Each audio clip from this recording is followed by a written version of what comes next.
यह PT 365 environment का magazine हमने 2 भागों में कवर किया है। आज के इस दूसरे भाग में हम सेक्शन 4 से लेकर पूरा मैगजीन कवर करेंगे। इसके पहले भाग में हमने सेक्शन 1 से लेकर 3 तक कवर किए थे। अगर आपने वह वीडियो नहीं देखी तो उसका लिंक आपको डिस्क्रिप्शन बॉक्स, एंड स्क्रीन या हमारे कोर्सेस टैब में मिल जाएगा। इस वीडियो के टाइम स्टैम्प्स हमने डिस्क्रिप्शन बॉक्स में प्रोवाइड किए हैं। इनका इस्तेमाल कर आप सीधा वीडियो के उसी भाग पर पहुंच सकते हो जहां से आप फिर से वीडियो देखना चाहते हो। यही वीडियो हिंदी और इंग्लिश दोनों भाषाओं में है। भाषा को चेंज करने के लिए आप YouTube के सेटिंग बॉक्स में ऑडियो ट्रैक पर जाकर ऑडियो की भाषा बदल सकते हैं। तो फिर चलिए एनवायरनमेंट का PT 365 का दूसरा भाग शुरू करते हैं। 4. Sustainable development 10 years of SDGs India's progress. सितंबर 2015 में संयुक्त राष्ट्र द्वारा अपनाए गए सतत विकास लक्ष्यों को अब 10 वर्ष पूरे हो चुके हैं। यानी पूरी दुनिया, जिसमें भारत भी शामिल है, पिछले 10 वर्षों से इन लक्ष्यों को हासिल करने की दिशा में काम कर रही है। इसी अवसर पर 2025 में सतत विकास रिपोर्ट का 10वां संस्करण जारी किया गया है, जिसमें दुनिया और भारत की प्रगति का आकलन किया गया है। सतत विकास लक्ष्य आखिर होते क्या हैं? सतत विकास का अर्थ पहली बार 1987 में ब्रुंडलैंड रिपोर्ट में समझाया गया था। इस रिपोर्ट के अनुसार सतत विकास वह विकास है जो आज की जरूरतों को पूरा करे, लेकिन आने वाली पीढ़ियों की जरूरतों से समझौता न करे। इसका मतलब यह है कि हमें विकास तो करना है, लेकिन पर्यावरण, समाज और भविष्य का भी ध्यान रखना है। इसी सोच को आगे बढ़ाते हुए 2015 में संयुक्त राष्ट्र के सभी देशों ने 2030 एजेंडा फॉर सस्टेनेबल डेवलपमेंट को अपनाया। इसके तहत 17 सतत विकास लक्ष्य और 169 लक्ष्य तय किए गए। ये लक्ष्य गरीबी, भूख, स्वास्थ्य, शिक्षा, समानता, पर्यावरण, ऊर्जा और जलवायु परिवर्तन जैसे जीवन के हर जरूरी पहलू से जुड़े हैं। इससे पहले मिलेनियम डेवलपमेंट गोल्स यानी MDGs थे, जिन्हें 2000 में तय किया गया था और उनकी समय सीमा 2015 थी। SDGs उन्हीं के उत्तराधिकारी हैं, लेकिन उनका दायरा ज्यादा व्यापक है। अब हम बात करते हैं पूरी दुनिया की प्रगति की, जैसा कि 2025 की सतत विकास रिपोर्ट में बताया गया है। इस रिपोर्ट के अनुसार फिनलैंड पहले स्थान पर है और उसका स्कोर 87 है। इसके बाद स्वीडन और डेनमार्क आते हैं। अगर हम क्षेत्रीय स्तर पर देखें तो 2015 के बाद से पूर्वी और दक्षिणी एशिया ने सबसे तेज प्रगति दिखाई है। लेकिन एक चिंता की बात यह है कि अभी केवल 17% SDG लक्ष्य ही ऐसे हैं जो 2030 तक पूरे होने की सही राह पर हैं। रिपोर्ट यह भी बताती है कि SDG 1 यानी गरीबी उन्मूलन और SDG 10 यानी असमानता कम करना सही दिशा में है, जबकि SDG 13 यानी जलवायु कार्रवाई की स्थिति खराब हो रही है। अब हम अपने देश भारत की बात करते हैं। 2025 में पहली बार भारत SDG इंडेक्स में शीर्ष 100 देशों में शामिल हुआ है। भारत की रैंक 99 है और स्कोर 67 है। यह अपने आप में एक महत्वपूर्ण उपलब्धि है, क्योंकि इससे पता चलता है कि भारत धीरे लेकिन लगातार आगे बढ़ रहा है। अब मैं आपको भारत की कुछ प्रमुख उपलब्धियां सरल तरीके से समझाता हूं। SDG 1 यानी गरीबी समाप्त करने के लक्ष्य के तहत 2015-2016 से 2019-2021 के बीच 135 मिलियन से ज्यादा लोग बहुआयामी गरीबी से बाहर निकले हैं। यह जानकारी नीति आयोग के SDG इंडिया इंडेक्स 2023-24 से मिलती है। इसका मतलब यह है कि लोगों की आय, शिक्षा, स्वास्थ्य और जीवन स्तर में सुधार हुआ है। SDG 3 यानी अच्छा स्वास्थ्य और कल्याण की बात करें तो मातृ मृत्यु दर में बड़ी गिरावट आई है। 2014 से 16 में यह 130 थी, जो 2023 में घटकर 80.5 हो गई है। इसका सीधा मतलब है कि गर्भावस्था और प्रसव के दौरान महिलाओं की जान अब पहले से ज्यादा सुरक्षित है। SDG 4 यानी गुणवत्तापूर्ण शिक्षा के क्षेत्र में भी भारत ने अच्छा प्रदर्शन किया है। 2024 में प्राथमिक स्तर पर शुद्ध नामांकन दर 99.9% हो गई है। इसका अर्थ यह है कि लगभग हर बच्चा अब स्कूल तक पहुंच रहा है। SDG 7 यानी स्वच्छ ऊर्जा के लक्ष्य के तहत 2022 में भारत की 99.2% आबादी को बिजली की सुविधा उपलब्ध हो चुकी है। यह ग्रामीण और दूरदराज के क्षेत्रों के लिए एक बहुत बड़ा बदलाव है। Other reports related to SDGs। सबसे पहले हम वैश्विक स्तर यानी ग्लोबल स्तर की रिपोर्ट्स से शुरुआत करते हैं। पहली रिपोर्ट है सस्टेनेबल डेवलपमेंट रिपोर्ट 2025, जिसे हम SDR 2025 कहते हैं। यह रिपोर्ट SDG ट्रांसफॉर्मेशन सेंटर द्वारा जारी की जाती है, जो सस्टेनेबल डेवलपमेंट सॉल्यूशंस नेटवर्क यानी SDSN के अंतर्गत काम करता है।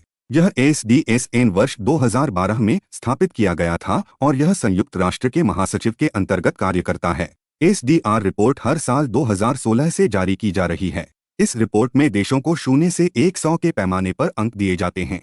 अगर किसी देश को 100 अंक मिलते हैं तो इसका मतलब है कि उसने सभी 17 एसडीजीज पूरी तरह हासिल कर लिए हैं। अब दूसरी वैश्विक रिपोर्ट है सस्टेनेबल डेवलपमेंट गोल्स रिपोर्ट 2025, जिसे SDGR 2025 कहा जाता है। यह रिपोर्ट संयुक्त राष्ट्र के आर्थिक और सामाजिक मामलों के विभाग यानी UNDSA द्वारा तैयार की जाती है। इसमें पूरे संयुक्त राष्ट्र की सांख्यिकीय प्रणाली शामिल होती है, जिसमें 50 से अधिक अंतर्राष्ट्रीय और क्षेत्रीय एजेंसियां भाग लेती हैं। यह रिपोर्ट बहुत खास है क्योंकि यही एकमात्र आधिकारिक संयुक्त राष्ट्र रिपोर्ट है जो पूरी दुनिया में SDGs की प्रगति की निगरानी करती है। अब तीसरी वैश्विक रिपोर्ट है progress on the sustainable development goals the gender snapshot 2025। यह रिपोर्ट UN Women और UNDESA द्वारा संयुक्त रूप से जारी की जाती है। जैसा कि नाम से ही स्पष्ट है, यह रिपोर्ट SDGs के संदर्भ में महिलाओं और पुरुषों के बीच लैंगिक समानता की स्थिति पर विशेष ध्यान देती है। अब हम भारत से संबंधित रिपोर्ट्स की बात करते हैं जो परीक्षा के लिए और भी ज्यादा महत्वपूर्ण हैं। सबसे पहले है SDG इंडिया इंडेक्स। यह रिपोर्ट नीति आयोग द्वारा जारी की जाती है। नीति आयोग भारत में SDGs के कार्यान्वयन के लिए केंद्रीय समन्वयक संस्था है। इस इंडेक्स के माध्यम से राज्यों और केंद्र शासित प्रदेशों की SDGs पर प्रगति को मापा जाता है। इसके बाद है district SDG index 2023-24 for north east region. यह रिपोर्ट भी नीति आयोग द्वारा जारी की गई है। इस रिपोर्ट में पूर्वोत्तर भारत के जिलों की SDGs पर प्रगति का आकलन किया गया है। इसमें मिजोरम का हंथियाल जिला सबसे अच्छा प्रदर्शन करने वाला जिला घोषित किया गया है। अब हम बात करते हैं national indicator framework progress report 2025 की। यह रिपोर्ट सांख्यिकी और कार्यक्रम कार्यान्वयन मंत्रालय यानी MoSPI द्वारा लॉन्च की गई है। इस रिपोर्ट का उद्देश्य यह देखना होता है कि भारत में तय किए गए राष्ट्रीय संकेतकों के आधार पर SDGs की प्रगति कहां तक पहुंची है। अंत में एक बहुत महत्वपूर्ण रिपोर्ट है वॉलंटरी नेशनल रिव्यू रिपोर्ट 2025, जिसे VNR 2025 कहा जाता है। यह रिपोर्ट भी नीति आयोग द्वारा जारी की गई है। यह भारत की तीसरी VNR रिपोर्ट है। इससे पहले भारत ने 2017 और 2020 में अपनी VNR रिपोर्ट प्रस्तुत की थी। VNR एक ऐसी प्रक्रिया है जिसमें देश स्वेच्छा से यह बताते हैं कि उन्होंने SDGs को हासिल करने की दिशा में अब तक क्या प्रगति की है और आगे की क्या योजना है। Financing for sustainable development. हाल ही में सतत विकास के लिए वित्त पोषण पर चौथा अंतर्राष्ट्रीय सम्मेलन आयोजित हुआ, जिसे 4th international conference on financing for development या FFD4 कहा जाता है। इस सम्मेलन में एक अंतिम दस्तावेज अपनाया गया जिसका नाम है कॉम्प्रोमाइजो दे सेविला, जिसे हम सेविला कमिटमेंट यानी सेविला प्रतिबद्धता भी कहते हैं। इसका मुख्य उद्देश्य विकासशील देशों में SDGs को पूरा करने के लिए धन की कमी यानी SDG फाइनेंसिंग गैप को दूर करना है। अब यह SDG फाइनेंसिंग गैप क्या है, इसे समझते हैं। विकासशील देशों को हर साल लगभग $4 ट्रिलियन की अतिरिक्त राशि की जरूरत है ताकि वे गरीबी, स्वास्थ्य, शिक्षा, जलवायु और बुनियादी ढांचे जैसे SDG लक्ष्यों को पूरा कर सकें। सेविला प्रतिबद्धता इसी वार्षिक $4 ट्रिलियन के अंतर को पाटने का रास्ता दिखाती है। यह दस्तावेज सर्वसम्मति से अपनाया गया, लेकिन एक महत्वपूर्ण बात यह रही कि संयुक्त राज्य अमेरिका ने इस पूरी प्रक्रिया से बाहर निकलने का निर्णय लिया। अब हम समझते हैं कि सेविला प्रतिबद्धता के तहत कौन कौन से नए वित्त पोषण तंत्र घोषित किए गए हैं। सबसे पहले है ऋण के बदले विकास। इसमें किसी देश के कर्जदाता उस देश का कुछ कर्ज माफ कर देते हैं या कम कर देते हैं और बदले में वह देश किसी खास विकास लक्ष्य जैसे शिक्षा, स्वास्थ्य या पर्यावरण पर पैसा खर्च करने का वादा करता है। इससे कर्ज का बोझ भी कम होता है और विकास भी होता है। इसके बाद है डेट पॉज क्लॉज अलायंस। इसका उद्देश्य कर्ज समझौतों में ऐसे प्रावधान जोड़ना है जिनके तहत किसी संकट जैसे महामारी, युद्ध या प्राकृतिक आपदा के समय देश कुछ समय के लिए कर्ज की किश्तें देना रोक सके। इससे संकट के समय सरकार के पास जरूरी खर्च के लिए पैसा बचता है। अब अगला तंत्र है debt swaps for development hub. इसे स्पेन और विश्व बैंक के नेतृत्व में बनाया गया है। इसका उद्देश्य अलग अलग देशों और संस्थाओं के बीच सहयोग बढ़ाना है ताकि ज्यादा से ज्यादा ऋण स्वैप किए जा सकें और देशों पर कर्ज चुकाने का दबाव कम हो। इसके बाद आता है सेविला फोरम ऑन डेट। यह एक ऐसा मंच है जहां देश एक दूसरे से सीख सकते हैं कि वे अपने कर्ज का बेहतर प्रबंधन और पुनर्गठन कैसे करें। इसमें संयुक्त राष्ट्र की एक इकाई सचिवालय की भूमिका निभाएगी और स्पेन इसका समर्थन करेगा। अब हम बात करते हैं ब्लेंडेड फाइनेंस प्लेटफॉर्म, जिसका नाम स्केड रखा गया है। ब्लेंडेड फाइनेंस का मतलब होता है ऐसा वित्त पोषण जिसमें सरकारी पैसा, परोपकारी संस्थाओं का पैसा और निजी क्षेत्र का पैसा मिलाकर विकास परियोजनाओं में लगाया जाता है। इसका उद्देश्य निजी निवेश को आकर्षित करना और बड़े पैमाने पर टिकाऊ विकास परियोजनाएं तैयार करना है। इसके बाद एक महत्वपूर्ण पहल है हाई नेट वर्थ इंडिविजुअल्स पर प्रभावी कराधान की पहल। इसे ब्राजील और स्पेन के नेतृत्व में शुरू किया गया है। इसका उद्देश्य यह सुनिश्चित करना है कि बहुत अमीर लोग यानी हाई नेट वर्थ इंडिविजुअल्स अपने हिस्से का उचित कर जरूर चुकाएं, ताकि उस धन का उपयोग सामाजिक और विकास कार्यों में हो सके। अब अगली पहल है कोalition फॉर ग्लोबल सॉलिडारिटी लेवीज। इसे फ्रांस, केन्या और बारबाडोस के नेतृत्व में शुरू किया गया है। इसका उद्देश्य प्रीमियम क्लास हवाई यात्रा और निजी जेट पर कर लगाकर जलवायु कार्रवाई और सतत विकास के लिए धन जुटाना है।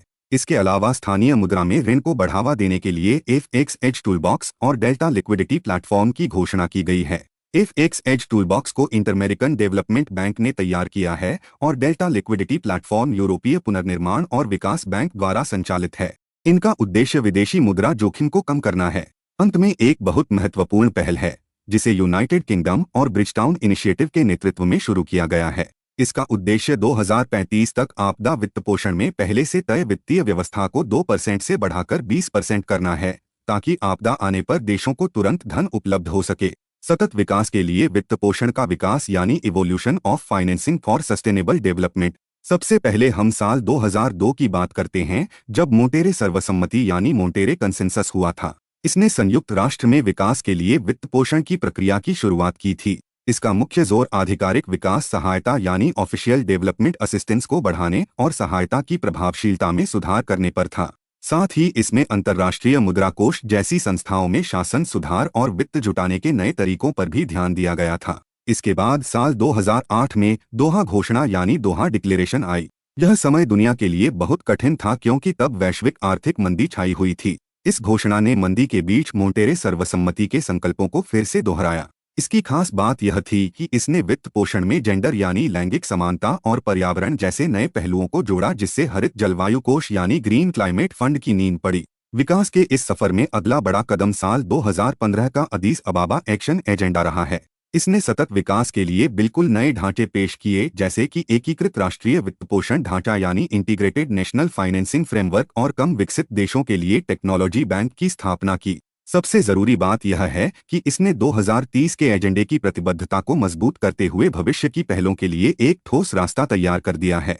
Energy efficiency and alternative fuels energy renewable energy sector. वर्ष 2025 में भारत ने नवीकरणीय ऊर्जा के क्षेत्र में 2 ऐतिहासिक उपलब्धियां हासिल की हैं।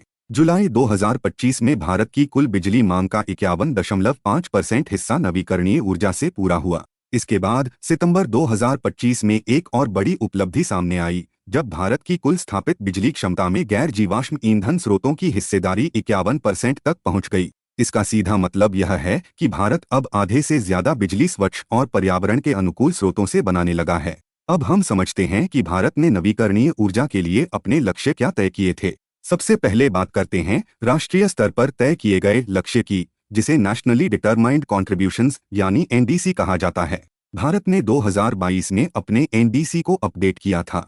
इसके तहत भारत ने लक्ष्य रखा था कि 2030 तक कुल स्थापित बिजली क्षमता का 50% हिस्सा गैर जीवाश्म ईंधन आधारित स्रोतों से आएगा। लेकिन भारत ने यह लक्ष्य 5 साल पहले ही हासिल कर लिया है, जो अपने आप में एक बड़ी उपलब्धि है। इसके बाद आता है पंचामृत लक्ष्य, जिसे भारत ने जलवायु परिवर्तन से निपटने के लिए घोषित किया था। वर्ष 2030 तक भारत का लक्ष्य है कि देश की कुल ऊर्जा जरूरतों का 50% नवीकरणीय ऊर्जा से पूरा किया जाए। इसी के साथ गैर जीवाश्म ईंधन आधारित ऊर्जा क्षमता को 500 गीगावाट तक पहुंचाना भी पंचामृत लक्ष्यों में शामिल है। अब हम भारत के नवीकरणीय ऊर्जा क्षेत्र की वर्तमान स्थिति को समझते हैं। सितंबर 2025 तक भारत में गैर जीवाश्म ईंधन आधारित स्रोतों से स्थापित बिजली क्षमता 256.09 गीगावाट तक पहुंच चुकी है। अब हम भारत की वैश्विक स्थिति की बात करते हैं। इरिना रिन्यूएबल एनर्जी स्टैटिस्टिक्स 2025 के अनुसार भारत नवीकरणीय ऊर्जा की स्थापित क्षमता में दुनिया में 4th स्थान पर है। पवन ऊर्जा में भी भारत का स्थान 4th है। इसके साथ ही भारत दुनिया का 3rd लार्जेस्ट एथेनॉल प्रोड्यूसर है और सौर ऊर्जा क्षमता में भी भारत 3rd स्थान पर है। यह भारत की वैश्विक नेतृत्व क्षमता को दिखाता है। अब हम प्रगति को समझते हैं। वर्ष 2014 से 2025 के बीच भारत की स्थापित नवीकरणीय ऊर्जा क्षमता लगभग 3 गुना बढ़ी है। इसी अवधि में सौर ऊर्जा में लगभग 40 फोल्ड की वृद्धि हुई है, जो बताती है कि भारत ने सौर ऊर्जा को कितनी तेजी से अपनाया है। पवन ऊर्जा क्षमता में 2020 से 2024 के बीच 30% की वृद्धि हुई है। अंत में बात करते हैं उन राज्यों की जिन्होंने नवीकरणीय ऊर्जा में सबसे अच्छा प्रदर्शन किया है। भारत के शीर्ष 5 नवीकरणीय ऊर्जा राज्य हैं राजस्थान, गुजरात, तमिलनाडु, कर्नाटक और महाराष्ट्र। इन राज्यों में भौगोलिक परिस्थितियां, नीतियां और निवेश तीनों नवीकरणीय ऊर्जा के अनुकूल रहे हैं। इंटरनेशनल सोलर अलायंस हाल ही में मॉरिशस अफ्रीका का पहला देश बना है जिसने आईएसए के कंट्री पार्टनरशिप फ्रेमवर्क यानी सीपीएफ पर हस्ताक्षर किए हैं। इसके साथ ही आईएसए की 8वीं असेंबली बैठक नई दिल्ली में आयोजित की गई। यह भारत के लिए एक बड़ी कूटनीतिक और नेतृत्व से जुड़ी उपलब्धि है। अब हम समझते हैं कि अंतर्राष्ट्रीय सौर गठबंधन यानी आईएसए क्या है। आईएसए एक अंतर्राष्ट्रीय संगठन है जिसका उद्देश्य सौर ऊर्जा को बढ़ावा देना है, खासकर उष्णकटिबंधीय देशों में जहां सूर्य का प्रकाश भरपूर मात्रा में उपलब्ध है। इसका मकसद यह है कि देश मिलकर सस्ती, स्वच्छ और टिकाऊ सौर ऊर्जा को अपनाएं और जीवाश्म ईंधन पर निर्भरता कम करें। अब हम आईएसए की 8वीं असेंबली बैठक के प्रमुख बिंदुओं को समझते हैं। इस बैठक में सबसे पहले सुनरीसे नाम की एक नई वैश्विक पहल की शुरुआत की गई। सुनरीसे का पूरा नाम है solar upcycling network for recycling, innovation and stakeholder engagement. इसका उद्देश्य सौर पैनलों और बैटरियों के जीवन चक्र के अंत के बाद उनके सही प्रबंधन पर ध्यान देना है। आसान शब्दों में कहें तो जब सोलर पैनल और बैटरियां खराब या बेकार हो जाएं, तब उन्हें कैसे रिसाइकल किया जाए और दोबारा उपयोग में लाया जाए, इसी पर यह पहल केंद्रित है। इसके बाद एक और महत्वपूर्ण पहल सामने आई जो है स्मॉल आइलैंड डेवलपिंग स्टेट्स यानी सिड्स के लिए प्रोक्योरमेंट समझौता। आईएसए और विश्व बैंक के संयुक्त मंच के तहत 16 छोटे द्वीपीय विकासशील देशों ने एक समझौता ज्ञापन पर हस्ताक्षर किए। इसका उद्देश्य इन छोटे द्वीपीय देशों को सस्ती और विश्वसनीय सौर तकनीक उपलब्ध कराना है, क्योंकि ये देश जलवायु परिवर्तन से सबसे ज्यादा प्रभावित होते हैं। इस असेंबली सत्र के दौरान आईएसए की 2 प्रमुख रिपोर्ट्स भी जारी की गईं। पहली रिपोर्ट है ईज ऑफ डूइंग सोलर 2025। यह रिपोर्ट बताती है कि अलग अलग देशों में सौर ऊर्जा परियोजनाएं शुरू करना कितना आसान या मुश्किल है। दूसरी रिपोर्ट है सोलर ट्रेंड्स 2025, जिसमें दुनिया भर में सौर ऊर्जा से जुड़े नए रुझान, निवेश और तकनीकी विकास की जानकारी दी गई है। अब कुछ अन्य महत्वपूर्ण घोषणाओं को भी समझ लेते हैं। इस सत्र में एक ग्लोबल कैपेबिलिटी सेंटर का अनावरण किया गया, जिसका उद्देश्य भारत में सौर ऊर्जा के लिए एक तरह का सिलिकॉन वैली तैयार करना है। इसका मतलब यह है कि भारत को सौर तकनीक, नवाचार और कौशल विकास का वैश्विक केंद्र बनाया जाए। इसके साथ ही आईएसए एकेडमी की भी शुरुआत की गई। यह एक एआई आधारित ऑनलाइन लर्निंग प्लेटफॉर्म है जहां सौर ऊर्जा से जुड़े पाठ्यक्रम उपलब्ध कराए जाएंगे। इससे दुनिया भर के लोग सौर ऊर्जा के क्षेत्र में ज्ञान और कौशल हासिल कर सकेंगे। अंतर्राष्ट्रीय सौर गठबंधन यानी इंटरनेशनल सोलर एलायंस, यह एक संधि आधारित अंतर सरकारी संगठन यानी ट्रीटी बेस्ड इंटरगवर्नमेंटल ऑर्गेनाइजेशन है जिसका मुख्य उद्देश्य सौर ऊर्जा को जलवायु परिवर्तन से लड़ने और ऊर्जा की पहुंच बढ़ाने के लिए एक टिकाऊ समाधान के रूप में बढ़ावा देना है। इसकी शुरुआत साल 2015 में पेरिस में हुए COP21 शिखर सम्मेलन के दौरान भारत और फ्रांस ने मिलकर की थी। भारत के लिए यह गर्व की बात है कि इसका मुख्यालय गुरुग्राम, हरियाणा में स्थित है। इस संगठन की लोकप्रियता का अंदाजा आप इसी बात से लगा सकते हैं कि मार्च 2025 तक कुल 104 देश इसके समझौते पर हस्ताक्षर और पुष्टि कर चुके हैं। साल 2020 में इसके ढांचे में एक बदलाव किया गया, जिसके बाद अब संयुक्त राष्ट्र के सभी सदस्य देश इसमें शामिल होने के पात्र हैं। यह गठबंधन अपनी टुवर्ड्स 1000 की ओर रणनीति पर काम कर रहा है, जिसके लक्ष्य बहुत बड़े और स्पष्ट हैं। इसका लक्ष्य साल 2030 तक सौर ऊर्जा के क्षेत्र में 1000 बिलियन अमेरिकी डॉलर का निवेश जुटाना है। साथ ही यह दुनिया के 1000 मिलियन लोगों तक स्वच्छ ऊर्जा पहुंचाने और 1000 गीगावाट सौर ऊर्जा क्षमता स्थापित करने का इरादा रखता है। इससे हर साल लगभग 1000 मिलियन टन कार्बन डाइऑक्साइड उत्सर्जन को कम करने में मदद मिलेगी। इस मिशन को पूरा करने के लिए अंतर्राष्ट्रीय सौर गठबंधन ने कई महत्वपूर्ण पहल शुरू की हैं, जैसे कि सोलरिक्स स्टार्टअप चैलेंज और ग्लोबल सोलर फैसिलिटी। इसके अलावा one sun one world one grid जैसी योजनाएं भी इसी का हिस्सा हैं, जो पूरी दुनिया को एक ही बिजली ग्रिड से जोड़ने का सपना देखती हैं। सोलर पैनल एफिशिएंसी नॉर्म्स, हाल ही में मई 2025 में भारत सरकार के नवीन और नवीकरणीय ऊर्जा मंत्रालय, जिसे हम MNRE कहते हैं, ने सोलर पैनल की कार्यक्षमता यानी एफिशिएंसी से जुड़े नियमों में कुछ ढील दी है। यह फैसला खास तौर पर ग्रामीण इलाकों में इस्तेमाल होने वाले छोटे सोलर उपकरणों के लिए लिया गया है। इसी कारण यह विषय समाचारों में है। अब सबसे पहले हम समझते हैं कि सोलर पैनल एफिशिएंसी नॉर्म्स का मतलब क्या होता है। एफिशिएंसी का अर्थ होता है कि सोलर पैनल सूरज की रोशनी का कितना प्रतिशत बिजली में बदल पा रहा है। जितनी ज्यादा एफिशिएंसी होगी, उतनी कम जगह में ज्यादा बिजली बनेगी। अब एक महत्वपूर्ण शब्द है ALMM, जिसका पूरा नाम है approved list of models and manufacturers. Hindi में इसका अर्थ है स्वीकृत मॉडलों और निर्माताओं की सूची। यह एक ऐसी सरकारी सूची होती है जिसमें वही सोलर पैनल मॉडल और कंपनियां शामिल होती हैं जिन्हें सरकार ने मंजूरी दी होती है। सरकारी योजनाओं में वही सोलर पैनल इस्तेमाल किए जा सकते हैं जो इस सूची में हो। पहले क्या नियम थे, इसे समझते हैं।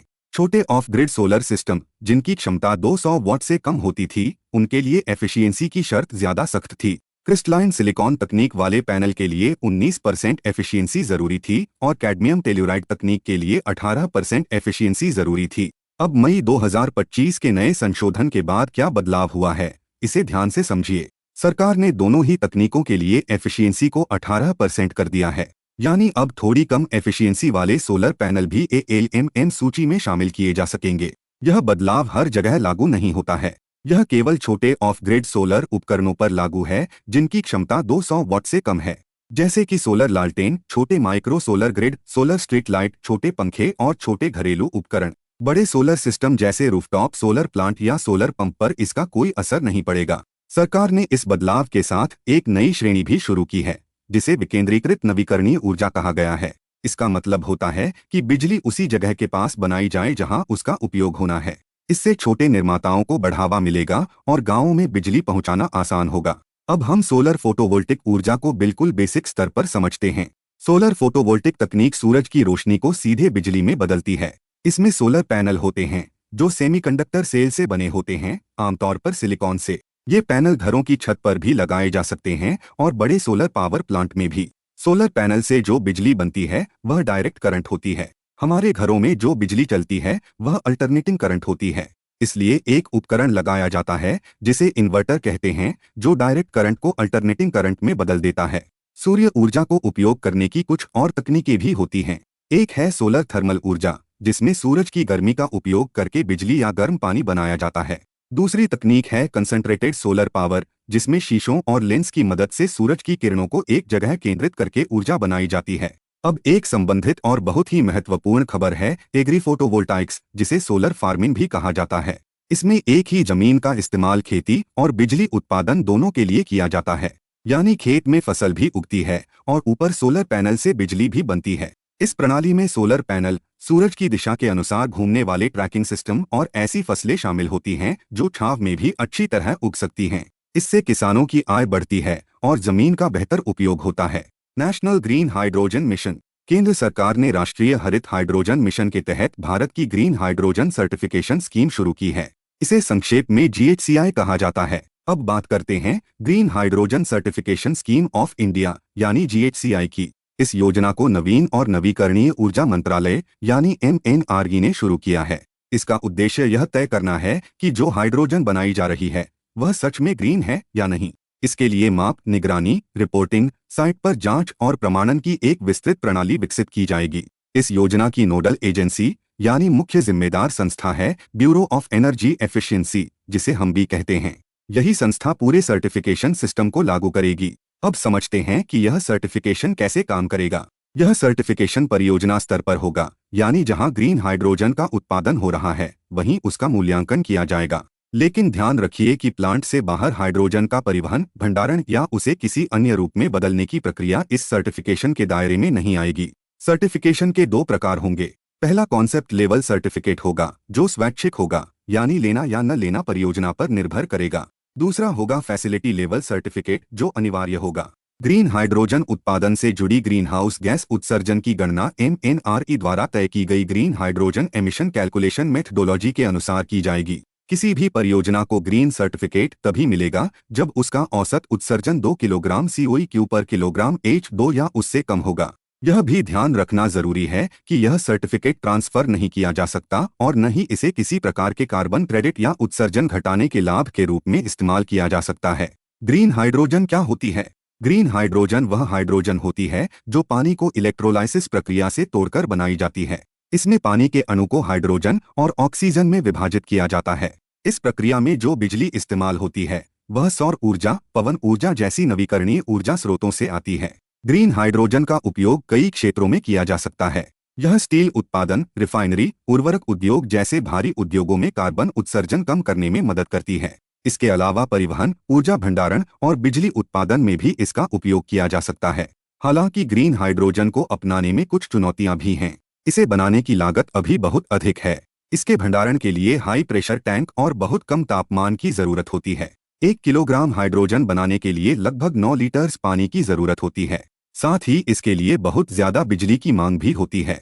ग्रीन हाइड्रोजन को सीधे ईंधन के रूप में इस्तेमाल किया जा सकता है। इसे प्राकृतिक गैस के साथ मिलाकर गर्मी या बिजली उत्पादन में उपयोग किया जा सकता है। इसके अलावा हाइड्रोजन फ्यूल सेल के जरिए वाहनों को भी चलाया जा सकता है। अब वापस आते हैं राष्ट्रीय हरित हाइड्रोजन मिशन पर। इस मिशन का लक्ष्य है कि 2030 तक भारत 5 MMT प्रति वर्ष ग्रीन हाइड्रोजन का उत्पादन करे। इस मिशन के प्रमुख घटकों में साइट कार्यक्रम और ग्रीन हाइड्रोजन हब शामिल हैं। हाल ही में 3 बंदरगाहों को ग्रीन हाइड्रोजन हब के रूप में मान्यता दी गई है। ये हैं गुजरात का दीनदयाल पोर्ट अथॉरिटी, तमिलनाडु का VO चिदम्बरनार पोर्ट अथॉरिटी और ओडिशा का पारादीप पोर्ट अथॉरिटी। इसके साथ ही कांडा पोर्ट पर भारत का स्वदेशी रूप से निर्मित 1 मेगावाट का ग्रीन हाइड्रोजन पावर प्लांट भी शुरू किया गया है। Biofuels national bioenergy programme.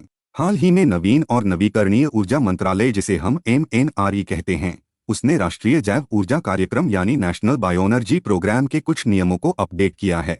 यह अपडेट खास तौर पर वेस्ट टू एनर्जी और बायोमास से जुड़े हिस्सों में किया गया है। राष्ट्रीय जैव ऊर्जा कार्यक्रम क्या है? यह एक सरकारी योजना है जिसे वर्ष 2022 में शुरू किया गया था। इस योजना को 2 चरणों में लागू किया जाना है। पहले चरण की समय सीमा 2021-22 से 2025-26 तक रखी गई है। पूरे कार्यक्रम के लिए सरकार ने 1715 करोड़ का बजट तय किया है। इस योजना का मुख्य उद्देश्य है देश में उपलब्ध अतिरिक्त जैविक कचरे का उपयोग करना। यह जैविक कचरे ज्यादातर ग्रामीण क्षेत्रों से मिलता है। इसी कचरे से बिजली और ऊर्जा पैदा की जाती है ताकि प्रदूषण कम हो और साफ ऊर्जा मिले। सरकार इस योजना के तहत परियोजना लगाने वालों को आर्थिक मदद भी देती है। इसका मतलब है कि केंद्र सरकार सीधे पैसे की सहायता देती है ताकि लोग ऐसे प्रोजेक्ट लगाने के लिए आगे आएं।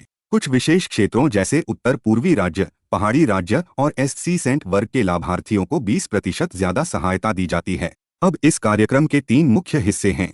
पहला हिस्सा है कचरे से ऊर्जा बनाने की योजना। इसके तहत शहरी कचरा, औद्योगिक कचरा और खेती से बचा हुआ कचरा इस्तेमाल किया जाता है। आधुनिक तकनीकों जैसे पायरोलिसिस और प्लाज्मा गैसिफिकेशन की मदद से इस कचरे से बायोगैस, बायो-CNG, बिजली और सिंगास बनाई जाती है। दूसरा हिस्सा है जैव पदार्थ कार्यक्रम। इसके अंतर्गत बायोमास से बने ब्रिकेट और पेलेट बनाने वाले कारखानों को सहायता दी जाती है। इसके अलावा बगस्से को छोड़कर अन्य बायोमास से चलने वाले कोजेनरेशन प्रोजेक्ट को भी समर्थन दिया जाता है। कोजेनरेशन का मतलब होता है एक ही जगह से बिजली और गर्मी दोनों का उत्पादन। तीसरा हिस्सा है बायोगैस कार्यक्रम। इसका उद्देश्य है ग्रामीण और छोटे इलाकों में बायोगैस प्लांट लगाना। इससे साफ खाना पकाने का ईंधन मिलता है, छोटी बिजली की जरूरत पूरी होती है, स्वच्छता बेहतर होती है और महिलाओं को काफी राहत मिलती है। बायोगैस में मुख्य रूप से मीथेन गैस होती है। लगभग 95% हिस्सा मीथेन का होता है और बाकी में CO2 के साथ थोड़ी मात्रा में N2H2H2S और O2 होती है। अब आते हैं नए संशोधित दिशा निर्देशों पर जो हाल ही में सरकार ने जारी किए हैं। वेस्ट टू एनर्जी प्रोग्राम के लिए अब मंजूरी की प्रक्रिया आसान कर दी गई है, खासकर MSME और उद्योगों के लिए। इससे छोटे उद्योगों को फायदा मिलेगा। सरकार ने सेंट्रल फाइनेंशियल असिस्टेंस देने की प्रक्रिया भी आसान की है। अब यह सहायता 2 चरणों में दी जाएगी। पहले चरण में 50% राशि तब दी जाएगी जब स्टेट पोल्यूशन कंट्रोल बोर्ड से अनुमति मिल जाएगी और बैंक गारंटी दी जाएगी। बाकी राशि तब दी जाएगी जब प्रोजेक्ट अपनी 80% क्षमता हासिल कर लेगा या तय अधिकतम सीमा तक पहुंचेगा, जो भी कम होगा। अब बायोमास प्रोग्राम में हुए बदलाव समझते हैं। ब्रिकेट और पेलेट बनाने वाले प्लांट के लिए अब किसी तरह के क्लियरेंस दस्तावेज की जरूरत नहीं होगी। इससे काम जल्दी शुरू हो सकेगा। इसके साथ ही तकनीक का इस्तेमाल बढ़ाया गया है। अब IoT आधारित निगरानी की व्यवस्था होगी ताकि प्लांट की सही जानकारी मिलती रहे। पराली जलाने की समस्या को ध्यान में रखते हुए NCR और आसपास के राज्यों के पेलेट निर्माता अब MNRE या सेंट्रल पोल्यूशन कंट्रोल बोर्ड की योजना में से किसी एक को चुन सकते हैं। Ethanol blended petrol programme. हाल ही में पेट्रोलियम और प्राकृतिक गैस मंत्री ने घोषणा की है कि भारत ने पेट्रोल में 20% एथेनॉल मिलाने का लक्ष्य हासिल कर लिया है। यह उपलब्धि एथेनॉल ब्लेंडेड पेट्रोल प्रोग्राम के तहत हासिल हुई है। एथेनॉल मिश्रित पेट्रोल कार्यक्रम क्या है? यह कार्यक्रम वर्ष 2003 में शुरू किया गया था। इसका मुख्य उद्देश्य था पेट्रोल में एथेनॉल मिलाकर ईंधन को साफ, पर्यावरण के अनुकूल और टिकाऊ बनाना। अब समझते हैं कि एथेनॉल ब्लेंडिंग क्या होती है। एथेनॉल ब्लेंडिंग का मतलब है पेट्रोल में एथेनॉल को मिलाना। इससे ईंधन साफ तरीके से जलता है और प्रदूषण कम होता है। इसके अलग अलग प्रकार होते हैं। E10 का मतलब है पेट्रोल में 10% एथेनॉल। E20 का मतलब है 20% एथेनॉल और E85 में 85% एथेनॉल होता है। E20 ईंधन से वाहन को बेहतर एक्सेलरेशन मिलता है, राइड क्वालिटी अच्छी होती है और E10 की तुलना में लगभग 30% तक कार्बन एमिशंस कम हो जाती हैं। अब सरकार का लक्ष्य समझते हैं। नेशनल पॉलिसी ऑन बायोफ्यूल्स वर्ष 2018 में लाई गई थी और इसे 2022 में संशोधित किया गया। पहले सरकार ने 20% एथेनॉल मिश्रण का लक्ष्य 2030 तक रखा था, लेकिन संशोधन के बाद इसे आगे बढ़ाकर 2025-26 कर दिया गया। यानी भारत ने समय से पहले यह लक्ष्य हासिल कर लिया। अब वर्तमान स्थिति पर नजर डालते हैं। भारत में एथेनॉल मिश्रण में 13 गुना बढ़ोतरी हुई है। वर्ष 2014 में यह सिर्फ 1.5% था, जो 2025 में बढ़कर 20% हो गया है। एथेनॉल उत्पादन भी तेजी से बढ़ा है। 2014 में जहां उत्पादन 38 करोड़ लीटर्स था, वहीं 2025 में यह 660 करोड़ लीटर्स से अधिक हो गया है। अब नेशनल पॉलिसी ऑन बायोफ्यूल्स के कुछ महत्वपूर्ण प्रावधान समझते हैं। इस नीति के तहत sugar cane juice, sugar beet, cassava, damaged food grains और सड़े हुए आलू जो मानव उपभोग के योग्य नहीं हैं, उनसे एथेनॉल बनाने की अनुमति दी गई है। इसके अलावा अतिरिक्त खाद्यान्न का भी उपयोग एथेनॉल उत्पादन और पेट्रोल में मिश्रण के लिए किया जा सकता है। अब एथेनॉल को थोड़ा वैज्ञानिक तरीके से समझते हैं। एथेनॉल का रासायनिक सूत्र C2H5O है। यह एक नवीकरणीय ईंधन है जिसे गन्ना, मक्का, गेहूं और अधिक स्टार्च वाली फसलों से बनाया जाता है। यह प्राकृतिक रूप से यीस्ट द्वारा फर्मेंटेशन से बनता है या फिर पेट्रोकेमिकल प्रक्रिया जैसे एथिलीन हाइड्रेशन से भी तैयार किया जाता है। एथेनॉल का ऑक्टेन रेटिंग ज्यादा होता है, लेकिन यह पेट्रोल की तुलना में 27% कम एनर्जी डेंस होता है। एथेनॉल का उपयोग केवल ईंधन के रूप में ही नहीं होता, इसे पेट्रोल में मिलाया जाता है और E85 तथा E100 जैसे रूपों में फ्लेक्स फ्यूल वाहनों में अकेले भी इस्तेमाल किया जाता है। इसके अलावा इसका उपयोग सैनिटाइजर, परफ्यूम, बेवरेजेस और इंडस्ट्रियल सॉल्वेंट के रूप में भी किया जाता है। एथेनॉल उत्पादन के दौरान ग्रेन से बनने वाला बाय प्रोडक्ट DDGS होता है, जिसे पशु आहार के रूप में दोबारा उपयोग किया जाता है। अब भारत की स्थिति समझते हैं। भारत दुनिया का तीसरा सबसे बड़ा एथेनॉल उत्पादक और उपभोक्ता देश है। पहले स्थान पर USA और दूसरे स्थान पर ब्राजील हैं। भारत में महाराष्ट्र, उत्तर प्रदेश और कर्नाटक एथेनॉल उत्पादन में सबसे आगे हैं। हम इन बायोफ्यूल्स के विकास को समझते हैं तो इन्हें 4 अलग अलग पीढ़ियों में बांटा गया है, जिन्हें हम 1, 2, 3 और 4 जनरेशन बायोफ्यूल्स कहते हैं। पहली पीढ़ी के बायोफ्यूल्स उन चीजों से बनाए जाते हैं जिन्हें हम खाने के तौर पर इस्तेमाल करते हैं, जैसे कि गेहूं, मक्का और गन्ना। इसके अलावा इसमें खाने वाले तेल जैसे सोयाबीन और पाम ऑयल का भी प्रयोग होता है, जो सीधे तौर पर हमारी फसलों से जुड़े होते हैं। इसके बाद आती है दूसरी पीढ़ी, जिसमें हम उन चीजों का उपयोग करते हैं जो खाने लायक नहीं होती या फिर कचरा होती हैं। इसमें लिग्नोसेलुलोसिक बायोमास जैसे कि गेहूं की भूसी, जानवरों की चर्बी, खाना पकाने के बाद बचा हुआ तेल और जेट्रोफा जैसे पौधों का इस्तेमाल किया जाता है। यह तकनीक इसलिए भी बेहतर है क्योंकि इससे खाने की चीजों पर दबाव नहीं पड़ता और वेस्ट मैनेजमेंट में भी मदद मिलती है। तीसरी पीढ़ी की बात करें तो यह और भी आधुनिक है, क्योंकि यहाँ बायोफ्यूल बनाने के लिए माइक्रोएल्गे और साइनोबैक्टीरिया जैसे सूक्ष्म जीवों का उपयोग किया जाता है। ये छोटे सूक्ष्म जीव बहुत कम जगह में और तेजी से बढ़ते हैं और इनसे भारी मात्रा में ऊर्जा प्राप्त की जा सकती है। अंत में चौथी पीढ़ी के बायोफ्यूल्स आते हैं, जो विज्ञान का एक चमत्कार हैं, क्योंकि यहाँ हम जेनेटिक इंजीनियरिंग के जरिए सूक्ष्म जीवों को और बेहतर बनाते हैं। इसमें एस्चेरिचिया कोलाई और सैक्रोमाइसिस सेरेविसी जैसे जीवों के DNA में बदलाव करके उन्हें इस तरह तैयार किया जाता है कि वे और भी अधिक कुशलता से ईंधन का उत्पादन कर सकें। अब कुछ सरकारी पहल समझते हैं जो एथेनॉल ब्लेंडिंग को बढ़ावा देती हैं। PM जीवन योजना का पूरा नाम जैव ईंधन वातावरण अनुकूल फसल अवशेष निवारण योजना है। यह योजना सेकेंड जनरेशन यानी 2G एथेनॉल परियोजनाओं को बढ़ावा देती है, जिसमें फसल अवशेषों से एथेनॉल बनाया जाता है। इसके अलावा एथेनॉल इंटरेस्ट सबवेंशन स्कीम्स लागू की गई हैं, जिनका उद्देश्य डेडिकेटेड एथेनॉल प्लांट्स की स्थापना को आसान बनाना है। सरकार ने EBT प्रोग्राम के लिए इस्तेमाल होने वाले एथेनॉल पर GST को 18% से घटाकर 5% कर दिया है। इस सरकार ने industries development and regulation act 1951 में संशोधन किया है। इसका उद्देश्य एथेनॉल उत्पादन को कानूनी और प्रशासनिक रूप से आसान बनाना है। सरकार ने ESY 2025 से 2026 के दौरान शुगरकेन जूस और मोलासिस से एथेनॉल उत्पादन की अनुमति दे दी है। ESY का मतलब होता है एथेनॉल सप्लायर। इसका अर्थ यह है कि अब गन्ने के रस और मोलासिस दोनों का इस्तेमाल करके एथेनॉल बनाया जा सकता है। Other biofuels in news. सबसे पहले बात करते हैं बायोएथेनॉल की। हाल ही में प्रधानमंत्री ने असम में भारत के पहले बैम्बू आधारित बायोएथेनॉल प्लांट का उद्घाटन किया है। यह एक बहुत बड़ी उपलब्धि है।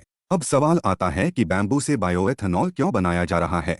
बैम्बू एक नॉन फूड क्रॉप है, यानी यह खाने वाली फसल नहीं है। इसमें लिग्नोसेल्यूलोज की मात्रा बहुत अधिक होती है। इसी कारण बैम्बू से बनने वाला एथेनॉल सेकेंड जनरेशन यानी 2G एथेनॉल की श्रेणी में आता है। इसका फायदा यह है कि इससे फूड सिक्योरिटी पर कोई असर नहीं पड़ता। अब समझते हैं बायोएथेनॉल क्या होता है।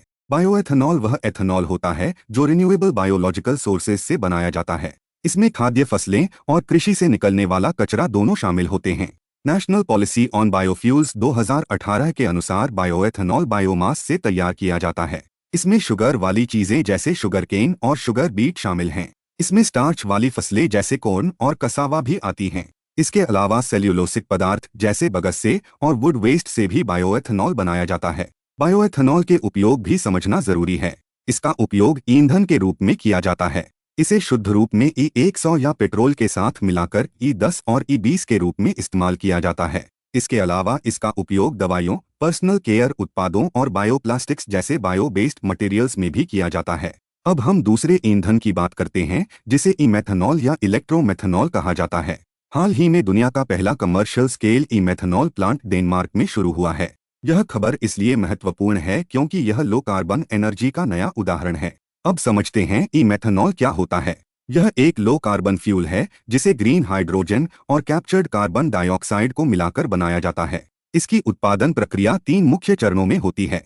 पहले चरण में रिन्यूएबल एनर्जी की मदद से पानी का इलेक्ट्रोलाइसिस करके ग्रीन हाइड्रोजन बनाया जाता है।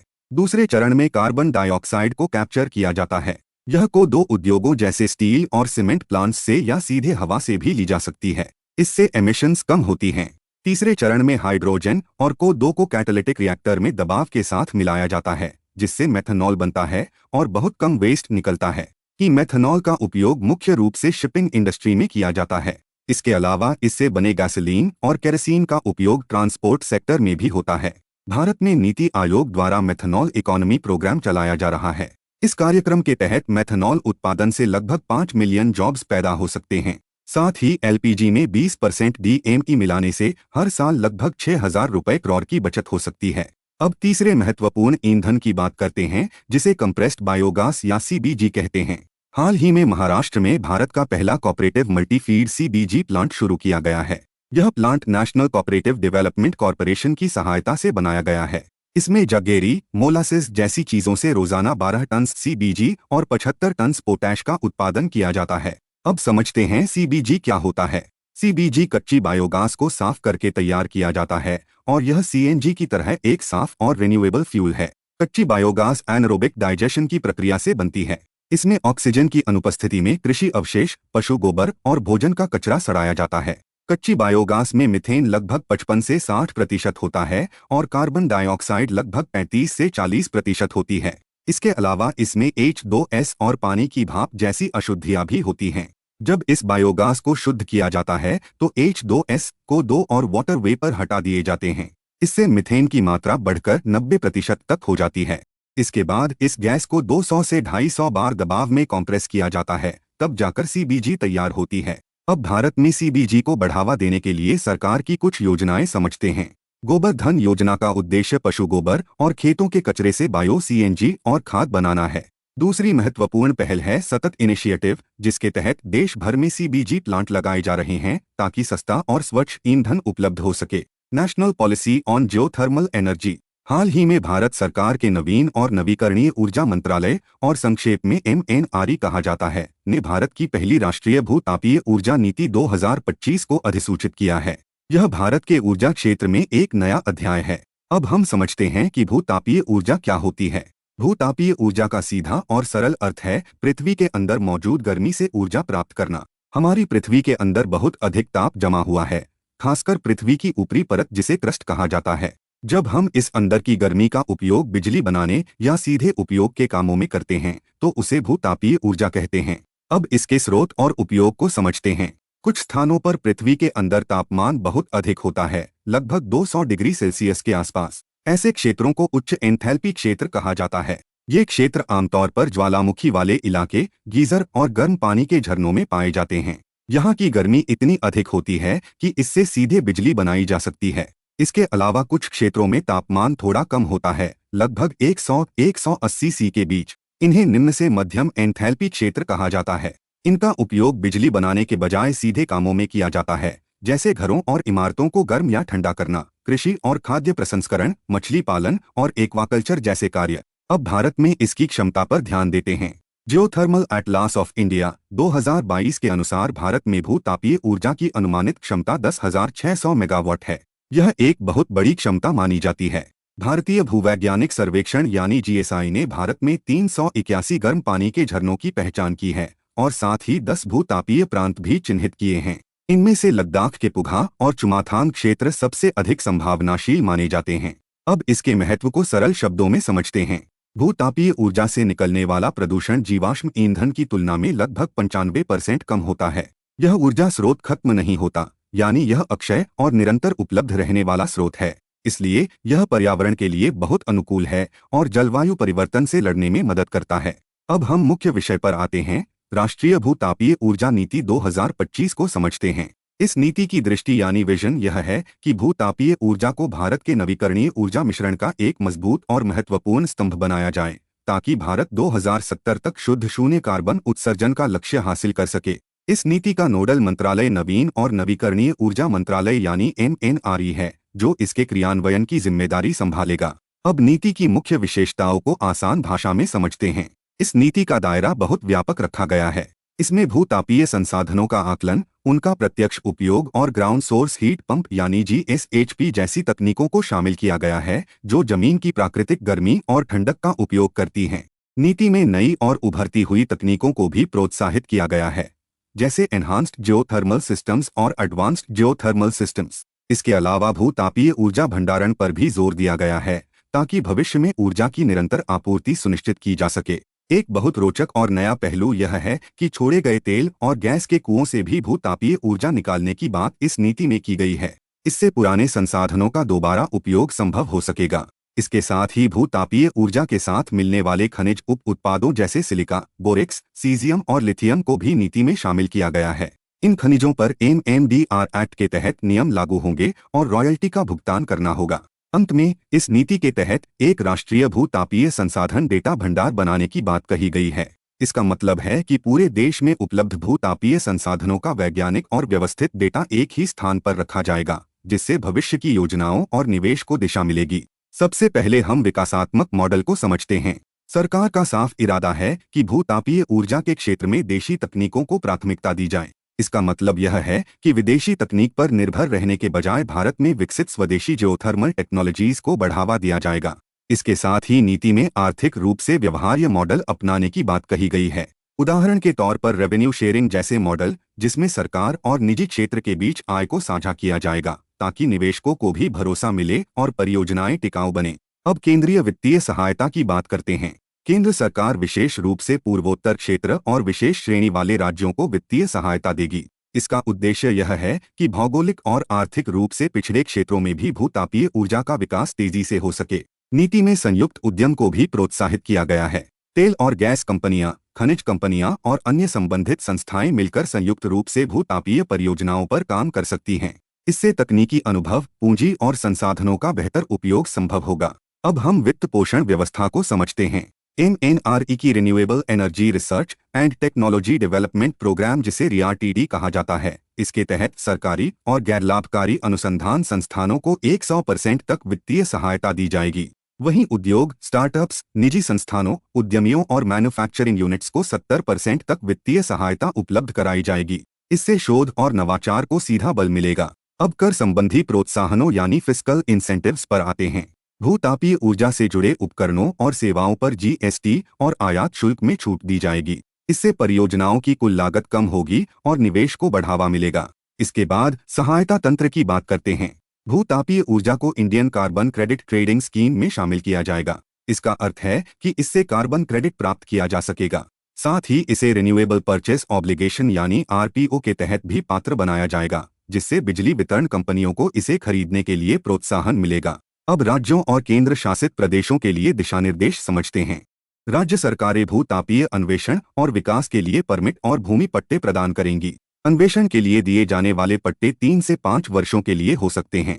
वहीं बिजली उत्पादन या प्रत्यक्ष उपयोग के लिए विकास पट्टा अधिकतम 30 वर्षों तक दिया जा सकता है।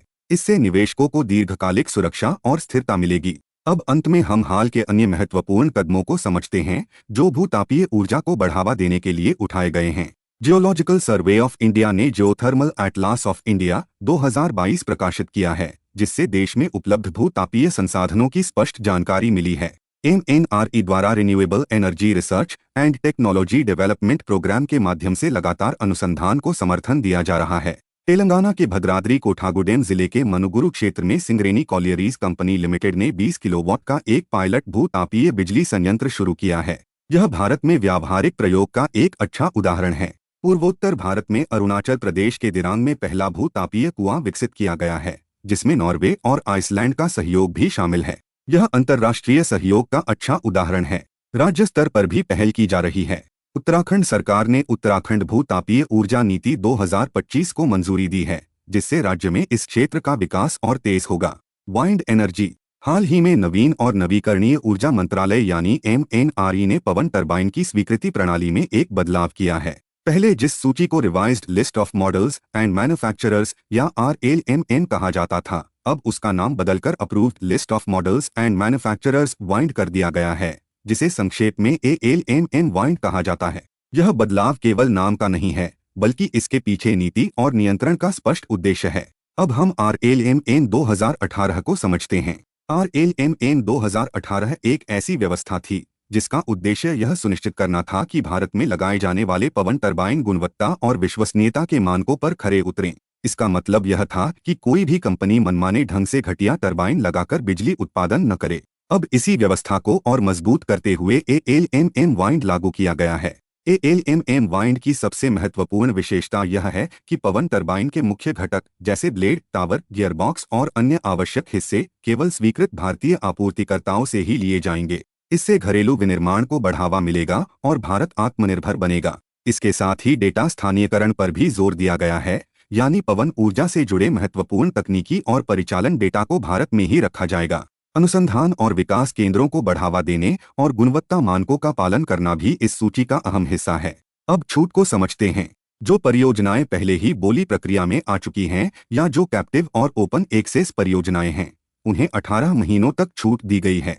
इसका उद्देश्य यह है कि पहले से चल रही परियोजनाओं को अचानक नुकसान न हो। इसके अलावा नई कंपनियों और नए मॉडलों को नवाचार को बढ़ावा देने के लिए 2 वर्षों में 800 मेगावाट तक की छूट दी गई है। इससे नई तकनीक और नए विचारों को पवन ऊर्जा क्षेत्र में आने का अवसर मिलेगा। अब हम भारत के पवन ऊर्जा क्षेत्र की स्थिति को समझते हैं। भारत इस समय दुनिया में स्थापित पवन ऊर्जा क्षमता के मामले में 4th स्थान पर है।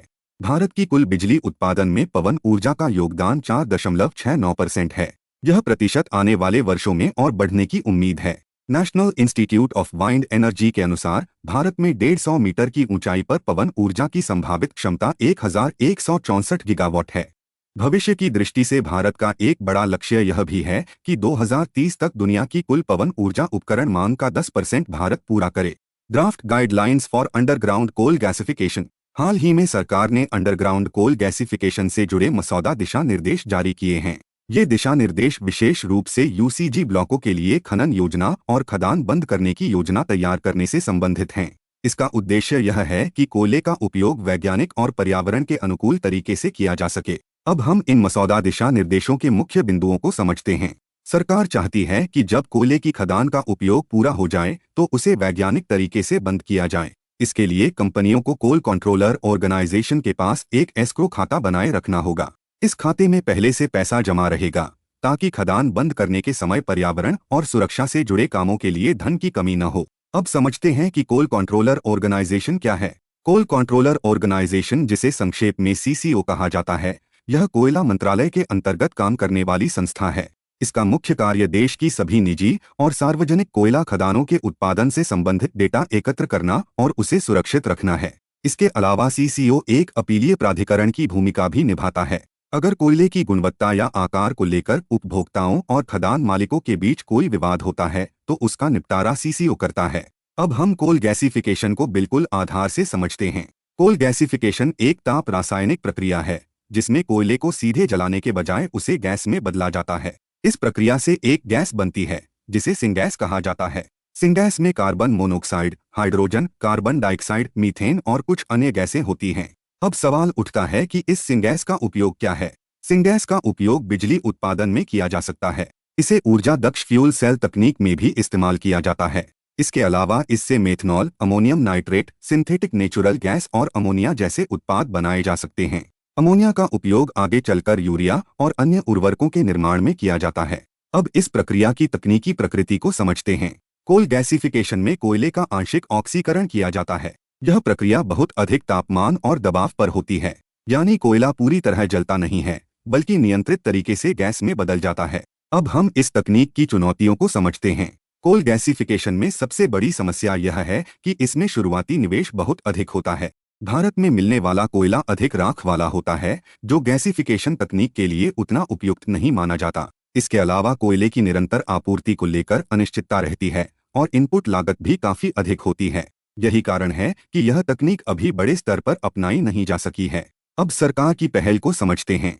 सरकार ने 2024 में coal gasification financial incentive scheme शुरू की है। इस योजना का उद्देश्य यह है कि 2030 तक 100 मिलियन टन कोयले का गैसिफिकेशन किया जा सके। इसके लिए वित्तीय प्रोत्साहन देकर उद्योगों को इस क्षेत्र में निवेश के लिए प्रोत्साहित किया जा रहा है। ADT scheme. सरकार ने हाल ही में एडीटी योजना शुरू की है। एडीटी का पूरा नाम है assistance in deploying energy efficient technologies in industries and establishments, जिसका सरल हिंदी अर्थ है उद्योगों और संस्थानों में ऊर्जा कुशल तकनीकों को लागू करने में सहायता देने की योजना। अब समझते हैं कि एडीटी योजना आखिर है क्या। यह योजना खास तौर पर छोटे उद्योगों की मदद के लिए बनाई गई है। इसका मुख्य उद्देश्य है कि सूक्ष्म, लघु और मध्यम उद्योग अपनी ऊर्जा की खपत को कम कर सकें। सरकार का लक्ष्य है कि इन उद्योगों में 30-50% तक ऊर्जा की बचत हो सके। जब ऊर्जा कम खर्च होगी तो उत्पादन की लागत घटेगी और उद्योग ज्यादा प्रतिस्पर्धी बनेंगे। इसके साथ ही यह योजना ग्रीन एनर्जी कॉरिडोर यानी हरित ऊर्जा व्यवस्था को मजबूत करने में भी मदद करेगी। एडीटी योजना को मिनिस्ट्री ऑफ पावर यानी विद्युत मंत्रालय द्वारा शुरू किया गया है। इस योजना के लिए वही एमएसएमईज पात्र हैं जिनके पास उद्यम आईडी है, यानी जो उद्योग सरकार में पंजीकृत हैं वही इस योजना में शामिल हो सकते हैं।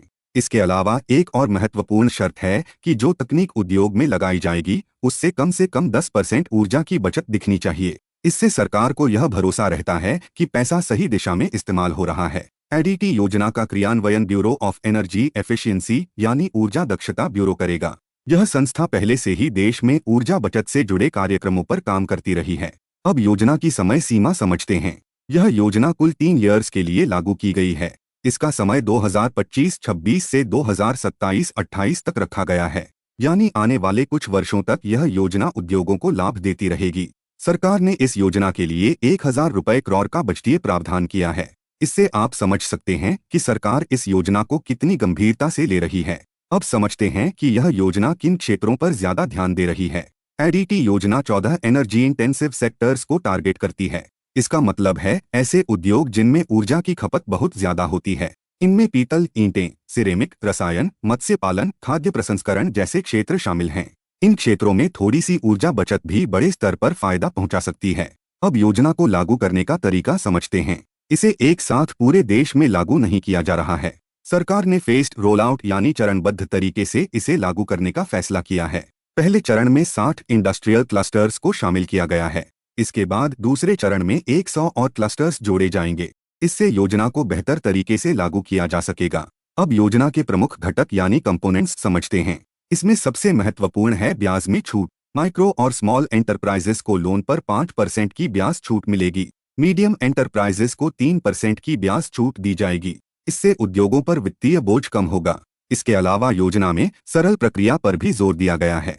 उद्योगों को इन्वेस्टमेंट ग्रेड एनर्जी ऑडिट कराने में मदद मिलेगी। साथ ही डिटेल्ड प्रोजेक्ट रिपोर्ट्स तैयार करने में भी सहायता दी जाएगी ताकि सही तकनीक का चुनाव हो सके।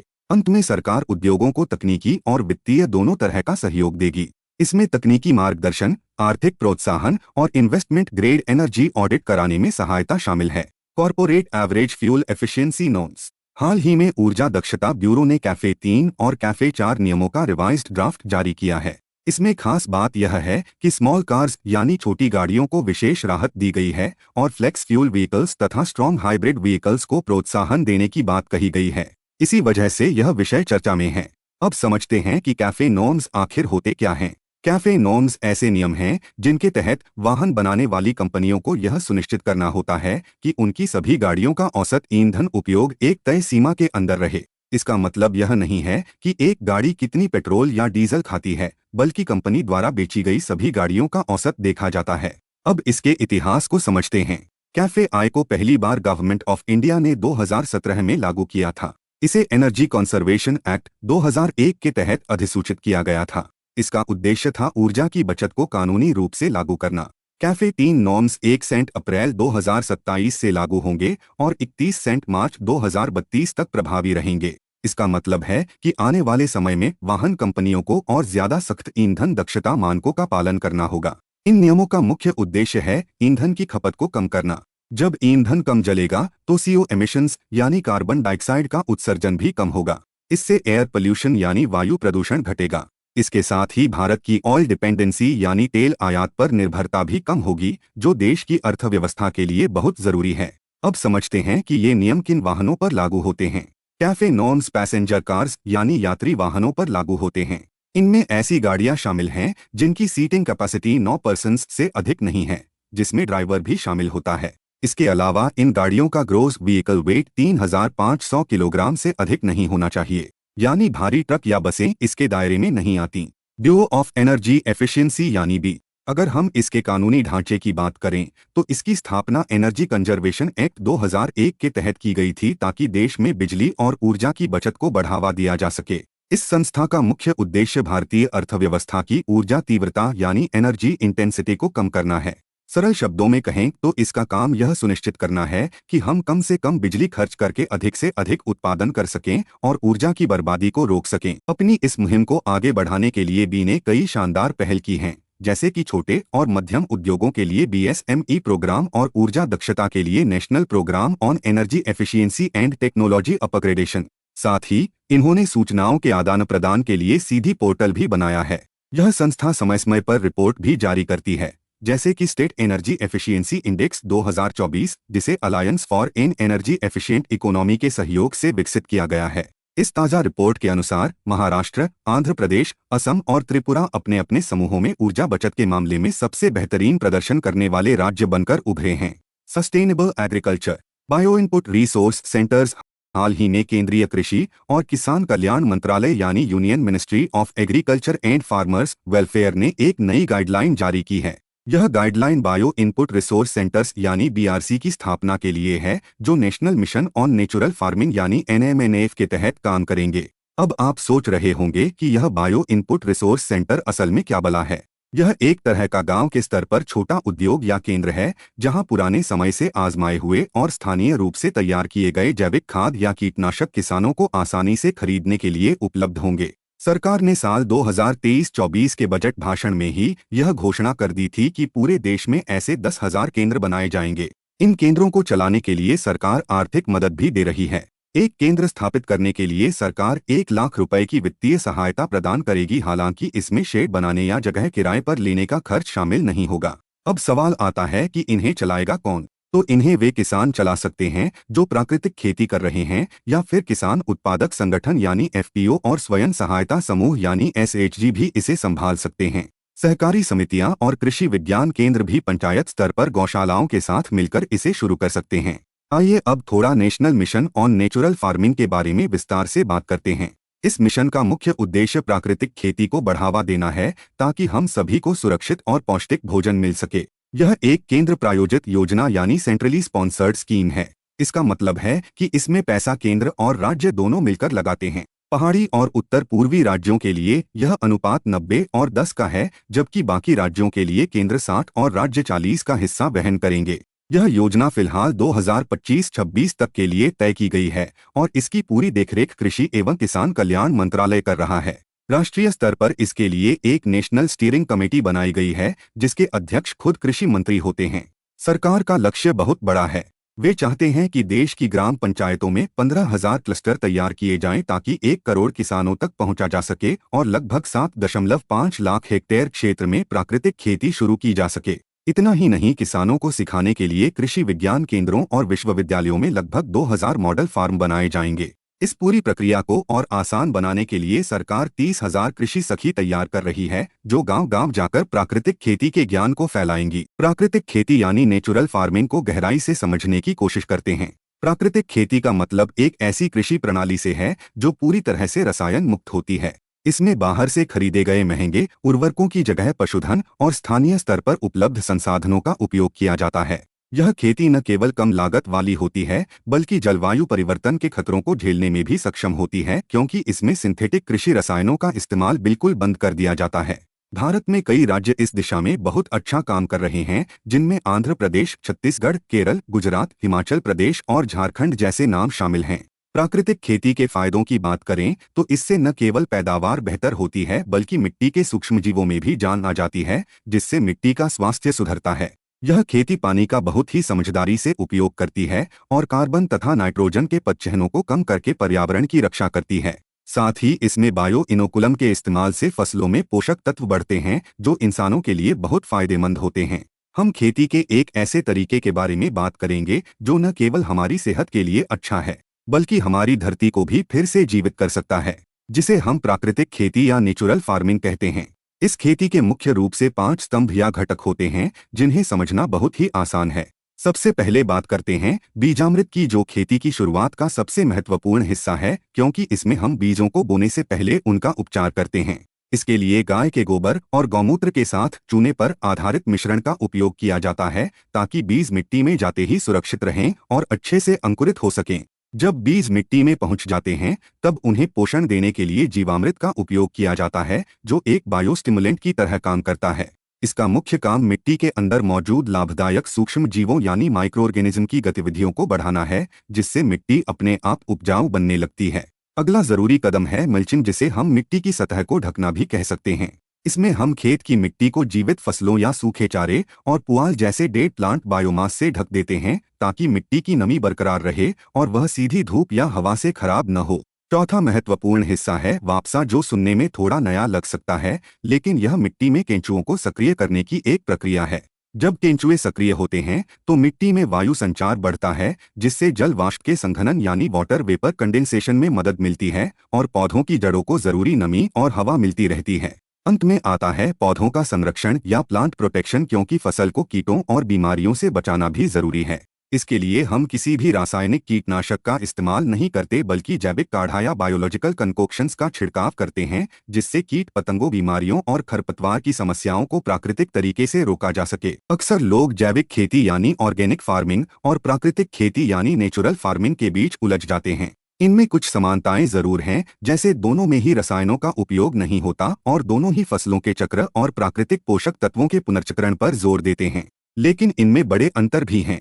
जैविक खेती में अक्सर बाहर से खरीदी गई जैविक खाद या इनपुट का इस्तेमाल होता है, जबकि प्राकृतिक खेती में बाहर से कुछ भी नहीं लाया जाता और सब कुछ देसी गाय पर आधारित कृषि इनपुट से ही तैयार होता है। मिट्टी के उपचार के मामले में भी दोनों अलग हैं। जैविक खेती में जरूरत पड़ने पर बाहर से प्राकृतिक खनिजों का इस्तेमाल किया जा सकता है, लेकिन प्राकृतिक खेती में वर्मी कंपोस्ट या किसी भी बाहरी खनिज की अनुमति नहीं होती। खेती के तरीकों में भी फर्क है, क्योंकि जैविक खेती में जुताई और खाद मिलाने की जरूरत होती है, जबकि प्राकृतिक खेती में मिट्टी की सतह पर ही सूक्ष्मजीवों और केंचुओं द्वारा खाद बनने की प्राकृतिक प्रक्रिया पर भरोसा किया जाता है। यही कारण है कि स्थानीय जैव विविधता पर निर्भर होने की वजह से प्राकृतिक खेती जैविक खेती की तुलना में बहुत सस्ती होती है। सरकार ने इसे बढ़ावा देने के लिए कई अन्य कदम भी उठाए हैं, जैसे national centre for management of agriculture extension यानी मैनेज को इस मिशन का नॉलेज पार्टनर बनाया गया है, जो सफलता की कहानियों का दस्तावेजीकरण और डिजिटलीकरण करता है। इसी तरह national centre for organic and natural farming यानी NCONF प्राकृतिक खेती के लिए प्रमाणन कार्यक्रम चलाता है, ताकि किसानों के उत्पादों को सही पहचान मिल सके। Globally important agricultural heritage systems. हाल ही में संयुक्त राष्ट्र के खाद्य और कृषि संगठन यानी FAO ने दुनिया भर के 6 नए स्थलों को अपनी इस विरासत सूची में शामिल किया है। इसे समझने के लिए आप यह सोचें कि जैसे पुरानी इमारतों को बचाने के लिए यूनेस्को उन्हें वर्ल्ड हेरिटेज साइट घोषित करता है, ठीक वैसे ही FAO दुनिया भर की उन पारंपरिक कृषि प्रणालियों को सुरक्षित करता है जो सदियों पुरानी हैं और आज भी पर्यावरण के अनुकूल हैं। नए शामिल किए गए स्थलों में ब्राजील का एक पारंपरिक वानिकी तंत्र है, जहां एरवा मेट नाम का पौधा उगाया जाता है। इसी तरह चीन के 3 अलग अलग क्षेत्रों को जगह मिली है, जहां पर्ल मसल यानी मोती पैदा करने वाले घोंघे की खेती होती है, और सफ़ेद चाय तथा खास तरह के नाशपाती के बागान भी शामिल हैं। मैक्सिको और स्पेन के लैंजारोटे द्वीप की ज्वालामुखी वाली मिट्टी पर की जाने वाली खेती को भी इस सूची में गौरव मिला है। जीआईएस कार्यक्रम की शुरुआत साल 2002 में सतत विकास के विश्व शिखर सम्मेलन में की गई थी। इसका मुख्य उद्देश्य छोटे और पारंपरिक किसानों की उस खेती को जलवायु परिवर्तन और आधुनिकता के खतरों से बचाना है जो जैव विविधता के लिए बहुत जरूरी है। वर्तमान में दुनिया के 28 देशों में कुल 95 ऐसे विरासत स्थल हैं, जिनमें भारत के भी 3 बहुत ही खास इलाके शामिल हैं। पहला है कश्मीर की केसर विरासत, जो अपनी सुगंध और पारंपरिक खेती के तरीकों के लिए मशहूर है। दूसरा है ओडिशा का कोरापुट पारंपरिक कृषि क्षेत्र, जहां आदिवासी समुदाय सदियों से अपनी देसी किस्मों के साथ खेती कर रहे हैं। तीसरा और बहुत ही दिलचस्प स्थल है केरल का कुट्टनाड इलाका, जहां समुद्र तल से नीचे खेती की जाती है। यह दुनिया की उन बहुत कम जगहों में से एक है जहां किसान खारे पानी के दलदलों को सुखाकर और पानी के स्तर को नियंत्रित करके धान उगाते हैं। Agro forestry. हाल ही में सरकार ने एक बहुत बड़ा कदम उठाते हुए कृषि भूमि पर पेड़ों की कटाई के लिए आदर्श नियम 2025 जारी किए हैं। अक्सर किसान अपने खेतों के किनारे पेड़ लगाने से डरते थे, क्योंकि उन्हें काटने और बेचने के लिए बहुत सारी सरकारी दफ्तरों के चक्कर लगाने पड़ते थे। लेकिन अब सरकार इन नियमों को आसान बना रही है। कृषि वानिकी का मतलब है अपनी खेती वाली जमीन पर फसलों के साथ साथ पेड़ और झाड़ियां उगाना। यह सिर्फ खेती नहीं है, बल्कि जमीन का ऐसा इस्तेमाल है जिससे पैदावार भी बढ़े और पर्यावरण भी सुरक्षित रहे। भारत में लगभग 8% जमीन पर पहले से ही इस तरह की खेती हो रही है। अब जो नए नियम आए हैं, उनके अनुसार राज्यों में पहले से मौजूद राज्य स्तरीय समितियां यानी स्टेट लेवल कमेटी ही इन नियमों की देखरेख करेंगी। किसानों को बस नेशनल टिम्बर मैनेजमेंट सिस्टम यानी NTMS नाम के एक ऑनलाइन पोर्टल पर अपनी जमीन और लगाए गए पेड़ों की जानकारी के साथ पंजीकरण करना होगा। अगर किसी किसान के खेत में 10 से ज्यादा पेड़ हैं, तो उन्हें कटाई के लिए कटाई का परमिट लेना होगा, जिसके लिए एक टीम आकर मुआयना करेगी। लेकिन अगर 10 या उससे कम पेड़ हैं, तो प्रक्रिया और भी आसान है। किसान को बस पेड़ की फोटो पोर्टल पर डालनी होगी और उसे ऑटोमेटिक तरीके से अनापत्ति प्रमाण पत्र यानी नो ऑब्जेक्शन सर्टिफिकेट मिल जाएगा। कृषि वानिकी अपनी जमीन पर फसलों के साथ साथ पेड़ लगाने की एक कला है और भारत में इसके कई अलग अलग स्वरूप देखने को मिलते हैं। सबसे पहले बात करते हैं एग्रीसिल्वीकल्चर की, जिसमें किसान अपनी साधारण फसलों के साथ लकड़ी देने वाले पेड़ों को उगाते हैं। वहीं अगर हम फसलों के साथ फलों के पेड़ लगाना चाहें, तो इसे एग्री हॉर्टिकल्चर कहा जाता है। कुछ किसान और भी आगे बढ़कर अपनी जमीन पर साधारण पेड़, फलों के पेड़ और फसलें, इन तीनों को एक साथ उगाते हैं, जिसे हम एग्रीसिल्वीहॉर्टिकल्चर के नाम से जानते हैं। पशुपालन करने वाले किसानों के लिए भी इसमें बहुत अच्छे विकल्प हैं, जैसे कि एग्रीसिल्वीपास्चर, जहां खेती की जमीन पर पेड़ों के साथ साथ मवेशियों को भी पाला जाता है। जब फलों के पेड़ों के साथ सब्जियां उगाई जाती हैं, तो इसे हॉर्टिओलेरिकल्चर कहते हैं, और जब साधारण पेड़ों के साथ सब्जियां लगाई जाती हैं, तो उसे सिल्वियोलेरिकल्चर कहा जाता है। इसके अलावा रेशम कीट पालन यानी सेरिकल्चर को भी पेड़ों या फलों के पेड़ों के साथ जोड़ा जा सकता है, जिसे सिल्वी या हॉर्टिसेरिकल्चर कहते हैं। कृषि वानिकी के फायदे बेमिसाल हैं। भारत इस मामले में दुनिया का पहला देश था जिसने साल 2014 में ही अपनी नेशनल एग्रोफॉरेस्ट्री पॉलिसी बना ली थी। इसके अलावा राष्ट्रीय कृषि विकास योजना और सतत कृषि के लिए राष्ट्रीय मिशन के तहत भी इसे बहुत बढ़ावा दिया जा रहा है। भारत ने बॉर्न चैलेंज के तहत यह संकल्प भी लिया है कि साल 2020 के बाद से वह अपनी 13 मिलियन हेक्टेयर खराब हो चुकी जमीन को फिर से हरा भरा बनाएगा। इन नए नियमों का सबसे बड़ा फायदा यह होगा कि किसानों को अब लकड़ी बेचने के लिए बिचौलियों या बाबुओं के चक्कर नहीं काटने पड़ेंगे, जिससे उनकी आय में इजाफा होगा। Miscellaneous environment audit rules 2025। हाल ही में पर्यावरण, वन और जलवायु परिवर्तन मंत्रालय, जिसे हम MoEFCC कहते हैं, ने एनवायरनमेंट ऑडिट रूल्स 2025 को आधिकारिक रूप से अधिसूचित किया है। अब सबसे पहले यह समझते हैं कि पर्यावरणीय लेखा परीक्षण क्या होता है। इसका मतलब होता है किसी भी परियोजना, गतिविधि या प्रक्रिया की व्यवस्थित जांच, सत्यापन, निरीक्षण और विश्लेषण करना, जिससे यह पता लगाया जा सके कि उसका पर्यावरण पर क्या प्रभाव पड़ रहा है।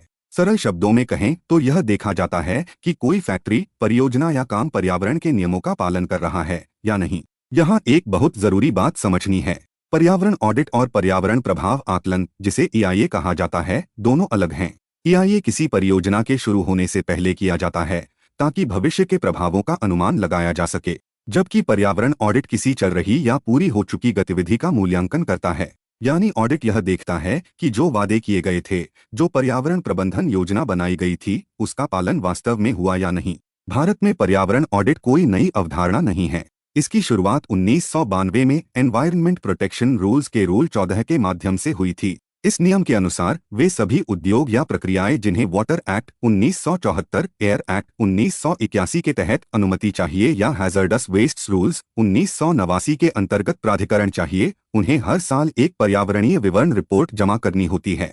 यह report state pollution control board यानी SPCB को दी जाती है। अब हम आते हैं एनवायरनमेंट ऑडिट रूल्स 2025 पर। इन नए नियमों का मुख्य उद्देश्य पूरे देश में पर्यावरण ऑडिट के लिए एक औपचारिक और संगठित ढांचा तैयार करना है। पहले व्यवस्था बिखरी हुई थी, लेकिन अब इसे एक स्पष्ट प्रणाली के तहत लाया गया है। इन नियमों का महत्व बहुत अधिक है क्योंकि इसमें तीसरे पक्ष द्वारा ऑडिट की व्यवस्था की गई है। इसका मतलब है कि केवल सरकारी एजेंसियां ही नहीं, बल्कि प्रमाणित और पंजीकृत पर्यावरण ऑडिटर भी ऑडिट करेंगे। यह व्यवस्था अंतर्राष्ट्रीय ढांचों जैसे इकोमार्क, एक्सटेंडेड प्रोड्यूसर रिस्पॉन्सिबिलिटी जिसे EPR कहा जाता है, ESG और ग्रीन बॉन्ड्स के अनुरूप है। इससे भारत की पर्यावरणीय जवाबदेही वैश्विक मानकों के करीब पहुंचती है। ये नियम एनवायरनमेंट प्रोटेक्शन एक्ट 1986 के अंतर्गत बनाए गए हैं और ये कई अन्य कानूनों के अनुरूप हैं, जैसे वन संरक्षण एवं संवर्धन अधिनियम 1980 और वाइल्ड लाइफ प्रोटेक्शन एक्ट 1972। इसका अर्थ यह है कि पर्यावरण ऑडिट अब केवल प्रदूषण तक सीमित नहीं रहेगा, बल्कि वन्यजीव और जैव विविधता से जुड़े पहलुओं को भी कवर करेगा। इन नियमों में एक नई संस्था की व्यवस्था की गई है, जिसे पर्यावरण ऑडिट नामित एजेंसी कहा गया है। इस एजेंसी का काम होगा पर्यावरण ऑडिटरों का पंजीकरण, प्रमाणन, प्रशिक्षण और निगरानी करना। यानी कौन ऑडिट करेगा, उसकी योग्यता क्या होगी और वह सही तरीके से काम कर रहा है या नहीं, यह सब इसी एजेंसी की जिम्मेदारी होगी। इसके अलावा रजिस्टर्ड एनवायरनमेंट ऑडिटर्स की व्यवस्था की गई है। ये पंजीकृत पर्यावरण ऑडिटर नमूना संग्रह करेंगे, विश्लेषण करेंगे, पर्यावरणीय क्षतिपूर्ति की गणना करेंगे और ग्रीन क्रेडिट रूल्स तथा कचरा प्रबंधन नियमों के अंतर्गत ऑडिट और सत्यापन का काम करेंगे। इससे पर्यावरणीय अनुपालन को तकनीकी और पेशेवर आधार मिलेगा। इन नियमों में दो स्तरीय प्रणाली अपनाई गई है। पहली परत में वही पारंपरिक सरकारी निगरानी रहेगी, जिसमें CPCB, SPCBs और मंत्रालय के क्षेत्रीय कार्यालय शामिल होंगे। दूसरी परत में पर्यावरण ऑडिटर आधारित व्यवस्था होगी, जहां स्वतंत्र और प्रमाणित ऑडिटर ऑडिट करेंगे। इससे पारदर्शिता और विश्वसनीयता दोनों बढ़ेंगी। इन नियमों को लागू करने की जिम्मेदारी पर्यावरण, वन और जलवायु परिवर्तन मंत्रालय की होगी। इसके साथ ही एक निगरानी तंत्र भी बनाया गया है, जिसमें एक स्टीयरिंग कमेटी होगी, जिसका नेतृत्व मंत्रालय का एडिशनल सेक्रेटरी करेगा। यह समिति पूरे सिस्टम की दिशा और निगरानी सुनिश्चित करेगी। Environmental impact assessment. हाल ही में सर्वोच्च न्यायालय ने वन शक्ति बनाम यूनियन ऑफ इंडिया मामले में अपने मई 2025 के निर्णय की समीक्षा की और उसे पलट दिया। उस पहले निर्णय में केंद्र सरकार को खनन परियोजनाओं को एक्स पोस्ट फैक्टो पर्यावरणीय मंजूरी देने से रोका गया था। साथ ही 2006 की EIA नोटिफिकेशन का उल्लंघन करके शुरू की गई गतिविधियों को नियमित करने पर भी रोक लगाई गई थी। अब इस निर्णय की समीक्षा होने के कारण यह विषय चर्चा में आ गया है। सबसे पहले यह जानना जरूरी है कि पर्यावरण प्रभाव आकलन क्या होता है। EIA एक ऐसी प्रक्रिया है जिसके माध्यम से किसी परियोजना के शुरू होने से पहले यह आकलन किया जाता है कि उसका पर्यावरण पर क्या प्रभाव पड़ेगा। इसका उद्देश्य विकास और पर्यावरण संरक्षण के बीच संतुलन बनाना है। भारत में एनवायरनमेंटल इम्पैक्ट असेसमेंट नोटिफिकेशन 2006 बहुत स्पष्ट रूप से यह कहती है कि किसी भी परियोजना को शुरू करने से पहले प्रायर एनवायरनमेंटल क्लियरेंस लेना अनिवार्य है। प्रायर का मतलब होता है पहले से। अब हम समझते हैं x post facto environmental clearance का अर्थ। एक्स पोस्ट फैक्टो का सीधा सा मतलब होता है काम हो जाने के बाद अनुमति देना। यानी कोई परियोजना पहले बिना पर्यावरणीय मंजूरी के शुरू हो जाए और बाद में सरकार से एनवायरनमेंटल क्लियरेंस ले ली जाए। सरल शब्दों में कहें तो पहले नियम तोड़े जाएं और बाद में उन्हें वैध बना दिया जाए। यहीं से समस्या शुरू होती है, क्योंकि यदि पहले ही काम शुरू कर दिया गया तो पर्यावरण को जो नुकसान होना था वह हो चुका होता है। ऐसी स्थिति में पर्यावरणीय आकलन केवल एक औपचारिकता बनकर रह जाता है। इस संदर्भ में एक बहुत महत्वपूर्ण न्यायिक निर्णय है कॉमन कॉज बनाम यूनियन ऑफ इंडिया अदर्स। इस मामले में सर्वोच्च न्यायालय ने स्पष्ट रूप से कहा था कि एक्स पोस्ट फैक्टो या रेट्रोस्पेक्टिव एनवायरनमेंटल क्लियरेंस की अवधारणा पर्यावरणीय न्यायशास्त्र के लिए पूरी तरह से अस्वीकार्य है। न्यायालय ने माना कि यह सतत विकास और एहतियाती सिद्धांत के विरुद्ध है। एनवायरनमेंटल क्लियरेंस या पर्यावरणीय मंजूरी। भारत में किसी भी ऐसे प्रोजेक्ट या परियोजना को शुरू करने के लिए यह मंजूरी लेना अनिवार्य है जिसका पर्यावरण पर गहरा प्रभाव पड़ सकता है। इस पूरी व्यवस्था का आधार EIA नोटिफिकेशन 2006 है, जो यह निर्धारित करता है कि कौन से काम शुरू करने से पहले सरकार की अनुमति लेना आवश्यक है। इस नोटिफिकेशन के तहत 39 से भी ज्यादा गतिविधियों की एक लंबी सूची दी गई है, जिनमें मुख्य रूप से खनन यानी माइनिंग, बुनियादी ढांचागत परियोजनाएं जैसे सड़कें और पुल और बिजली संयंत्र यानी पावर प्लांट्स शामिल हैं, जिन्हें काम शुरू करने से पहले अनिवार्य रूप से एनवायरनमेंटल क्लियरेंस लेना पड़ता है। प्रक्रिया को सरल और व्यवस्थित बनाने के लिए इन परियोजनाओं को 2 अलग-अलग श्रेणियों में बांटा गया है, ताकि काम की गंभीरता के हिसाब से उनकी जांच हो सके। पहली श्रेणी है कैटेगरी ए प्रोजेक्ट्स, जिन्हें बहुत ही संवेदनशील माना जाता है और इनकी समीक्षा सीधे केंद्र सरकार के स्तर पर ministry of environment, forest and climate change यानी पर्यावरण, वन और जलवायु परिवर्तन मंत्रालय द्वारा की जाती है। दूसरी श्रेणी है कैटेगरी बी प्रोजेक्ट्स, जिनकी देखरेख राज्य स्तर पर की जाती है। इन परियोजनाओं की जांच और मंजूरी का जिम्मा स्टेट या union territory environmental impact assessment authority, जिसे संक्षेप में सेया कहा जाता है, उसके पास होता है। इस पूरी प्रक्रिया का उद्देश्य सिर्फ यही है कि विकास की दौड़ में हम अपनी प्रकृति को नुकसान न पहुंचाएं और आने वाली पीढ़ियों के लिए एक सुरक्षित वातावरण छोड़ सकें। Great Nicobar island project. हाल ही में केंद्रीय जनजातीय कार्य मंत्रालय ने अंडमान और निकोबार द्वीप समूह प्रशासन से एक तथ्यात्मक रिपोर्ट मांगी है। शिकायत यह है कि फॉरेस्ट राइट्स एक्ट 2006 के तहत आदिवासियों के वन अधिकारों का निपटारा किए बिना ही ग्रेट निकोबार द्वीप परियोजना के लिए वन भूमि का डायवर्जन कर दिया गया। यही कारण है कि यह परियोजना चर्चा में आ गई है। सबसे पहले यहाँ मौजूद आदिवासी संस्थाओं की बात करते हैं। अंडमान और निकोबार द्वीप समूह में ट्राइबल काउंसिल्स होती हैं। ये tribal councils Andaman and Nicobar islands tribal councils regulation 2009 के तहत बनी वैधानिक संस्थाएं हैं। लेकिन आपको यह समझना चाहिए कि इन ट्राइबल काउंसिल्स के अधिकार बहुत सीमित हैं। इनके पास केवल सलाह देने और कुछ हद तक कार्यकारी शक्तियां हैं। ये 6th शेड्यूल के तहत बनने वाली ऑटोनॉमस काउंसिल्स जैसी शक्तिशाली संस्थाएं नहीं हैं, जिनके पास विधायी और व्यापक प्रशासनिक अधिकार होते हैं। अब प्रशासन की स्थिति समझते हैं। अंडमान और निकोबार द्वीप समूह प्रशासन का यह कहना है कि उसे फॉरेस्ट राइट्स एक्ट 2006 को लागू करने की आवश्यकता नहीं है। प्रशासन का तर्क यह है कि वहां की जनजातियां पहले से ही protection of aboriginal tribes act 1956 के तहत संरक्षित हैं। इस कानून को संक्षेप में पैट 56 कहा जाता है। लेकिन यहीं पर असली विवाद खड़ा होता है। Protection of aboriginal tribes act 1956 के अंतर्गत स्थानीय प्रशासन को यह अधिकार मिल जाता है कि वह वन भूमि को अपने स्तर पर डाइवर्ट कर सके। इसके विपरीत फॉरेस्ट राइट्स एक्ट 2006 एक बिल्कुल अलग दर्शन पर आधारित कानून है। FRA यह स्पष्ट करता है कि किसी भी वन भूमि के डाइवर्जन से पहले ग्राम सभा की सहमति लेना अनिवार्य है। यानी सीधे शब्दों में कहें तो FRA समुदाय की भागीदारी और सहमति को केंद्र में रखता है, जबकि पैट 56 प्रशासन को एक तरफा शक्ति देता है। अब हम स्वयं ग्रेट निकोबार द्वीप परियोजना को समझते हैं। इस परियोजना की परिकल्पना नीति आयोग द्वारा की गई थी। यह एक विशाल ग्रीनफील्ड इंफ्रास्ट्रक्चर परियोजना है, जिसे यूनियन कैबिनेट ने 2021 में मंजूरी दी थी। ग्रीनफील्ड परियोजना का मतलब होता है ऐसी परियोजना जो पहले से लगभग अप्रभावित क्षेत्र में शुरू की जाती है। इस परियोजना को लागू करने की nodal agency Andaman and Nicobar islands integrated development corporation है, जिसे संक्षेप में एनीड को कहा जाता है। इस संस्था की स्थापना 1988 में कंपनीज एक्ट 1956 के अंतर्गत की गई थी। अब परियोजना के मुख्य घटकों को समझते हैं। इस परियोजना के तहत गैलथिया बे में एक अंतर्राष्ट्रीय ट्रांसशिपमेंट पोर्ट बनाया जाना है। इसके अलावा एक ग्रीनफील्ड अंतर्राष्ट्रीय हवाई अड्डा प्रस्तावित है। साथ ही 450 मेगावाट की क्षमता वाला पावर प्लांट बनाया जाना है और एक आधुनिक टाउनशिप भी विकसित की जानी है।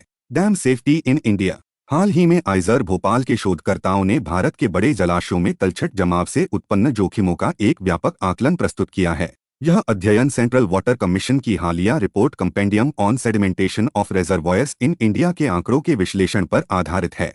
इसी शोध के कारण बांधों की सुरक्षा को लेकर गंभीर चिंताएं सामने आई हैं। अब हम तलछट जमाव को सरल भाषा में समझते हैं। जब नदियों के साथ मिट्टी, रेत और अन्य कण जलाशयों में जमा होते रहते हैं, तो धीरे धीरे बांध की जल भंडारण क्षमता कम हो जाती है। शोध में पाया गया है कि भारत के कई बड़े जलाशयों ने सेडिमेंटेशन के कारण अपनी मूल डिजाइन की गई भंडारण क्षमता का लगभग 50% तक खो दिया है। इसका सीधा अर्थ है कि बांध उतना पानी रोक ही नहीं पा रहे जितना उनके लिए बनाया गया था। इस समस्या में क्षेत्रीय असमानता भी देखने को मिलती है। अध्ययन के अनुसार हिमालयी क्षेत्र, पश्चिम की ओर बहने वाली नदियां, नर्मदा तापी बेसिन, पूर्व की ओर बहने वाली नदियां और इंडो गंगा के मैदान विशेष रूप से संवेदनशील क्षेत्र बनकर उभरे हैं। इसका कारण इन क्षेत्रों में अधिक कटाव, तेज प्रवाह और भारी तलछट का जमा होना है। अब इसके परिणाम समझते हैं। तलछट जमाव के कारण डाउनस्ट्रीम क्षेत्रों में सेडिमेंट स्टारवेशन हो जाता है, यानी निचले इलाकों तक आवश्यक अवसाद नहीं पहुंच पाता। इससे नदी पारिस्थितिकी प्रभावित होती है। साथ ही जल सुरक्षा कम होती है, सिंचाई और पीने के पानी की उपलब्धता घटती है और जल विद्युत उत्पादन में कमी आती है, जिससे ऊर्जा की कमी बढ़ती है। अब हम भारत में बांधों की स्थिति को समझते हैं। भारत दुनिया में बांधों के मामले में तीसरा सबसे बड़ा देश है, चीन और यूएसए के बाद। वर्ष 2023 तक भारत में लगभग 6,000 बड़े बांध हैं और इनमें सबसे अधिक बांध महाराष्ट्र राज्य में हैं। जलाशय की मात्रा के आधार पर भारत का सबसे बड़ा जलाशय इंदिरा सागर बांध है, जो मध्य प्रदेश में नर्मदा नदी पर स्थित है। लेकिन यहाँ एक बड़ी चिंता की बात है। भारत के 80% से अधिक बड़े बांध 25 वर्ष से अधिक पुराने हो चुके हैं। पुराने बांधों में संरचनात्मक कमजोरी, सेडिमेंटेशन और तकनीकी अप्रासंगिकता की समस्याएं अधिक होती हैं, जिससे दुर्घटनाओं का खतरा बढ़ जाता है। इन्हीं चिंताओं को देखते हुए भारत सरकार ने बांध सुरक्षा सुनिश्चित करने के लिए कई कदम उठाए हैं। सबसे महत्वपूर्ण कदम है डैम सेफ्टी एक्ट। इस कानून के तहत एक संस्थागत ढांचा बनाया गया है। इसके अंतर्गत national committee on dam safety और नेशनल डैम सेफ्टी अथॉरिटी की स्थापना की गई है। साथ ही राज्यों के स्तर पर state committee on dam safety और स्टेट डैम सेफ्टी ऑर्गेनाइजेशन बनाए गए हैं, ताकि केंद्र और राज्य दोनों स्तरों पर निगरानी सुनिश्चित हो सके। इसके अलावा सेंट्रल वाटर कमीशन द्वारा national register of large dams तैयार किया गया है, जिसमें देश के सभी बड़े बांधों का विवरण दर्ज किया जाता है। बांधों की मरम्मत और सुधार के लिए dam rehabilitation and improvement project यानी ड्रिप चलाया जा रहा है। इसके फेज 2 और फेज 3 को department of water resources, river development and Ganga rejuvenation द्वारा सेंट्रल वाटर कमीशन के माध्यम से लागू किया जा रहा है। इस परियोजना को वर्ल्ड बैंक और एशियन इंफ्रास्ट्रक्चर इन्वेस्टमेंट बैंक से वित्तीय सहायता मिल रही है। तकनीकी स्तर पर seismic hazard analysis information system, जिसे शेजीज कहा जाता है, का उपयोग किया जा रहा है, ताकि भूकंपीय जोखिमों का आकलन किया जा सके। इसके अलावा national centre for earthquake safety of dams की स्थापना एमएनआईटी जयपुर, राजस्थान में की गई है।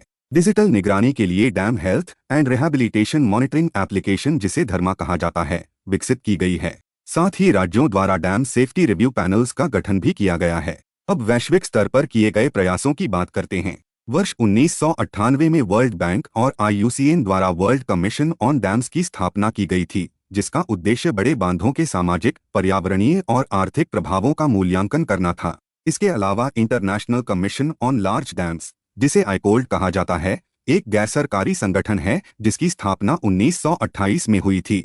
भारत इसमें Indian national committee on large dams यानी इनकोल्ड के माध्यम से भागीदारी करता है। Seed management. हाल ही में कृषि और किसान कल्याण विभाग ने ड्राफ्ट सीड्स बिल 2025 जारी किया है।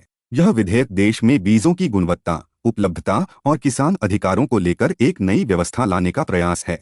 यह विधेयक सीड्स एक्ट 1966 और सीड्स कंट्रोल ऑर्डर 1983 की जगह लेने के लिए लाया गया है, यानी लगभग 60 वर्ष पुराने कानून को बदलकर आधुनिक कृषि आवश्यकताओं के अनुरूप नया कानून बनाया जा रहा है। इस विधेयक का मुख्य उद्देश्य है बाजार में उपलब्ध बीजों और रोपण सामग्री की गुणवत्ता को नियंत्रित करना। सरल शब्दों में कहें तो किसान को जो बीज मिले वह शुद्ध हो, प्रमाणित हो और उससे अपेक्षित उत्पादन मिल सके। अब इसके प्रमुख प्रावधानों को एक एक करके समझते हैं। इस विधेयक के अनुसार कोई भी अपंजीकृत बीज बाजार में नहीं बेचा जा सकेगा। हालांकि इसमें दो महत्वपूर्ण अपवाद रखे गए हैं। पहला अपवाद किसानों की अपनी पारंपरिक किस्में हैं और दूसरा वे बीज हैं जो केवल निर्यात के उद्देश्य से उत्पादित किए जाते हैं। इसका मतलब है कि किसान अपने पारंपरिक बीजों को पूरी तरह छोड़ने के लिए मजबूर नहीं होंगे। एक बहुत महत्वपूर्ण प्रावधान है साथी पोर्टल से जुड़ा हुआ। साथी एक राष्ट्रीय पोर्टल है जिसे कृषि और किसान कल्याण मंत्रालय ने नेशनल इन्फॉर्मेटिक्स सेंटर के सहयोग से बनाया है। इस पोर्टल पर बीज उत्पादकों और विक्रेताओं का पंजीकरण अनिवार्य होगा। इसका उद्देश्य बीज की पूरी यात्रा को ट्रैक करना है, यानी बीज कहां से पैदा हुआ और किसान तक कैसे पहुंचा, इसकी पूरी जानकारी उपलब्ध रहे। इससे बीजों की ट्रेसेबिलिटी सुनिश्चित होगी। विधेयक यह भी कहता है कि सभी बीज किस्मों को Indian minimum seed certification standards का पालन करना होगा। इसका अर्थ है कि बीज की शुद्धता, अंकुरण क्षमता और गुणवत्ता एक न्यूनतम राष्ट्रीय मानक के अनुरूप होनी चाहिए। अब संस्थागत व्यवस्था को समझते हैं। ड्राफ्ट सीड्स बिल 2025 के तहत सेंट्रल सीड कमेटी का गठन केंद्र सरकार द्वारा किया जाएगा और स्टेट सीड कमिटीज का गठन राज्य सरकारों द्वारा किया जाएगा। ये समितियां बीज नीति, निगरानी और नियमन में महत्वपूर्ण भूमिका निभाएंगी। इसके अलावा रजिस्ट्रेशन सब कमिटीज बनाई जाएंगी। इनका काम होगा बीज किस्मों के दावों की जांच करना और यह सिफारिश करना कि कौन सी बीज किस्म पंजीकरण के योग्य है और कौन सी नहीं। इस विधेयक में national register on seed varieties की व्यवस्था भी की गई है। यह एक राष्ट्रीय रजिस्टर होगा जिसमें सभी पंजीकृत बीज किस्मों का विवरण रखा जाएगा। यह रजिस्ट्रार के नियंत्रण और प्रबंधन में रहेगा। यह विधेयक किसानों के अधिकारों की रक्षा करता है। किसान अपने बीजों को बचा सकते हैं, उनका उपयोग कर सकते हैं, आपस में बदल सकते हैं या बेच भी सकते हैं, खासकर पारंपरिक किस्मों को। लेकिन एक शर्त है कि वे इन बीजों को किसी ब्रांड नाम से नहीं बेच सकते। इसका उद्देश्य किसानों की स्वतंत्रता और बाजार के नियमन के बीच संतुलन बनाना है। अंत में इस विधेयक में सेंट्रल और स्टेट सीड टेस्टिंग लैबोरेटरीज की स्थापना का भी प्रावधान है। इन प्रयोगशालाओं का काम बीजों की गुणवत्ता की जांच करना होगा ताकि खराब या नकली बीज बाजार में न पहुंच सकें। सीड्स एक्ट 1966 और ड्राफ्ट सीड्स बिल 2025 का तुलनात्मक अध्ययन। सबसे पहले हम सीड्स एक्ट 1966 की पृष्ठभूमि समझते हैं।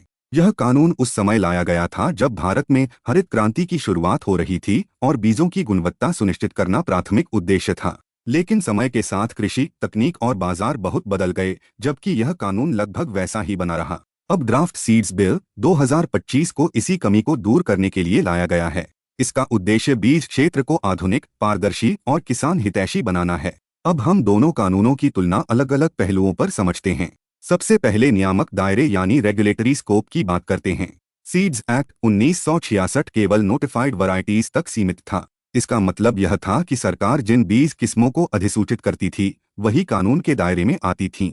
इसके विपरीत ड्राफ्ट सीड्स बिल 2025 बाजार में बिकने वाले सभी व्यावसायिक बीजों को अपने दायरे में लाता है। इससे कोई भी बीज बिना निगरानी के बाजार में नहीं आ सकेगा। अब सीड रजिस्ट्रेशन को समझते हैं। सीड्स एक्ट 1966 में बीज पंजीकरण पूरी तरह अनिवार्य नहीं था और यह सरकारी अधिसूचना पर निर्भर करता था। लेकिन ड्राफ्ट सीड्स बिल 2025 में हर बीज किस्म का पंजीकरण अनिवार्य कर दिया गया है, उससे पहले कि उसका व्यापार किया जाए। हालांकि पुराने नोटिफाइड बीजों को स्वतः पंजीकृत माना जाएगा ताकि अनावश्यक बाधा न आए। अब क्वालिटी एश्योरेंस मैकेनिज्म पर आते हैं। पुराने कानून में केवल अंकुरण क्षमता और शुद्धता जैसे बुनियादी मानक थे और परीक्षण की व्यवस्था भी सीमित थी। नए विधेयक में गुणवत्ता को लेकर सख्ती बढ़ा दी गई है। इसमें बेहतर गुणवत्ता चिन्ह, डिजिटल लेबलिंग, QR आधारित ट्रेसेबिलिटी और अधिक मान्यता प्राप्त प्रयोगशालाओं की व्यवस्था की गई है। इसका सीधा लाभ किसान को मिलेगा क्योंकि खराब बीज की पहचान आसान होगी। अब फार्मर राइट्स यानी किसान अधिकारों की बात करते हैं। सीड्स एक्ट 1966 में किसानों के अधिकारों की बहुत सीमित सुरक्षा थी और नुकसान होने पर मुआवजे की कोई स्पष्ट व्यवस्था नहीं थी। ड्राफ्ट सीड्स बिल 2025 किसानों को अपने बीज बचाने, उपयोग करने, आपस में बदलने और बेचने का अधिकार देता है। यह किसानों की पारंपरिक स्वतंत्रता को मान्यता देता है, हालांकि ब्रांड नाम से बेचने की अनुमति नहीं है। अब मार्केट रिस्पॉन्सिबिलिटी को समझते हैं। पुराने कानून में निगरानी कमजोर थी, जिसके कारण कई बार खराब या नकली बीज बाजार में पहुंच जाते थे। नए विधेयक में पंजीकरण, लेबलिंग और ट्रेसेबिलिटी जैसी शर्तों के माध्यम से बाजार की जिम्मेदारी को मजबूत किया गया है। इससे बीज कंपनियों की जवाबदेही बढ़ेगी।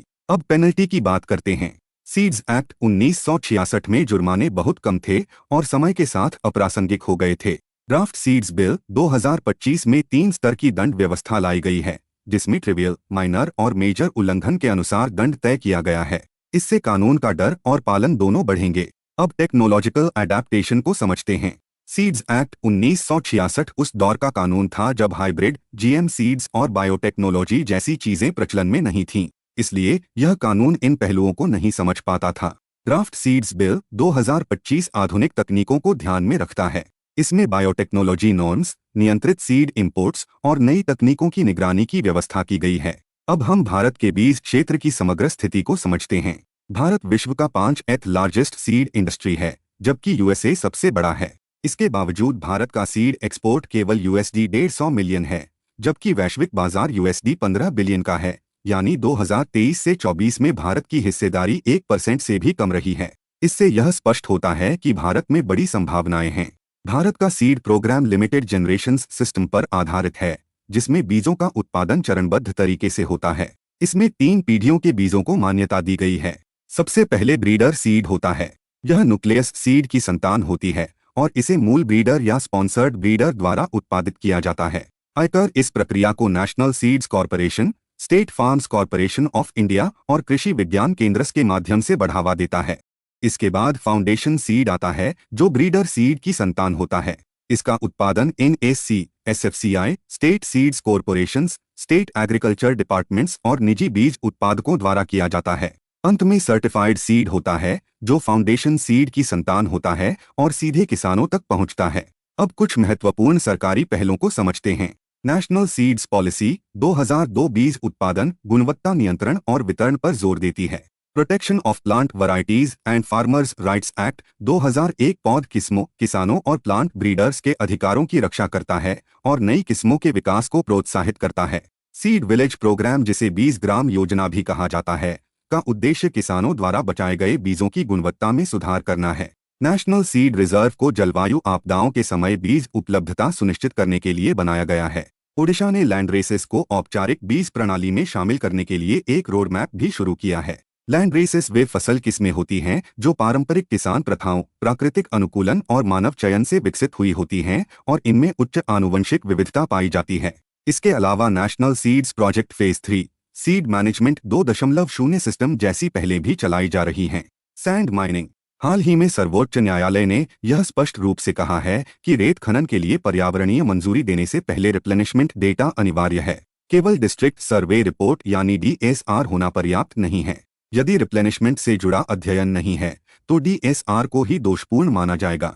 रिप्लेनिशमेंट का मतलब होता है प्राकृतिक रूप से दोबारा भरना, यानी नदी से जितनी रेत निकाली जाती है, क्या वह उतनी ही मात्रा में प्राकृतिक रूप से फिर से भर भी पा रही है या नहीं। सर्वोच्च न्यायालय ने कहा कि यदि यह जानकारी ही नहीं है कि नदी खुद को कितना पुनः भर सकती है, तो खनन की अनुमति देना पर्यावरण के साथ अन्याय होगा।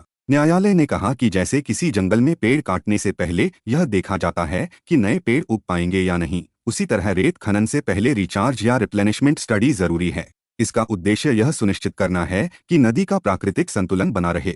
अब हम समझते हैं कि सैंड माइनिंग वास्तव में होता क्या है।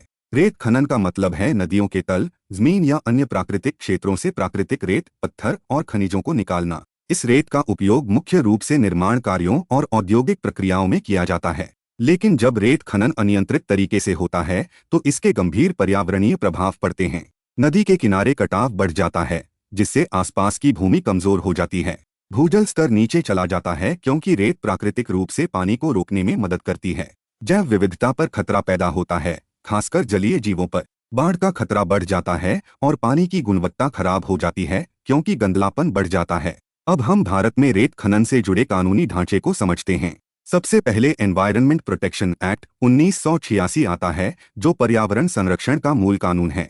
इसके अंतर्गत रेत खनन जैसी गतिविधियों को नियंत्रित किया जाता है। इसके बाद एक बहुत महत्वपूर्ण मामला है दीपक कुमार बनाम स्टेट ऑफ हरियाणा। इस मामले में सर्वोच्च न्यायालय ने कहा था कि माइनर मिनरल्स, जिनमें रेत भी शामिल है, उनके खनन के लिए भी एनवायरमेंटल क्लियरेंस अनिवार्य होगा। इससे पहले छोटे स्तर के खनन को अक्सर बिना मंजूरी के अनुमति मिल जाती थी। इसके बाद EIA नोटिफिकेशन में 2016 का संशोधन किया गया। इसमें क्लस्टर बेस्ड असेसमेंट की व्यवस्था की गई, यानी पास के खनन क्षेत्रों को एक साथ देखकर आकलन किया जाएगा। साथ ही रिप्लेनिशमेंट स्टडी को डिस्ट्रिक्ट सर्वे रिपोर्ट का अनिवार्य हिस्सा बना दिया गया। इसके अलावा sustainable sand mining management guidelines 2016 और एनफोर्समेंट एंड मॉनिटरिंग गाइडलाइंस 2020 जारी की गईं। इन दिशानिर्देशों का मुख्य उद्देश्य यह है कि हर नदी या क्षेत्र के लिए एनुअल रिप्लेनिशमेंट रेट की गणना की जाए। इसी के आधार पर यह तय किया जाए कि कितनी मात्रा में रेत का खनन सुरक्षित और टिकाऊ होगा। Other important news. सबसे पहले हम बात करते हैं ब्रिक्स भूमि पुनर्स्थापन साझेदारी। यह पहल 15वें ब्रिक्स एग्रीकल्चर मीट के दौरान ब्राजील में शुरू की गई। इस साझेदारी का मुख्य उद्देश्य भूमि क्षरण, मरुस्थलीकरण और मिट्टी की उर्वरता में हो रही कमी से निपटना है। इसका सीधा लाभ छोटे किसानों, आदिवासियों और ग्रामीण समुदायों को मिलेगा। आज के समय में यह पहल इसलिए भी महत्वपूर्ण है क्योंकि भूमि का क्षरण बहुत तेजी से हो रहा है। उदाहरण के तौर पर भारत में लगभग 32% भूमि डिग्रेडेड हो चुकी है और लगभग 25% भूमि डिजर्टिफिकेशन की प्रक्रिया से गुजर रही है। यह जानकारी फूड एंड एग्रीकल्चर ऑर्गेनाइजेशन द्वारा दी गई है। इसका अर्थ यह है कि यदि समय रहते भूमि को पुनर्जीवित नहीं किया गया तो खाद्य सुरक्षा और आजीविका दोनों पर संकट आ सकता है। अब हम दूसरी महत्वपूर्ण खबर समझते हैं, जिसका नाम है UN India global capacity building initiative, यानी संयुक्त राष्ट्र और भारत की वैश्विक क्षमता निर्माण पहल। इस पहल के अंतर्गत भारत ने एशिया, अफ्रीका और कैरेबियन देशों के लिए संयुक्त राष्ट्र के साथ मिलकर कुछ नई परियोजनाएं शुरू की हैं। इस पहल की शुरुआत भारत और संयुक्त राष्ट्र ने मिलकर सितंबर 2023 में की थी। इसका मुख्य उद्देश्य है ग्लोबल साउथ देशों के साथ भारत के विकास अनुभव, सर्वोत्तम कार्यप्रणालियां और विशेषज्ञता साझा करना। इससे इन देशों को सस्टेनेबल डेवलपमेंट गोल्स यानी एसडीजीज को तेजी से हासिल करने में मदद मिलेगी। इस पहल को लागू करने के लिए UN India SDG country fund और Indian technical and economic cooperation programme, जिसे आईटीसी कहा जाता है, का उपयोग किया जा रहा है। यह भारत की सॉफ्ट पावर और विकास साझेदारी की नीति को भी दर्शाता है। अब हम तीसरी और बहुत संवेदनशील पहल की बात करते हैं, जिसका नाम है रिक्लेम फ्रेमवर्क। इसे कोल मिनिस्ट्री के अंतर्गत कोल कंट्रोलर ऑर्गेनाइजेशन और हार्टफुलनेस इंस्टीट्यूट ने मिलकर लॉन्च किया है। रिक्लेम फ्रेमवर्क का उद्देश्य खदानों के बंद होने और उसके बाद की स्थिति में स्थानीय समुदायों के साथ समावेशी सहभागिता और विकास के लिए एक संरचित मार्गदर्शिका प्रदान करना है। यहाँ यह समझना बहुत जरूरी है कि जब कोई खदान बंद होती है तो उसका प्रभाव केवल जमीन पर नहीं पड़ता, बल्कि वहाँ रहने वाले लोगों की आजीविका पर भी गहरा असर पड़ता है। यह फ्रेमवर्क इस वास्तविकता को स्वीकार करता है कि माइन क्लोजर से स्थानीय अर्थव्यवस्था, रोजगार और सामाजिक ढांचे पर बड़ा प्रभाव पड़ता है। इसलिए इसमें विशेष रूप से जेंडर इंक्लूसिविटी पर जोर दिया गया है। महिलाओं की भागीदारी, कमजोर वर्गों का प्रतिनिधित्व और पंचायती राज इंस्टीट्यूशंस के साथ तालमेल को इसमें विशेष महत्व दिया गया है। बात करते हैं एलआईवीएस और अर्था की, जिन्हें कोल और लिग्नाइट माइंस के स्टार रेटिंग अवार्ड सेरेमनी के दौरान पेश किया गया है। एलआईवीएस का पूरा अर्थ है एक ऐसा व्यापक मार्गदर्शक जो खनन क्षेत्र में काम करने वाले लोगों के लिए एक बेंचमार्क के रूप में कार्य करेगा। इसका उद्देश्य जिम्मेदार और सतत खदान बंदी को सुनिश्चित करना है। जब कोई खदान बंद होती है तो केवल मशीनें हटाना ही पर्याप्त नहीं होता, बल्कि पर्यावरण की बहाली और स्थानीय समुदाय के भविष्य का भी ध्यान रखना पड़ता है। एलआईवीएस इसी प्रक्रिया को वैश्विक सर्वोत्तम प्रथाओं के अनुरूप दिशा देने का प्रयास करता है। अब अर्था को समझते हैं। अर्था एक ग्रीन फाइनेंसिंग फ्रेमवर्क है। इसका मतलब है कि यह एक ऐसी वित्तीय व्यवस्था प्रदान करता है जिसके माध्यम से निवेश को रिक्लेम्ड यानी पुनः प्राप्त की गई खदानों में लगाया जा सके। उद्देश्य यह है कि बंद हो चुकी खदानों को दोबारा उपयोगी बनाया जाए और उन्हें पर्यावरण के अनुकूल तथा उत्पादक संपत्तियों में बदला जाए। यह खनन क्षेत्र में सस्टेनेबल ट्रांजिशन का एक महत्वपूर्ण कदम है। अब अगली खबर है यूनिफॉर्म रिन्यूएबल एनर्जी टैरिफ, जिसे संक्षेप में यूआरईटी कहा जाता है। इसे हाल ही में मिनिस्ट्री ऑफ पावर द्वारा समाप्त कर दिया गया है। पहले समझते हैं कि यूआरईटी था क्या। इसका उद्देश्य था कि उपभोक्ताओं को समान रिन्यूएबल एनर्जी टैरिफ मिले। इसके लिए एक सेंट्रल पूल बनाया गया था जिसमें समान प्रकार की रिन्यूएबल एनर्जी प्रोजेक्ट्स की कम्पिटिटिव बिड से निकली कीमतों का औसत लिया जाता था। इसका एक उद्देश्य यह भी था कि बिड डिस्कवर्ड प्राइसेस में लगातार गिरावट के कारण प्रोक्यूरर्स पर पड़ने वाले प्रभाव को संतुलित किया जा सके। लेकिन व्यवहार में समस्या यह आई कि प्रोक्यूरर्स यानी बिजली खरीदने वाली एजेंसियां पावर सेल एग्रीमेंट्स पर हस्ताक्षर करने से हिचकने लगीं। कारण यह था कि 3 वर्षों की निश्चित अवधि में टैरिफ को लेकर अनिश्चितता बनी रहती थी। इससे कई परियोजनाएं अटक गईं। इसलिए यूआरईटी को समाप्त कर दिया गया। अब हम एक बहुत प्रेरणादायक खबर की बात करते हैं जो यूएनडीपी इक्वेटर इनिशिएटिव अवार्ड से जुड़ी है। कर्नाटक के धारवाड़ जिले के एक छोटे से गांव की Bibi Fatima women's self help group को इक्वेटर इनिशिएटिव अवार्ड से सम्मानित किया गया है। इस पुरस्कार को जैव विविधता संरक्षण का नोबेल पुरस्कार भी कहा जाता है। यह पुरस्कार यूनाइटेड नेशंस डेवलपमेंट प्रोग्राम के इक्वेटर इनिशिएटिव के अंतर्गत हर 2 साल में दिया जाता है। इसका उद्देश्य इंडिजिनस पीपल्स और स्थानीय समुदायों को प्रोत्साहित करना है ताकि वे भूमि क्षरण, जैव विविधता संरक्षण और आजीविका सुधार की चुनौतियों का समाधान कर सकें। बीबी फतिमा एसएचजी ने वर्षा आधारित खेतों में मिलेट आधारित मिश्रित खेती को अपनाया। उन्होंने क्लाइमेट रिसिलिएंट फार्मिंग सिस्टम्स को बढ़ावा दिया, पशुपालन और बागवानी को अपनाया और मोटे अनाज यानी मिलेट्स को लोकप्रिय बनाया। यह उदाहरण दिखाता है कि स्थानीय स्तर पर छोटे प्रयास भी वैश्विक स्तर पर पहचान बना सकते हैं। अब अंतिम खबर की बात करते हैं जो सस्टेनेबल एनर्जी फॉर ऑल से जुड़ी है। एनटीपीसी ने सेफोरॉल के साथ मिलकर एनर्जी ट्रांजिशन रोडमैप तैयार करने के लिए साझेदारी की है। सस्टेनेबल एनर्जी फॉर ऑल की शुरुआत 2011 में तत्कालीन यूएन सेक्रेटरी जनरल बैन की मून द्वारा की गई थी। यह एक स्वतंत्र संगठन है जिसे अनॉप्स द्वारा होस्ट किया जाता है। इसका वैश्विक उद्देश्य इमर्जिंग और डेवलपिंग देशों में एनर्जी ट्रांजिशन को तेज करना है ताकि स्वच्छ, सस्ती और टिकाऊ ऊर्जा सभी तक पहुंच सके। यहाँ अनॉप्स को भी समझना जरूरी है। UN office for project services पहले यूएनडीपी का हिस्सा था, लेकिन 1994 के बाद यह एक अलग और सेल्फ फाइनेंसिंग यूएन एजेंसी बन गया। इसका मुख्यालय कोपेनहेगन, डेनमार्क में है। इसका उद्देश्य मानवीय और विकास परियोजनाओं को लागू करने में सहायता करना है, विशेष रूप से सस्टेनेबल डेवलपमेंट और सस्टेनेबल डेवलपमेंट गोल्स पर ध्यान केंद्रित करते हुए। Terms concepts in news, renewable purchase obligation and renewable consumption obligation. हाल ही में मिनिस्ट्री ऑफ पावर ने एनर्जी कंजर्वेशन एक्ट 2001 के तहत रिन्यूएबल कंजम्पशन ऑब्लिगेशन से संबंधित एक संशोधित ड्राफ्ट नोटिफिकेशन जारी किया है। इस अधिसूचना में वर्ष 2024-25 से 2029-30 तक के लिए साल दर साल रिन्यूएबल एनर्जी कंजम्पशन टारगेट्स को अनिवार्य रूप से तय किया गया है। यानी अब केवल रिन्यूएबल एनर्जी खरीदना ही नहीं बल्कि उसका उपभोग करना भी अनिवार्य बनाया जा रहा है। अब हम मूल अवधारणा को बहुत सरल भाषा में समझते हैं। सबसे पहले रिन्यूएबल परचेस ऑब्लिगेशन यानी आरपीओ को समझते हैं। आरपीओ की व्यवस्था इलेक्ट्रिसिटी एक्ट 2003 के तहत की गई थी। इसके अनुसार बिजली वितरण कंपनियों, कैप्टिव पावर प्रोड्यूसर्स और ओपन एक्सेस कंज्यूमर्स को हर साल अपनी कुल बिजली खरीद का एक निश्चित न्यूनतम हिस्सा रिन्यूएबल एनर्जी स्रोतों से खरीदना अनिवार्य होता है। सरल शब्दों में कहें तो आरपीओ यह सुनिश्चित करता है कि बिजली खरीदते समय कुछ मात्रा सौर, पवन, जल या अन्य रिन्यूएबल स्रोतों से ही ली जाए। यहाँ ध्यान देने वाली बात यह है कि आरपीओ का फोकस खरीद पर होता है, न कि वास्तविक उपयोग पर। अब हम रिन्यूएबल कंजम्पशन ऑब्लिगेशन यानी आरसीओ को समझते हैं। आरसीओ का फोकस खरीद पर नहीं बल्कि वास्तविक खपत यानी कंजम्पशन पर होता है। इसका अर्थ है कि कोई उपभोक्ता या संस्था वास्तव में अपनी कुल बिजली खपत में से एक निश्चित हिस्सा रिन्यूएबल एनर्जी से ही उपयोग करे। इस नई ड्राफ्ट नोटिफिकेशन के माध्यम से सरकार धीरे धीरे आरपीओ से आरसीओ की ओर बढ़ रही है। इसका मुख्य उद्देश्य यह है कि रिन्यूएबल एनर्जी केवल कागजों में खरीदी न जाए बल्कि उसका वास्तविक उपयोग भी बढ़े। इससे देश में स्वच्छ ऊर्जा की मांग और उपयोग दोनों को प्रोत्साहन मिलेगा। इस ड्राफ्ट के अनुसार आरसीओ को minimum share of electrical energy consumption from renewable sources के रूप में परिभाषित किया गया है।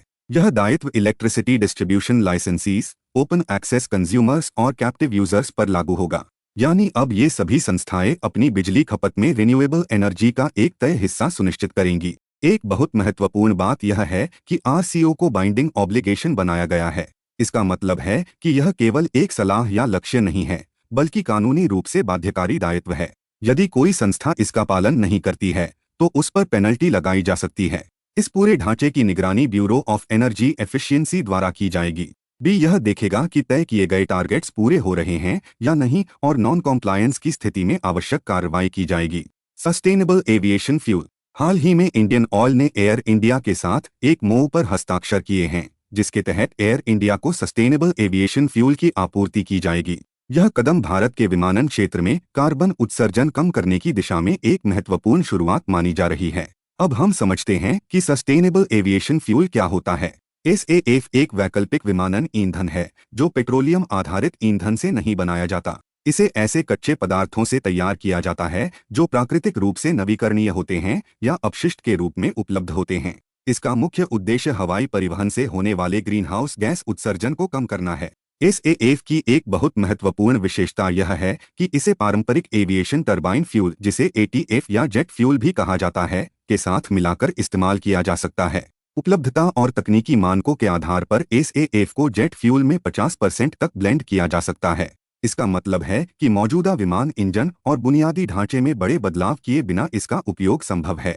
अब भारत की नीति की बात करते हैं। भारत ने यह अनिवार्य किया है कि वर्ष 2027 से अंतर्राष्ट्रीय उड़ानों के लिए बेचे जाने वाले जेट फ्यूल में 1% SAF ब्लेंडिंग किया जाएगा। यह कदम धीरे धीरे SAF के उपयोग को बढ़ाने और उद्योग को इसके लिए तैयार करने की दिशा में उठाया गया है। अब हम SAF के कच्चे माल को समझते हैं। SAF कई प्रकार के नॉन पेट्रोलियम फीड स्टॉक्स से बनाया जा सकता है। इनमें मकई का दाना, तिलहन, शैवाल, अन्य फैट्स, ऑयल्स और ग्रीजेस शामिल हैं। इसके अलावा कृषि अवशेष, वानिकी अवशेष, लकड़ी मिल अपशिष्ट और यहाँ तक कि अपशिष्ट जल उपचार कीचड़ का भी उपयोग किया जा सकता है। इससे न केवल ईंधन बनता है बल्कि कचरे का बेहतर प्रबंधन भी होता है। Green municipal bonds. हाल ही में उत्तर प्रदेश के गाजियाबाद नगर निगम ने भारत का पहला प्रमाणित ग्रीन म्युनिसिपल बॉन्ड जारी किया है। यह बॉन्ड स्वच्छ भारत मिशन अर्बन के अंतर्गत जारी किया गया और इससे 150 करोड़ रुपए की राशि जुटाई गई। इस पैसे का उपयोग तृतीयक सीवेज शोधन संयंत्र के विकास के लिए किया गया है। यह संयंत्र public private hybrid annuity model के तहत बनाया गया है जिसमें 40% धन नगर निगम ने स्वयं लगाया है। ग्रीन म्युनिसिपल बॉन्ड आखिर होता क्या है? ग्रीन म्युनिसिपल बॉन्ड का सरल अर्थ है ऐसा ऋण पत्र जिसे कोई नगर निगम या शहरी स्थानीय निकाय जारी करता है और उससे जो पैसा मिलता है उसे केवल पर्यावरण के हित में इस्तेमाल किया जाता है। ग्रीन का मतलब होता है पर्यावरण के अनुकूल और म्युनिसिपल का मतलब होता है नगर निगम से जुड़ा हुआ। म्युनिसिपल बॉन्ड क्या होते हैं? म्युनिसिपल बॉन्ड वे ऋण प्रतिभूतियां होती हैं जिन्हें नगर निगम या ऐसे संस्थान जारी करते हैं जिन्हें संविधान के अनुच्छेद 243 वॉट के अंतर्गत शहरी सेवाओं से जुड़े कार्य सौंपे गए हैं। जब नगर निगम को किसी बड़े विकास कार्य के लिए पैसे की जरूरत होती है तो वह बाजार से उधार लेने के लिए बॉन्ड जारी करता है। जो लोग इन बॉन्ड को खरीदते हैं उन्हें बाद में निश्चित समय पर ब्याज के साथ पैसा वापस मिलता है। ग्रीन बॉन्ड क्या होते हैं? ग्रीन बॉन्ड ऐसे बॉन्ड होते हैं जिनसे जुटाई गई राशि का उपयोग केवल पर्यावरण से जुड़े कार्यों में किया जाता है। विश्व बैंक के अनुसार इन पैसों का उपयोग जलवायु परिवर्तन को कम करने, उसके प्रभावों से निपटने और पर्यावरण के अनुकूल तथा कम कार्बन उत्सर्जन वाली परियोजनाओं में किया जाता है। Gas hydrates. हाल ही में खबर आई है कि चीन समुद्र के अंदर दुनिया का पहला स्थायी अंडरसी रिसर्च स्टेशन बना रहा है। इसका मकसद है गैस हाइड्रेट्स का अध्ययन करना। वैज्ञानिकों का मानना है कि गैस हाइड्रेट्स में मौजूद ऊर्जा की मात्रा फारस की खाड़ी के तेल भंडार से भी ज्यादा हो सकती है, यानी यह भविष्य का एक बहुत बड़ा ऊर्जा स्रोत बन सकता है।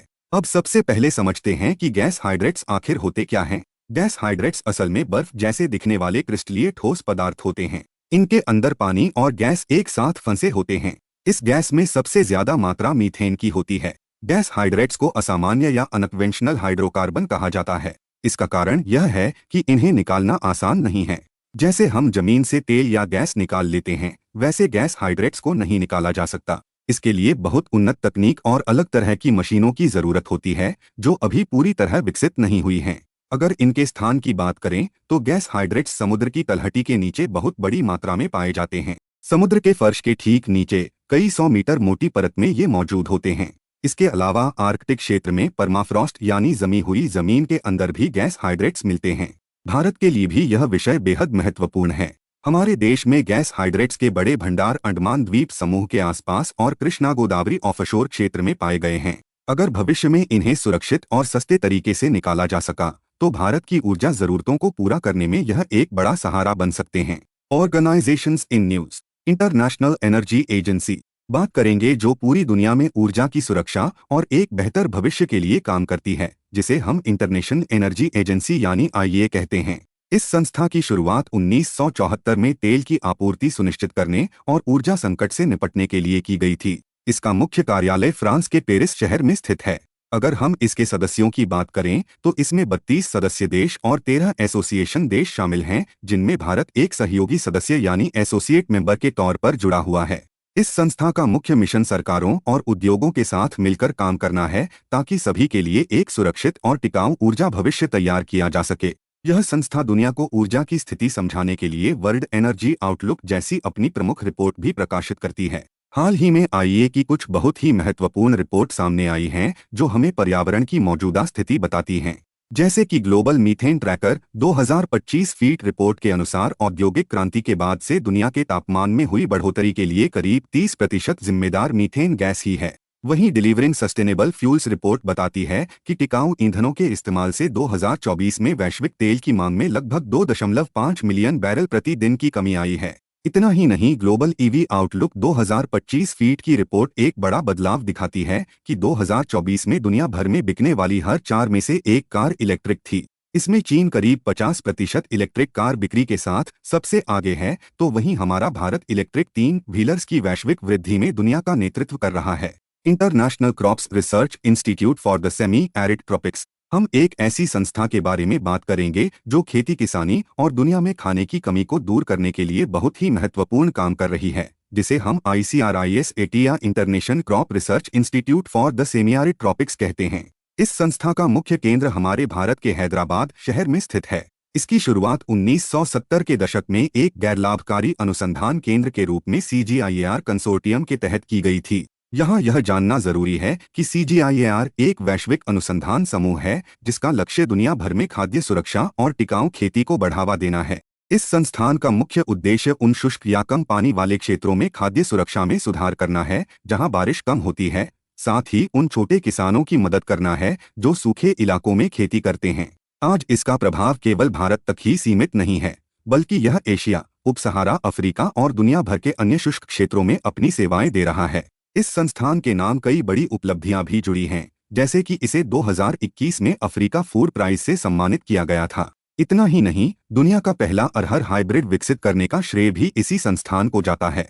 हाल ही में ICRIS-80 ने एक और बड़ी पहल की है। इसने research and information system for developing countries के साथ मिलकर ICRIS-80 centre of excellence for south south cooperation की शुरुआत की है।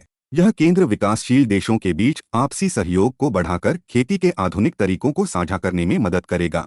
Solar energy corporation of India, इस संस्था की स्थापना साल 2011 में विशेष रूप से नेशनल सोलर मिशन को जमीन पर उतारने और उसे लागू करने के लिए की गई थी। अगर हम इसके स्वरूप को समझें तो यह भारत सरकार के नवीन और नवीकरणीय ऊर्जा मंत्रालय के अंतर्गत आने वाली एक नवरत्न सेंट्रल पब्लिक सेक्टर अंडरटेकिंग है। इसे मंत्रालय की योजनाओं को चलाने के लिए एक नामित रिन्यूएबल एनर्जी इम्प्लीमेंटिंग एजेंसी बनाया गया है। इतना ही नहीं, यह संस्था सेंट्रल इलेक्ट्रिसिटी रेगुलेटरी कमीशन के तहत कैटेगरी 1 के पावर ट्रेडिंग लाइसेंस के रूप में भी काम करती है, जो कि बिजली के व्यापार में सर्वोच्च श्रेणी मानी जाती है। SECI केवल कागजों पर ही नहीं बल्कि मुश्किल भौगोलिक क्षेत्रों में भी सौर ऊर्जा पहुंचाने का काम कर रही है। इसके विशेष कार्यक्रमों में द्वीपों को हरा भरा बनाना शामिल है, जैसे कि लक्षद्वीप और अंडमान एवं निकोबार द्वीप समूह में सौर परियोजनाएं। इसके अलावा यह ऊंचाई वाले क्षेत्रों में भी ग्रिड से जुड़ी बिजली की क्षमता बढ़ा रही है, जैसे कि लद्दाख में 5 GW क्षमता की प्रस्तावित परियोजना। हालिया सफलताओं की बात करें तो ACCI ने नवीकरणीय ऊर्जा क्षमता के लिए 60 गीगावाट से भी अधिक के पावर सेल एग्रीमेंट्स निष्पादित किए हैं, जो भारत के स्वच्छ ऊर्जा लक्ष्यों की ओर एक बहुत बड़ा कदम है।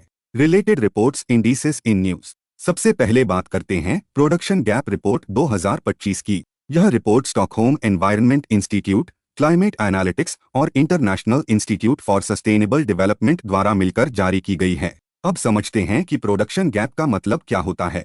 आसान शब्दों में कहें तो यह उस अंतर को दिखाता है जो सरकारें भविष्य में जितना कोयला, तेल और गैस निकालने की योजना बना रही हैं और उतना निकालना वास्तव में कितना सुरक्षित है, ताकि पृथ्वी का तापमान 1.5 डिग्री सेल्सियस या 2 डिग्री सेल्सियस से ज्यादा न बढ़े। यह रिपोर्ट बताती है कि 2030 तक दुनिया भर में जो फॉसिल फ्यूल उत्पादन योजनाएं बनाई जा रही हैं, वे बेहद चिंताजनक हैं। अगर 1.5 डिग्री सेल्सियस की सीमा की बात करें तो तय सीमा से 120% ज्यादा उत्पादन करने की योजना है। वहीं अगर 2 डिग्री सेल्सियस की सीमा देखें तब भी उत्पादन 77% ज्यादा रहने वाला है। इसका सीधा मतलब यह है कि दुनिया जलवायु परिवर्तन रोकने की बात तो कर रही है, लेकिन व्यवहार में अभी भी कोयला, तेल और गैस पर बहुत ज्यादा निर्भर है। अब चलते हैं दूसरी रिपोर्ट की ओर, जिसका नाम है ग्लोबल इलेक्ट्रिसिटी मीडियर इनसाइट्स 2025। यह रिपोर्ट ऊर्जा क्षेत्र की एक प्रसिद्ध थिंक टैंक एम्बर द्वारा जारी की गई है। यह रिपोर्ट दुनिया भर में बिजली उत्पादन की स्थिति को 20 साल में आकलन करके बताती है। इसमें यह देखा जाता है कि बिजली का उत्पादन किन स्रोतों से हो रहा है, जैसे कोयला, गैस, सौर ऊर्जा या पवन ऊर्जा। ऐसी रिपोर्ट्स से हमें यह समझने में मदद मिलती है कि दुनिया साफ ऊर्जा की तरफ कितनी तेजी से बढ़ रही है और कहां अभी भी पुराने प्रदूषणकारी स्रोतों पर निर्भरता बनी हुई है। अब बात करते हैं तीसरी और बेहद अहम रिपोर्ट की, जिसका नाम है the state of food and agriculture यानी सोफा 2025 रिपोर्ट। इसे संयुक्त राष्ट्र की संस्था फूड एंड एग्रीकल्चर ऑर्गेनाइजेशन यानी FAO द्वारा जारी किया गया है। यह रिपोर्ट पूरी दुनिया में कृषि और खाद्य व्यवस्था की स्थिति को सामने लाती है। इसमें बताया जाता है कि भोजन का उत्पादन, वितरण और उपलब्धता कैसी है और किन चुनौतियों का सामना करना पड़ रहा है। जलवायु परिवर्तन, बढ़ती आबादी और किसानों की स्थिति जैसे मुद्दे इस रिपोर्ट का अहम हिस्सा होते हैं। 5. Disaster management international conference on disaster resilient infrastructure 2025। हाल ही में फ्रांस में आयोजित 7th international conference on disaster resilient infrastructure के दौरान एक अहम घटना हुई। अफ्रीकन यूनियन भारत की पहल कोalition फॉर डिजास्टर रेसिलिएंट इंफ्रास्ट्रक्चर का 54वां सदस्य बना। इसी कारण यह सम्मेलन और यह विषय खबरों में है। अब सबसे पहले यह समझते हैं कि international conference on disaster resilient infrastructure का मतलब क्या है। इसे संक्षेप में ICDRI कहा जाता है। इसका हिंदी अर्थ है आपदारोधी बुनियादी ढांचे पर अंतर्राष्ट्रीय सम्मेलन। यह सम्मेलन CDRI के अंतर्गत आयोजित किया जाता है और इसका उद्देश्य यह चर्चा करना है कि सड़कें, पुल, बंदरगाह, बिजली व्यवस्था और तटीय ढांचे को आपदाओं के सामने कैसे मजबूत बनाया जाए। ICDRI 2025 की एक बहुत बड़ी विशेषता यह रही कि इसमें SIDS यानी स्मॉल आइलैंड डेवलपिंग स्टेट्स के लिए कोस्टल रेजिलियंस पर विशेष ध्यान दिया गया। हिंदी में कोस्टल रेजिलियंस का अर्थ है तटीय क्षेत्रों की आपदा सहनशील क्षमता बढ़ाना। इस सम्मेलन में कोस्टल रेजिलियंस के लिए एक कॉल टू एक्शन जारी किया गया। इसका मतलब है कि देशों और संस्थाओं से ठोस कदम उठाने की अपील की गई। इस कॉल टू एक्शन के अंतर्गत 10 कॉन्क्रीट एक्शंस बताए गए हैं, जिनका उद्देश्य SIDS के लिए वित्तीय संसाधन उपलब्ध कराना है। यानी इन छोटे द्वीपीय देशों को आपदाओं से निपटने के लिए धन कैसे मिले, इस पर स्पष्ट कार्य योजना दी गई है। इसी क्रम में सिड्स ग्लोबल डेटा हब 2.0 को लॉन्च करने की बात भी सामने आई। इसका उद्देश्य तटीय जोखिम, जलवायु प्रभाव और आपदा से जुड़े आंकड़ों को एक जगह उपलब्ध कराना है, ताकि बेहतर निर्णय लिए जा सकें। ICDRI आखिर है क्या? ICDRI CDRI के अंतर्गत एक मंच है। CDRI का पूरा नाम है coalition for disaster resilient infrastructure, यानी आपदारोधी बुनियादी ढांचे के लिए गठबंधन। ICDRI इसी गठबंधन का एक ऐसा मंच है जहां दुनिया भर के देश, विशेषज्ञ और संस्थाएं मिलकर क्लाइमेट एडेप्टेशन, कोस्टल रेजिलियंस और आपदा प्रबंधन से जुड़े समाधान पर चर्चा करते हैं और उन्हें लागू करने की दिशा में कदम बढ़ाते हैं। इस सम्मेलन की एक और ऐतिहासिक बात यह है कि यह पहली बार यूरोप में आयोजित किया गया।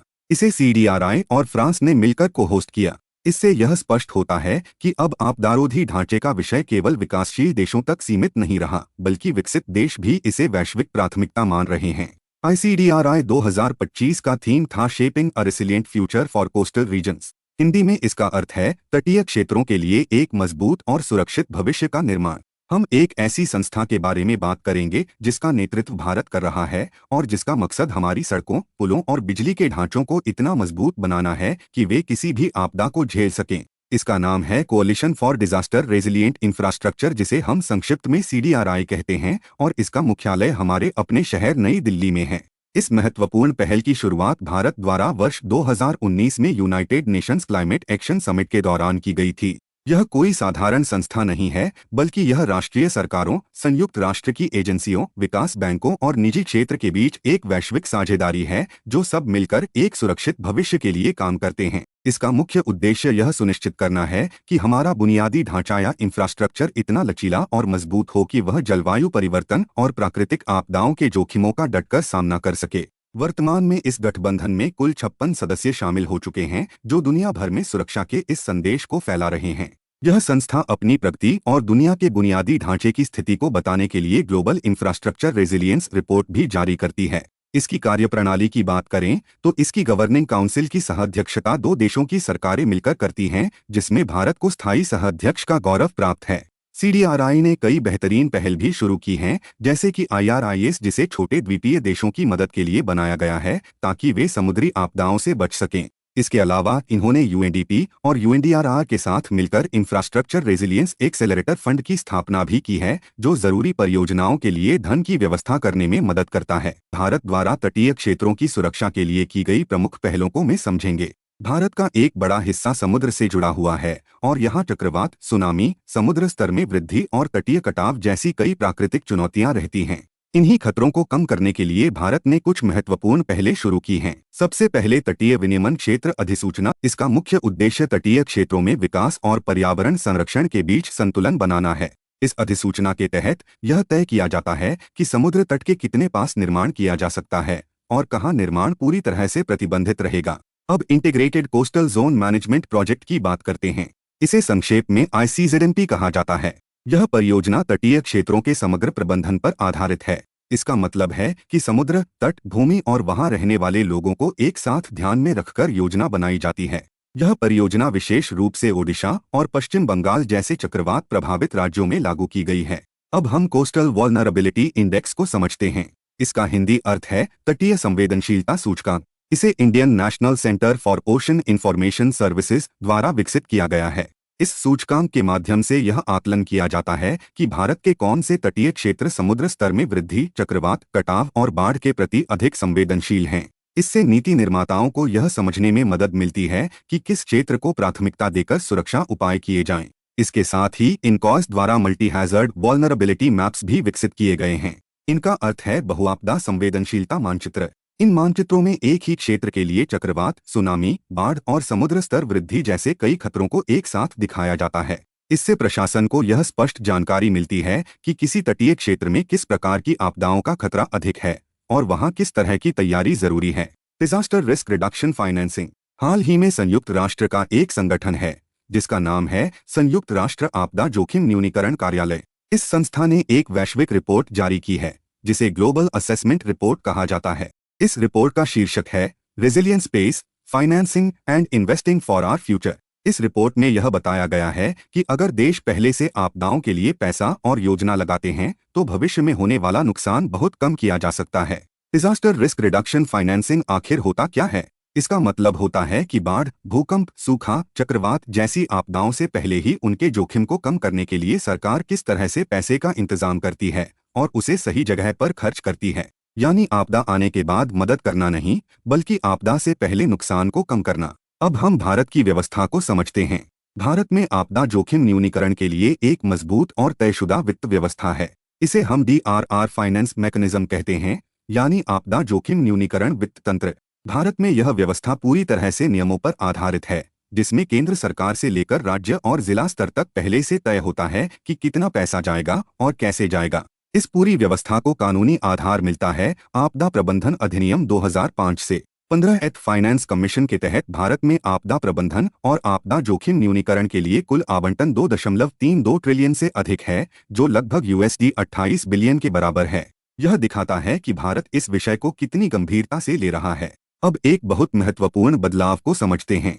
पहले राज्यों को पैसा देने का तरीका ऐसा था कि जिसने पहले ज्यादा खर्च किया उसे आगे ज्यादा पैसा मिलता था। इसे एक्सपेंडिचर ड्रिवन मेथडोलॉजी कहा जाता था। लेकिन 15th फाइनेंस कमीशन ने इसे बदल दिया है और एक नई मेथडोलॉजी लागू की है। अब राज्यों को पैसा उनकी क्षमता, आपदा के जोखिम, खतरे की संभावना और लोगों की संवेदनशीलता के आधार पर दिया जाता है। इसे डिजास्टर रिस्क इंडेक्स कहा जाता है। इसका मतलब यह है कि जो राज्य ज्यादा जोखिम में हैं, उन्हें ज्यादा सहायता मिलेगी। अब बात करते हैं डिजास्टर मिटिगेशन फंड्स की, यानी आपदा शमन कोष की। 15th फाइनेंस कमीशन ने 2 नए फंड बनाने की सिफारिश की है। एक है राष्ट्रीय आपदा शमन कोष और दूसरा है राज्य आपदा शमन कोष। इन फंड्स का उद्देश्य आपदा आने से पहले ही सुरक्षा और रोकथाम के काम करना है। स्टेट डिजास्टर मिटिगेशन फंड में केंद्र सरकार सभी राज्यों को 75% पैसा देती है। अगर राज्य उत्तर पूर्वी या हिमालयी क्षेत्र का है तो केंद्र सरकार का योगदान 90% होता है। यह इसलिए किया गया है क्योंकि ये क्षेत्र प्राकृतिक आपदाओं के प्रति ज्यादा संवेदनशील होते हैं। भारत ने हाल ही में global platform for disaster risk reduction के 8th सेशन में अपनी आपदा जोखिम न्यूनीकरण वित्त प्रणाली को दुनिया के सामने प्रस्तुत किया। इसे दुनिया की सबसे बड़ी disaster risk reduction financing system के रूप में दिखाया गया। यह कार्यक्रम GPDRR 2025 में हुआ। अब यह GPDRR क्या है? Global platform for disaster risk reduction की स्थापना 2006 में की गई थी। इसका उद्देश्य यह देखना है कि दुनिया के देश सेंदई फ्रेमवर्क फॉर DRR को कितना लागू कर पा रहे हैं। सेंदई फ्रेमवर्क फॉर DRR की अवधि 2015 से 30 है। यह एक वैश्विक ढांचा है जिसका मकसद दुनिया भर में आपदा से होने वाले नुकसान को कम करना है। यह फ्रेमवर्क हायोगो फ्रेमवर्क फॉर एक्शन का उत्तराधिकारी है, जिसकी अवधि 2005 से 2015 थी। सेंदई फ्रेमवर्क को 2015 में जापान के सेंदई शहर में हुए 3rd United Nations conference on DRR में अपनाया गया था। United Nations office for disaster risk reduction, जिसे हम छोटे रूप में UNDRR भी कहते हैं, इस संस्था की शुरुआत आज से करीब 27 साल पहले सन 1999 में हुई थी। उस समय इसे UNISDR के नाम से जाना जाता था। इसे बनाने का मुख्य उद्देश्य यह था कि आपदाओं के खतरे को कम करने के लिए एक अंतर्राष्ट्रीय रणनीति बनाई जा सके ताकि किसी भी बड़े संकट के समय दुनिया के देश एक साथ मिलकर काम कर सकें। इसका मुख्यालय स्विट्जरलैंड के जिनेवा शहर में स्थित है, जहां से यह पूरी दुनिया की गतिविधियों पर नजर रखती है।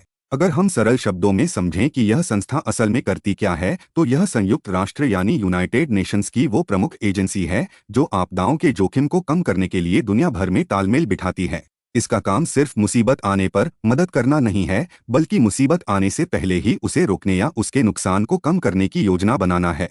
इस संस्था का सबसे बड़ा मिशन और लक्ष्य सेंडाई फ्रेमवर्क 2015-30 के लक्ष्यों को हासिल करना है। सेंडाई फ्रेमवर्क असल में 15 सालों के लिए बनाया गया एक वैश्विक समझौता है, जिसका मकसद दुनिया को सुरक्षित और टिकाऊ बनाना है ताकि विकास ऐसा हो जिसमें आपदाओं का खतरा कम से कम हो। सी फ्लड। हाल ही में केंद्रीय जल शक्ति मंत्री द्वारा एक नई डिजिटल पहल का उद्घाटन किया गया है, जिसका नाम है सी फ्लड। यही कारण है कि यह विषय खबरों में है और UPSC के लिए भी बेहद उपयोगी है। अब सबसे पहले यह समझते हैं कि सी फ्लड क्या है। सी फ्लड एक वेब आधारित मंच है, यानी यह इंटरनेट पर काम करने वाला एक डिजिटल सिस्टम है। इसका मुख्य उद्देश्य बाढ़ आने से पहले लोगों और प्रशासन को समय रहते जानकारी देना है। बाढ़ आने से लगभग 2 दिन पहले ही यह बता देता है कि किस क्षेत्र में पानी फैल सकता है। सी फ्लड की सबसे बड़ी खासियत यह है कि यह गांव स्तर तक बाढ़ के फैलाव का पूर्वानुमान देता है। आमतौर पर पहले सिर्फ जिले या नदी स्तर की जानकारी मिलती थी, लेकिन अब गांव तक यह बताया जा सकता है कि पानी कहां तक पहुंचेगा। इससे स्थानीय प्रशासन और आम लोग समय रहते सुरक्षित स्थानों पर जा सकते हैं। अब सवाल आता है कि यह इतना सटीक पूर्वानुमान कैसे करता है। इसके लिए इसमें एडवांस्ड 2D हाइड्रोडायनामिक मॉडलिंग का उपयोग किया जाता है। इसका मतलब है कि यह तकनीक पानी की गति, दिशा, गहराई और फैलाव को 2 आयामों में वैज्ञानिक तरीके से गणना करती है। इससे यह समझना आसान हो जाता है कि बाढ़ का पानी किस दिशा में और कितनी तेजी से फैलेगा। सी फ्लड बाढ़ से जुड़े नक्शे भी उपलब्ध कराता है, जिन्हें फ्लड इनंडेशन मैप्स कहा जाता है। ये नक्शे यह दिखाते हैं कि किस इलाके में कितना पानी भर सकता है। इसके साथ साथ यह जल स्तर की भविष्यवाणी भी करता है, यानी नदी या जल स्रोत का पानी किस स्तर तक जा सकता है।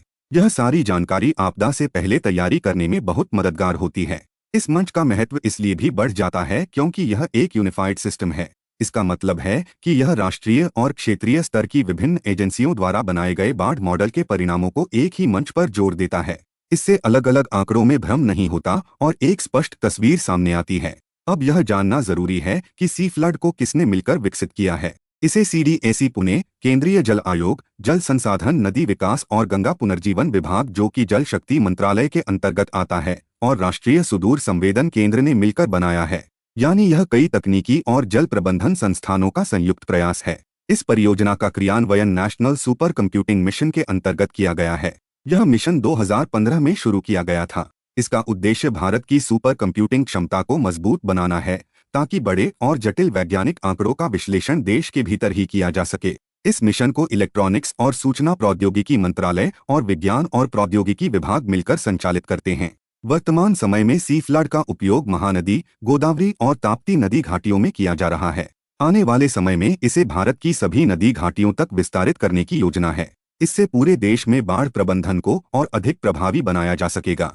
भविष्य में सी फ्लड से मिलने वाले पूर्वानुमान को national disaster management emergency response portal के साथ जोड़ा जाएगा। Cloud bursts. हाल ही में उत्तराखंड के उत्तरकाशी जिले में खीर गंगा नदी, जो कि अलकनंदा नदी की एक सहायक नदी है, उसके ऊपर क्लाउड बर्स्ट हुआ। इस क्लाउड बर्स्ट की वजह से अचानक तेज बाढ़ आई, जिसे हम फ्लैश फ्लड कहते हैं। इसी कारण यह विषय खबरों में है। अब सबसे पहले यह समझते हैं कि क्लाउड बर्स्ट का मतलब क्या होता है। क्लाउड बर्स्ट का अर्थ है बहुत ही कम समय में अत्यधिक तेज बारिश होना। इसमें इतनी अधिक मात्रा में पानी गिरता है कि जमीन उसे सोख नहीं पाती और तुरंत बाढ़ जैसी स्थिति बन जाती है। कई बार इसके साथ ओले गिरना या तेज गर्जना और बिजली भी हो सकती है। क्लाउड बर्स्ट केवल पहाड़ों में ही नहीं होता, यह मैदानों में भी हो सकता है, लेकिन यह पहाड़ी क्षेत्रों में ज्यादा देखने को मिलता है। इसका मुख्य कारण है ओरोग्राफिक लिफ्ट, यानी जब नमी से भरी हवा पहाड़ से टकराकर ऊपर उठती है। ऊपर जाते ही हवा ठंडी होती है और अचानक बहुत तेज बारिश शुरू हो जाती है। इसी वजह से हिमालयी क्षेत्रों में क्लाउड बर्स्ट का खतरा अधिक रहता है। भारत मौसम विज्ञान विभाग के अनुसार यदि किसी एक स्थान पर 1 घंटे के भीतर 10 सेंटीमीटर बारिश हो जाए तो उस घटना को क्लाउड बर्स्ट कहा जाता है। इतनी बारिश सामान्य परिस्थितियों में बेहद असामान्य होती है और यही इसे खतरनाक बनाती है। हाल के वर्षों में भारत में क्लाउड बर्स्ट की कई घटनाएं देखने को मिली हैं। जम्मू और कश्मीर के किश्तवाड़ जिले में, उत्तराखंड के चमोली और धराली क्षेत्रों में और हिमाचल प्रदेश के कई हिस्सों में क्लाउड बर्स्ट की घटनाएं सामने आई हैं। इन सभी जगहों पर जानमाल का भारी नुकसान हुआ है। अब सवाल उठता है कि क्लाउड बर्स्ट से निपटना इतना कठिन क्यों है। इसका एक बड़ा कारण है क्लाइमेट चेंज। जैसे जैसे पृथ्वी का तापमान बढ़ रहा है, हवा में नमी धारण करने की क्षमता भी बढ़ रही है। वैज्ञानिकों के अनुसार तापमान में हर 1 डिग्री सेल्सियस की वृद्धि पर हवा लगभग 7% अधिक नमी पकड़ सकती है। जब यही नमी अचानक बरसती है तो क्लाउड बर्स्ट जैसी घटनाएं होती हैं। दूसरी बड़ी समस्या है क्लाउड बर्स्ट की भविष्यवाणी करना। मौजूदा उपग्रह और मौसम मॉडल इतने सटीक नहीं हैं कि वे बहुत छोटे क्षेत्र में बहुत कम समय में होने वाली इस तरह की अत्यधिक बारिश का सही अनुमान पहले से लगा सकें। इसी कारण कई बार चेतावनी देर से मिलती है या मिल ही नहीं पाती। अब बात करते हैं इससे निपटने के उपायों की। भारत में क्लाउड बर्स्ट से होने वाले जोखिम को कम करने के लिए डिजास्टर रिस्क रिडक्शन स्ट्रैटेजी अपनाई गई है। यह रणनीति नेशनल डिजास्टर मैनेजमेंट प्लान 2019 का हिस्सा है।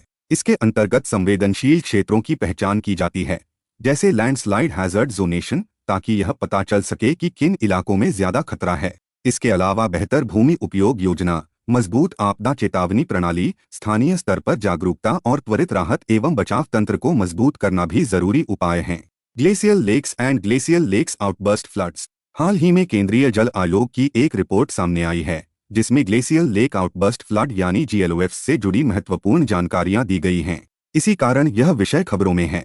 सबसे पहले हम यह समझते हैं कि ग्लेशियल लेक यानी हिमानी झील क्या होती है। ग्लेशियल लेक वह झील होती है जो ग्लेशियर के पिघलने से बने पानी से बनती है। यह पानी आमतौर पर ग्लेशियर के नीचे, किनारे या उसके बिल्कुल पास जमा हो जाता है। जैसे जैसे तापमान बढ़ता है, ग्लेशियर पिघलते हैं और पानी झील के रूप में इकट्ठा होने लगता है। भारत के संदर्भ में यह विषय और भी गंभीर हो जाता है क्योंकि इंडियन हिमालयन रीजन में 11 नदी बेसिन मौजूद हैं और यहाँ लगभग 28,000 ग्लेशियल लेक्स पाई जाती हैं। इसका अर्थ है कि हिमालयी क्षेत्र में बड़ी मात्रा में पानी प्राकृतिक रूप से जमा है, जो अगर अचानक बाहर निकल जाए तो भारी तबाही मचा सकता है। अब ग्लेशियल लेक्स के प्रकार समझते हैं। पहला प्रकार है सुप्राग्लेशियल लेक। यह झीलें सीधे ग्लेशियर की सतह पर बनती हैं जब पिघला हुआ पानी ग्लेशियर पर बने गड्ढों में जमा हो जाता है। ये झीलें खासकर गर्मियों में ज्यादा अस्थिर होती हैं क्योंकि उस समय पिघलने की प्रक्रिया तेज होती है। दूसरा प्रकार है मोरेन डैम्ड लेक। यह झीलें ग्लेशियर के अंतिम हिस्से यानी ग्लेशियर टो के पास बनती हैं। यहाँ पिघला हुआ पानी ढीले पत्थरों, मिट्टी और बर्फ से बनी दीवारों के पीछे रुक जाता है। इन दीवारों को मोरेन कहा जाता है। समस्या यह है कि ये बांध बहुत कमजोर होते हैं और कभी भी टूट सकते हैं। अब हम समझते हैं कि ग्लेशियल लेक आउटबर्स्ट फ्लड यानी GLOF क्या होता है। GLOF वह बाढ़ होती है जो किसी ग्लेशियल लेक से अचानक और बहुत तेजी से पानी बाहर निकलने के कारण आती है। यह आमतौर पर मोरेन डैम या आइस डैम के टूटने से होती है। जब यह बांध टूटता है तो झील का सारा पानी एक साथ नीचे की ओर बह निकलता है और विनाशकारी बाढ़ पैदा करता है। इसका एक हालिया उदाहरण 2023 का साउथ लोहनक GLOF है, जिसमें सिक्किम में स्थित तीस्ता 3 डैम को भारी नुकसान पहुंचा था। इस घटना ने यह दिखा दिया कि GLOFs केवल प्राकृतिक नहीं बल्कि बड़ी मानव निर्मित संरचनाओं के लिए भी गंभीर खतरा हैं। अब हम CWC की रिपोर्ट के मुख्य निष्कर्ष को समझते हैं। रिपोर्ट के अनुसार 10 हेक्टेयर से बड़े 100 ग्लेशियल लेक्स का अध्ययन किया गया। इनमें से 34 झीलों में पानी के फैलाव क्षेत्र में वृद्धि देखी गई। 20 झीलों में पानी का क्षेत्र घटा है। 44 झीलों में कोई खास बदलाव नहीं देखा गया। यह आंकड़े बताते हैं कि कई झीलें धीरे धीरे फैल रही हैं, जिससे भविष्य में GLOF का खतरा बढ़ सकता है। अब यह समझते हैं कि GLOF के मुख्य कारण क्या होते हैं। एक कारण है ग्लेशियल सर्जिंग, जिसमें ग्लेशियर बहुत कम समय में तेजी से आगे बढ़ता है और झील के संतुलन को बिगाड़ देता है। दूसरा बड़ा कारण है मोरेन डैम का कमजोर होना और उसका टूट जाना। इसके अलावा भूकंपीय गतिविधियां यानी अर्थक्वेक्स भी झील के बांध को तोड़ सकती हैं। कई बार मानव गतिविधियां जैसे सड़क निर्माण, जलविद्युत परियोजनाएं और विस्फोट भी इस खतरे को बढ़ा देती हैं। अब बात करते हैं भारत की रणनीति की, जिससे इस खतरे को कम किया जा सके। भारत में नेशनल डिजास्टर मैनेजमेंट अथॉरिटी इसके लिए जिम्मेदार है। इसके अंतर्गत committee on disaster risk reduction काम करती है, जो जोखिम को कम करने की नीतियां बनाती है। इसके साथ ही national glacial lake outburst flood risk mitigation project चलाया जा रहा है। यह परियोजना अरुणाचल प्रदेश, हिमाचल प्रदेश, सिक्किम और उत्तराखंड में लागू की जा रही है। इसका उद्देश्य खतरनाक ग्लेशियल लेक्स की पहचान करना और समय रहते सुरक्षात्मक कदम उठाना है। केंद्रीय जल आयोग की भूमिका भी यहाँ बहुत महत्वपूर्ण है।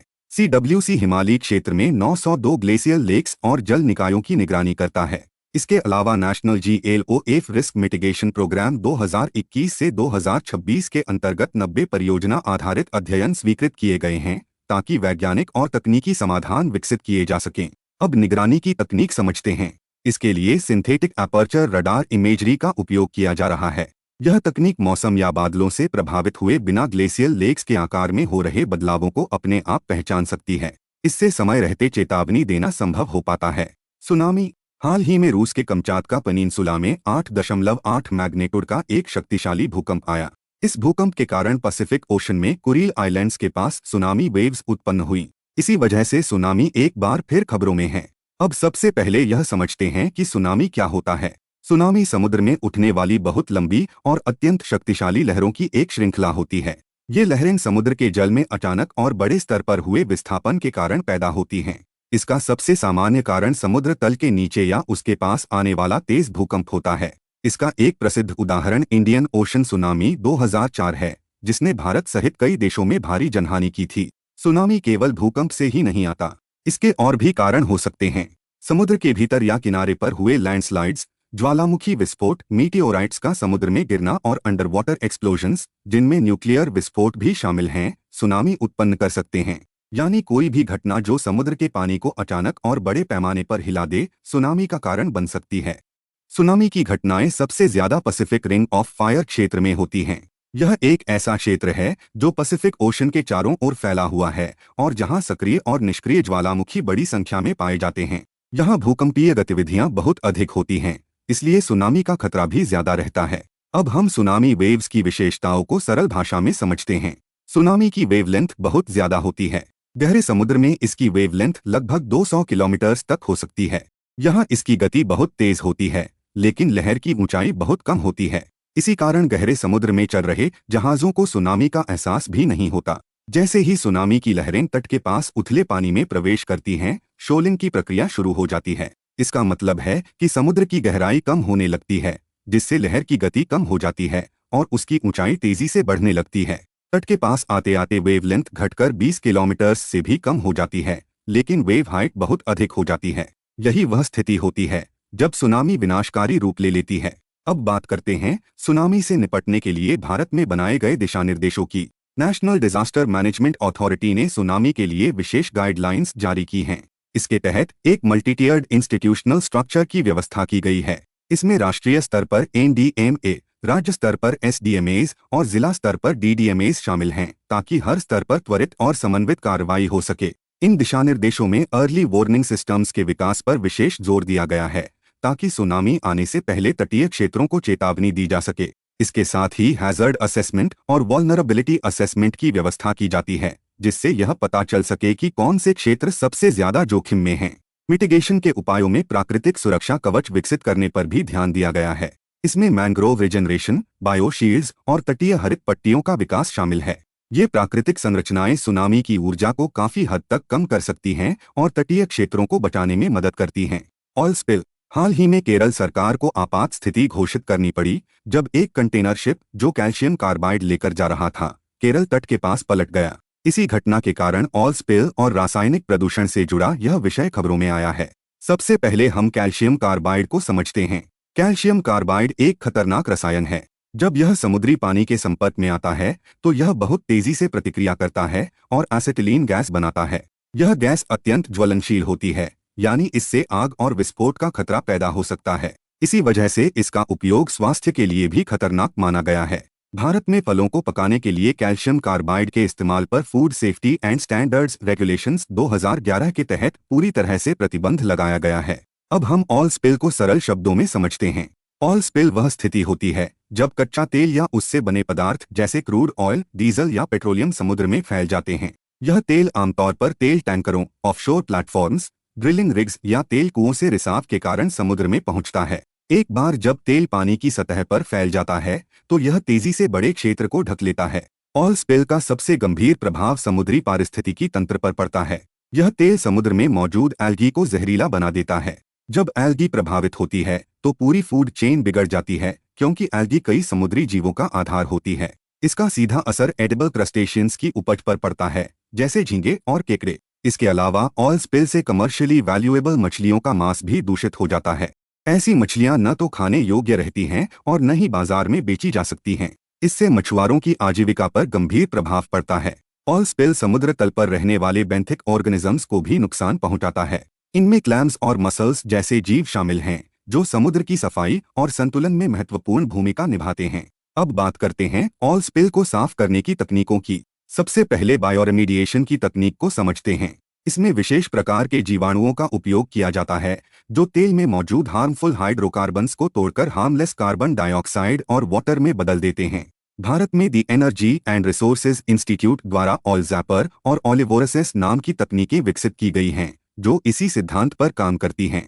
दूसरी तकनीक है सोर्बेंट्स का उपयोग। सोर्बेंट्स ऐसे पदार्थ होते हैं जो तेल को अपने अंदर सोख लेते हैं। एक रोचक उदाहरण मिल्कवीड पौधे का फाइबर है, जो राजस्थान में आमतौर पर पाया जाता है।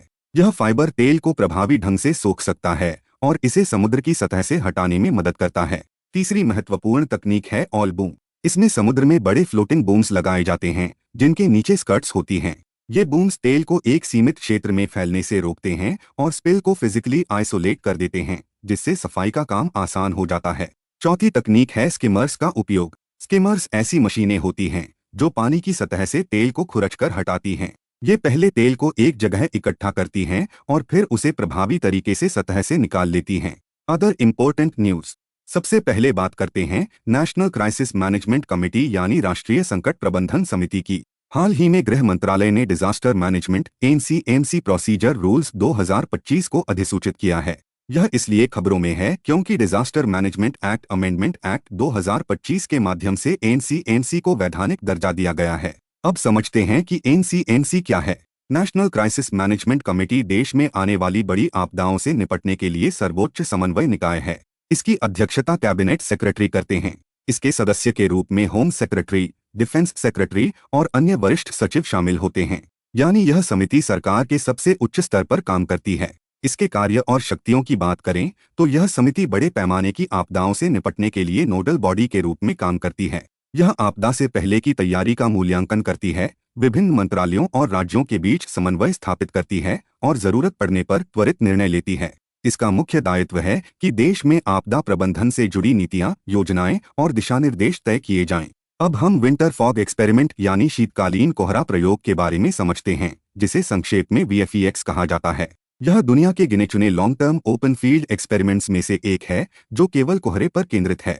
भारत जैसे देश में, खासकर उत्तर भारत में, सर्दियों के दौरान कोहरा एक बड़ी समस्या बन जाता है, जिससे सड़क, रेल और हवाई यातायात बुरी तरह प्रभावित होता है। VFEX का नेतृत्व इंडियन इंस्टीट्यूट ऑफ ट्रॉपिकल मेटेओरोलॉजी कर रहा है, जो मिनिस्ट्री ऑफ अर्थ साइंसेज के अंतर्गत आता है।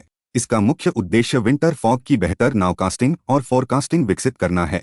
नाउकास्टिंग का मतलब है अगले 6 आवर्स का सटीक पूर्वानुमान। इससे समय रहते चेतावनी दी जा सकती है और दुर्घटनाओं को कम किया जा सकता है। अब बात करते हैं regional integrated multi hazard early warning system यानी राइम्स की। हाल ही में श्रीलंका के कोलंबो में आयोजित राइम्स की 4th मिनिस्टीरियल कॉन्फ्रेंस में डिक्लेरेशन ऑन डिजास्टर प्रिपेयर्डनेस को अपनाया गया। इसी कारण राइम्स खबरों में है। राइम्स एक इंटरगवर्नमेंटल बॉडी है जो मेंबर देशों को early warning services, disaster risk reduction strategies और कैपेसिटी बिल्डिंग में सहायता प्रदान करता है। इसका गठन 2004 के इंडियन ओशन सुनामी के बाद किया गया था, जब यह महसूस किया गया कि क्षेत्रीय स्तर पर एक मजबूत अर्ली वार्निंग प्रणाली की जरूरत है। वर्तमान में राइम्स के 22 मेंबर स्टेट्स और 26 कोलैबोरेटिंग स्टेट्स हैं। इसका regional early warning centre Thailand में एशियन इंस्टीट्यूट ऑफ टेक्नोलॉजी में स्थित है। यह संस्था भूकंप, सुनामी, चक्रवात और बाढ़ जैसी आपदाओं के लिए समय रहते चेतावनी देने में महत्वपूर्ण भूमिका निभाती है। अब लिकॉम्प++ ओशन साइमुलेटर। यह खबरों में इसलिए है क्योंकि चीनी शोधकर्ताओं ने एक high resolution ocean simulation system विकसित किया है, जिसका नाम लिकॉम्प++ रखा गया है। इसे ओशन माइक्रोस्कोप भी कहा जा रहा है। इसका मतलब है कि यह समुद्र की गतिविधियों को बहुत सूक्ष्म स्तर तक समझने में सक्षम है। लिकॉम्प++ की मदद से वैज्ञानिक समुद्र में बनने वाली एडीज यानी भंवरों और हीट ट्रांसपोर्ट जैसी जटिल प्रक्रियाओं का स्पष्ट विश्लेषण कर सकते हैं। यह प्रणाली क्लाइमेट पैटर्न्स को समझने में भी मदद करती है। इसके माध्यम से टाइफून्स, मरीन हीट वेव्स और अन्य एक्सट्रीम वेदर इवेंट्स की भविष्यवाणी को और बेहतर बनाया जा सकता है। सबसे बात करते हैं वेदर डेरिवेटिव्स की, जिसे संक्षेप में WD कहा जाता है। यह इसलिए खबरों में है क्योंकि भारत पहली बार वेदर डेरिवेटिव्स लॉन्च करने जा रहा है। इसके लिए national commodity and derivatives exchange LTD ने इंडिया मीटियोरोलॉजिकल डिपार्टमेंट के साथ साझेदारी की है। इसका उद्देश्य बारिश पर आधारित डेरिवेटिव प्रोडक्ट्स विकसित करना है। अब यह समझते हैं कि वेदर डेरिवेटिव्स आखिर होते क्या हैं। सामान्य तौर पर डेरिवेटिव्स ऐसे वित्तीय साधन होते हैं जिनकी कीमत शेयर, बॉन्ड या कमोडिटी जैसी संपत्तियों पर आधारित होती है। लेकिन वेदर डेरिवेटिव्स अलग होते हैं।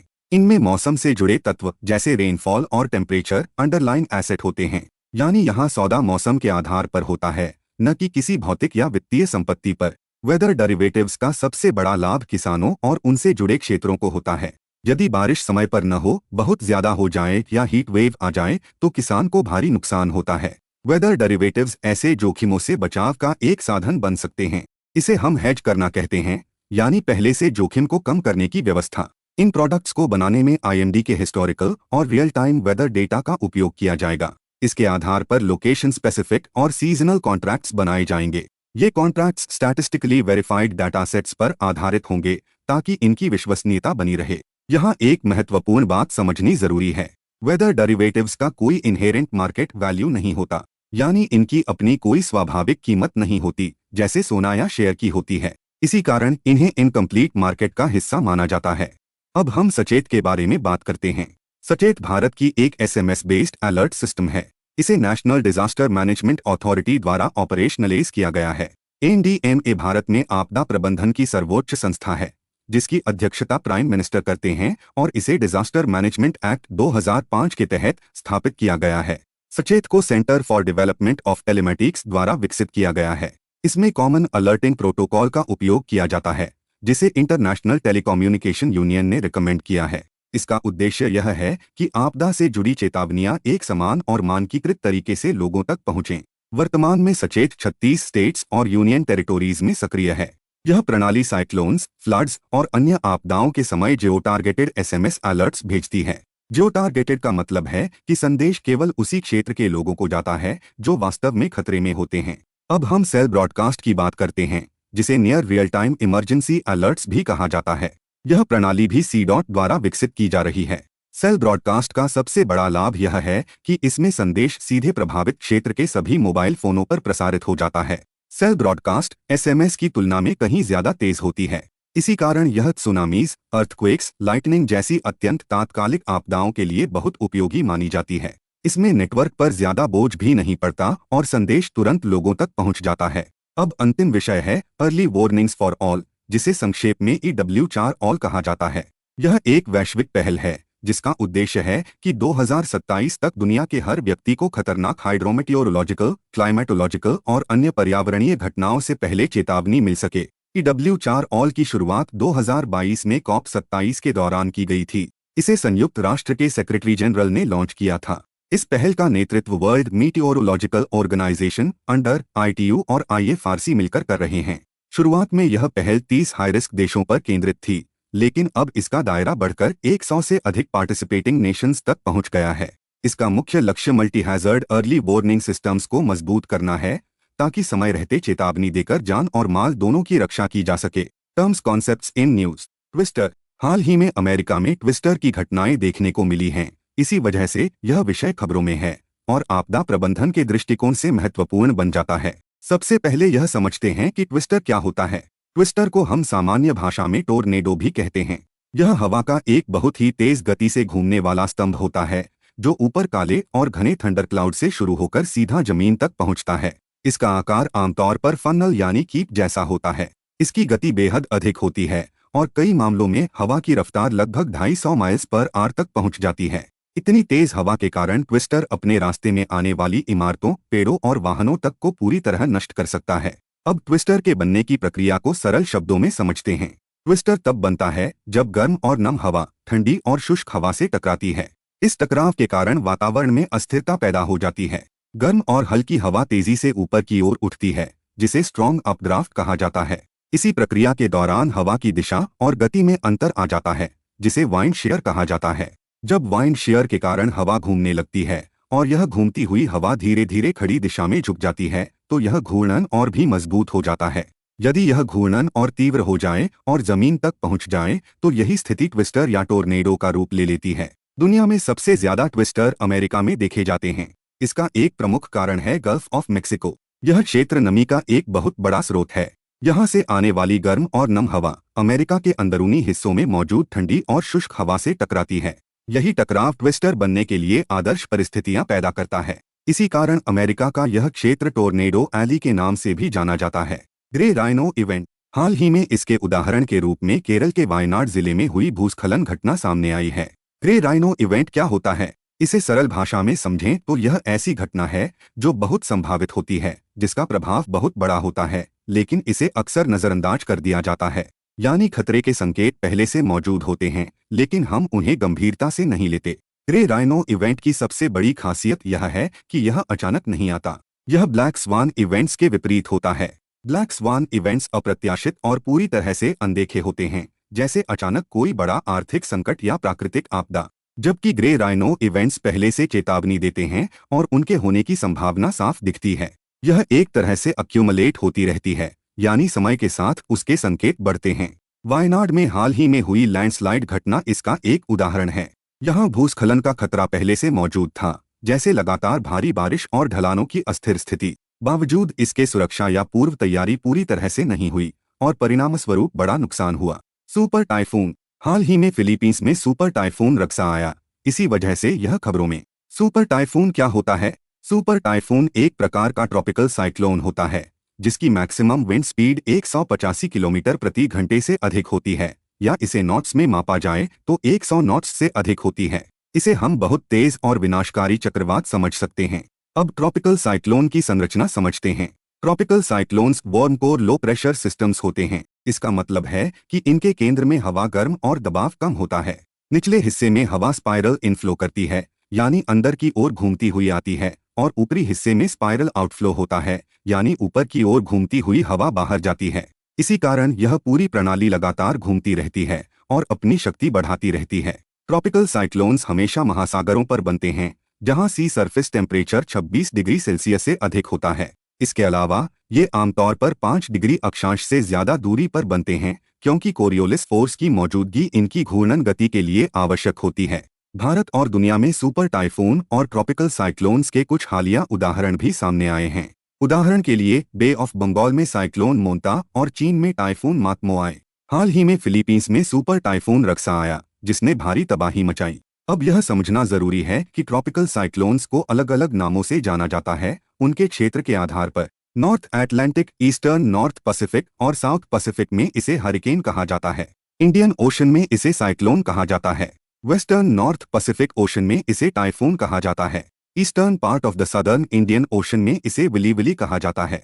अर्थक्वेक स्वान। हाल ही में इस प्रकार की घटना आइसलैंड में देखी गई, जहां लावा एरप्शन के कारण कई छोटे छोटे भूकंप लगातार हुए। यही कारण है कि यह खबरों में है। अर्थक्वेक स्वान क्या होता है? सामान्य भूकंपों में अक्सर एक मुख्य झटका होता है, जिसके बाद कुछ छोटे आफ्टर शॉक्स आते हैं। लेकिन अर्थक्वेक स्वान में ऐसा नहीं होता। इसमें कई भूकंप बहुत कम समय में लगातार आते हैं, लेकिन कोई एक विशेष मुख्य झटका नहीं होता। अर्थक्वेक स्वान कई हफ्तों तक चल सकता है और इस दौरान हजारों छोटे छोटे भूकंप हो सकते हैं। इस तरह की घटनाएं अक्सर वॉल्केनिक एनवायरनमेंट्स यानी ज्वालामुखी क्षेत्रों में देखी जाती हैं। इसके अलावा हाइड्रोथर्मल सिस्टम्स और अन्य एक्टिव जियोथर्मल एरियाज में भी अर्थक्वेक स्वार्म्स आम हैं। अर्थक्वेक स्वार्म का मुख्य कारण आमतौर पर मैग्मा मूवमेंट या भूतापीय प्रक्रियाओं से जुड़ा होता है। जब मैग्मा या गर्म पानी के प्रवाह से जमीन के अंदर दबाव बदलता है, तो जमीन में कई छोटे छोटे भूकंपीय झटके उत्पन्न हो सकते हैं। Swell waves. स्वेल वेव्स क्या होती हैं? स्वेल वेव्स समुद्र की लंबी वेवलेंथ वाली लहरें होती हैं, जो अपनी उत्पत्ति स्थल से बहुत दूर तक यात्रा करती हैं। इन लहरों का मुख्य कारण विंडस्टॉर्म्स या बहुत तेज हवा के बहाव यानी स्ट्रॉन्ग एयर करंट्स होते हैं। जब समुद्र पर तेज हवा चलती है, तो पानी में ऊर्जा पैदा होती है और यह ऊर्जा लहरों के रूप में दूर तक फैलती है। एक खास बात यह है कि स्वेल वेव्स स्थानीय हवा से ज्यादा प्रभावित नहीं होती। इसका मतलब है कि आप समुद्र के किसी हिस्से में शांत हवा देख सकते हैं, लेकिन वहां दूर दूर से आई स्वेल वेव्स अभी भी मौजूद हो सकती हैं। इसी कारण इन्हें कई बार उपग्रह द्वारा भी पहचानना मुश्किल होता है, क्योंकि इनकी फ्रिक्वेंसी बहुत कम होती है और सरफेस पर व्हाइट कैप्स यानी झाग नहीं बनते। भारत में इन वेव्स को कल्लक्कदल वेव्स कहा जाता है और यह नाम वैज्ञानिक दृष्टि से यूनेस्को द्वारा मान्यता प्राप्त है। ब्लोआउट। आज हम एक खतरनाक औद्योगिक आपदा के बारे में समझेंगे, जिसे ब्लोआउट कहा जाता है। यह विशेष रूप से तेल और गैस के कुओं से जुड़ी हुई घटना है। ब्लोआउट क्या होता है? जब किसी तेल या गैस के कुएं में जमीन के नीचे का दबाव बहुत अधिक हो और उसे नियंत्रित नहीं किया जा सके, तो तेल या गैस अचानक सतह की ओर बाहर निकलने लगती है। इसे अनकंट्रोलेबली या बिना नियंत्रण के निकलना कहते हैं। जब तेल या गैस सतह की ओर आती है, तो यह ड्रिलिंग फ्लूइड, सैंड और कभी कभी तेल के साथ मिलकर एक बहुत तेज और असंयमित जेट के रूप में बाहर फूटती है। यह स्थिति बहुत खतरनाक होती है, क्योंकि इसमें आग लगने या विस्फोट होने का जोखिम बहुत अधिक होता है। ब्लोआउट के मुख्य कारणों में सुरक्षा वाल्व का काम न करना या कुएं के दबाव का सही अंदाजा न लगाना शामिल हैं। जब दबाव को सही तरह से नियंत्रित नहीं किया जाता, तो ज्वलनशील पदार्थ अचानक रिलीज हो जाते हैं और हादसा घटित हो जाता है। Mesoscale convective system. Mesoscale convective system कहा जाता है, जिसे संक्षेप में MCS भी कहते हैं। MCS असल में कई थंडरस्टॉर्म्स का एक समूह होता है, जो एक पूरे सिस्टम की तरह काम करता है। यानी यह केवल एक अकेला तूफान नहीं होता, बल्कि कई थंडरस्टॉर्म्स आपस में जुड़कर एक बड़ा वेदर सिस्टम बनाते हैं। MCS का आकार और असर बहुत बड़ा होता है। यह कभी कभी पूरे राज्य के क्षेत्र में फैल सकता है और 12 घंटे या उससे ज्यादा समय तक सक्रिय रह सकता है। इसका मतलब है कि यह लगातार तेज बारिश और तूफान पैदा करता है। MCS की सबसे बड़ी समस्या यह है कि यह इंटेंस रेनफॉल लाता है। इससे न केवल जानमाल का खतरा बढ़ता है, बल्कि लाइवस्टॉक और इंफ्रास्ट्रक्चर जैसे सड़क, पुल, बिजली व्यवस्था और भवन भी प्रभावित होते हैं। इस कारण आपदा प्रबंधन के लिए इसकी चेतावनी और निगरानी बेहद महत्वपूर्ण है। दुनिया में NCS कई क्षेत्रों में अक्सर देखी जाती है। इसके प्रमुख हॉटस्पॉट्स में वेस्ट और central Africa, northern India, Argentina, China और यूएस के ग्रेट प्लेन्स शामिल हैं। ये वे क्षेत्र हैं जहां मौसम की स्थिति और तापमान NCS बनने के लिए अनुकूल रहती है। Organisation in news, Indian national centre for ocean information services. हम एक ऐसी संस्था के बारे में बात करेंगे जो समुद्र की लहरों पर नजर रखती है और हमारे मछुआरों से लेकर वैज्ञानिकों तक को जरूरी जानकारी पहुंचाती है।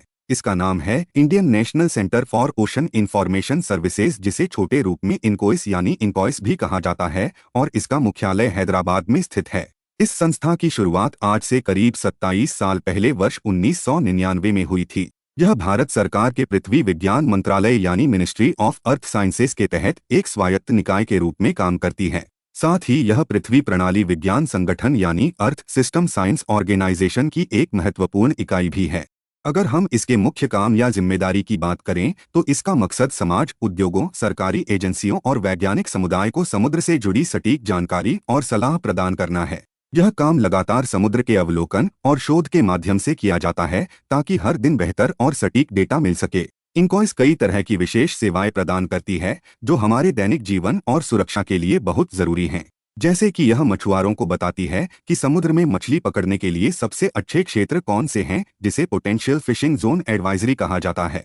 इसके अलावा यह सुनामी जैसी बड़ी आपदाओं के लिए अर्ली वार्निंग सिस्टम यानी समय से पहले चेतावनी देने का काम भी करती है। यह समुद्र की स्थिति का पूर्वानुमान लगाती है और मूंगा चट्टानों यानी कोरल रीफ की सुरक्षा के लिए कोरल ब्लीचिंग अलर्ट सिस्टम भी संचालित करती है।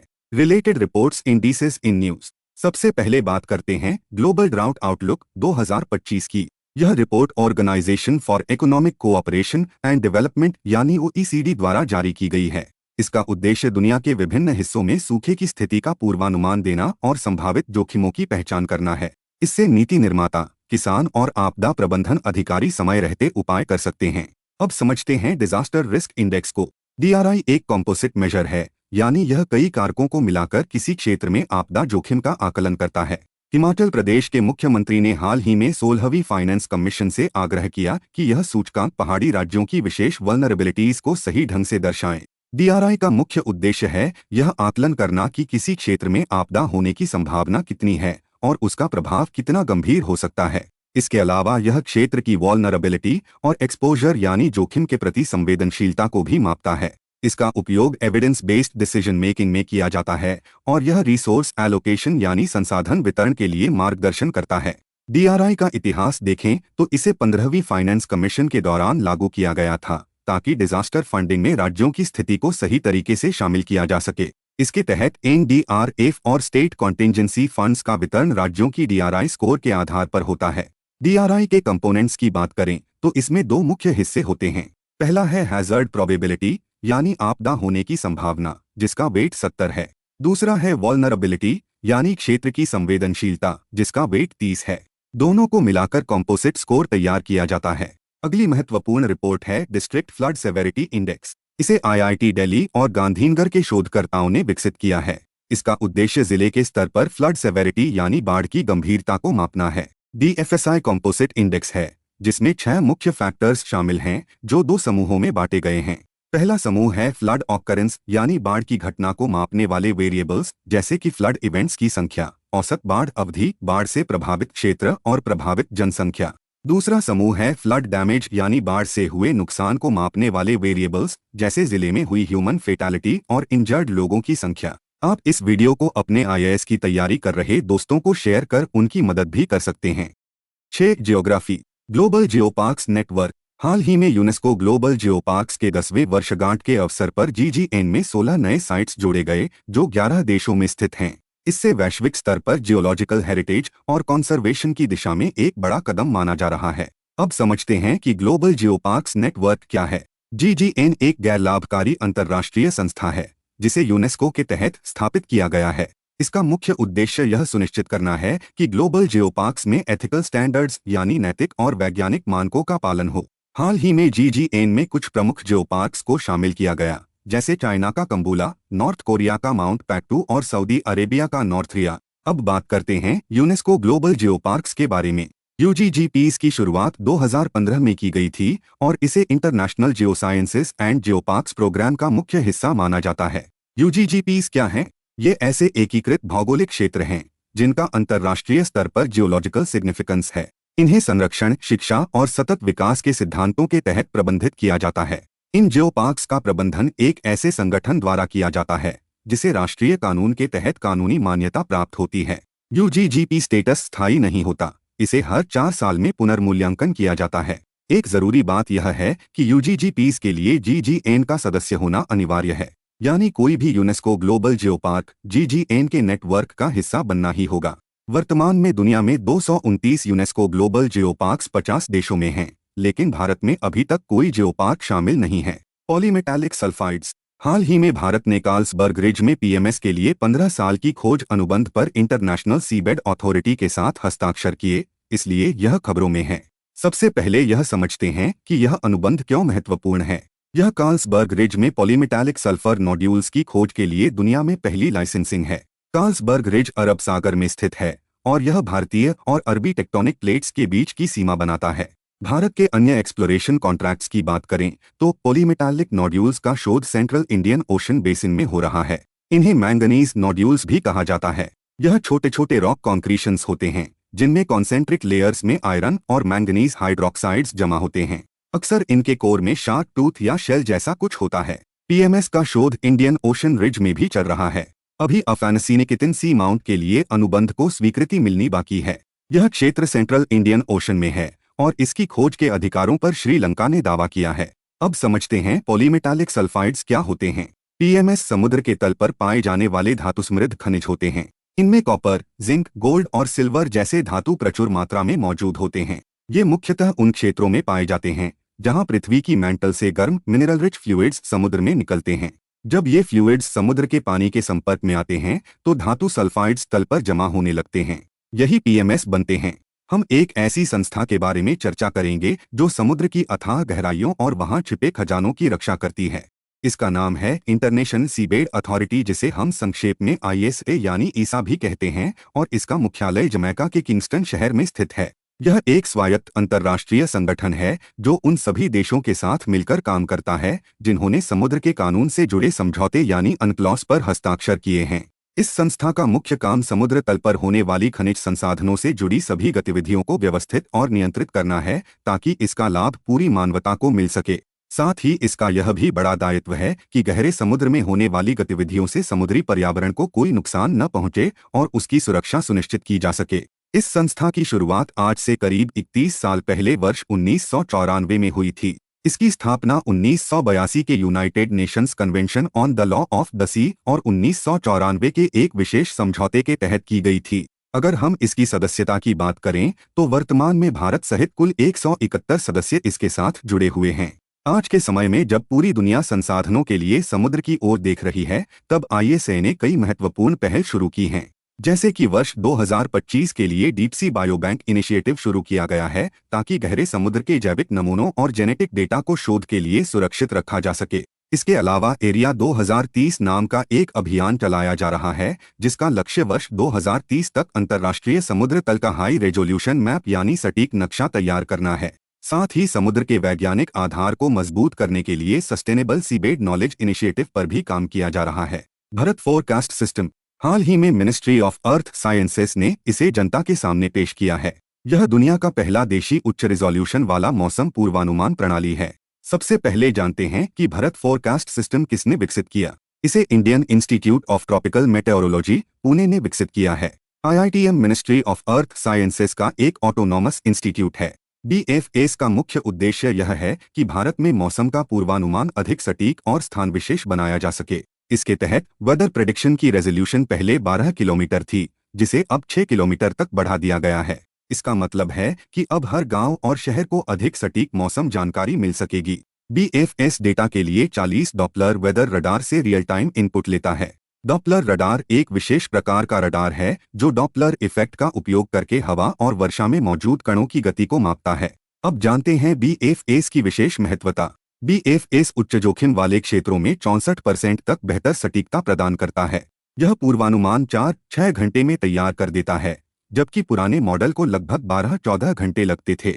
BFS की क्षमता के कारण भारत अब दुनिया के कुछ विकसित देशों जैसे US, UK और EU से आगे है। इन देशों के ग्लोबल मॉडल्स की रेजोल्यूशन 9-14 किलोमीटर होती है, जबकि भारत में यह 6 किलोमीटर है। BFS high performance computing systems जैसे आर्का और अरुणिका द्वारा संचालित होता है।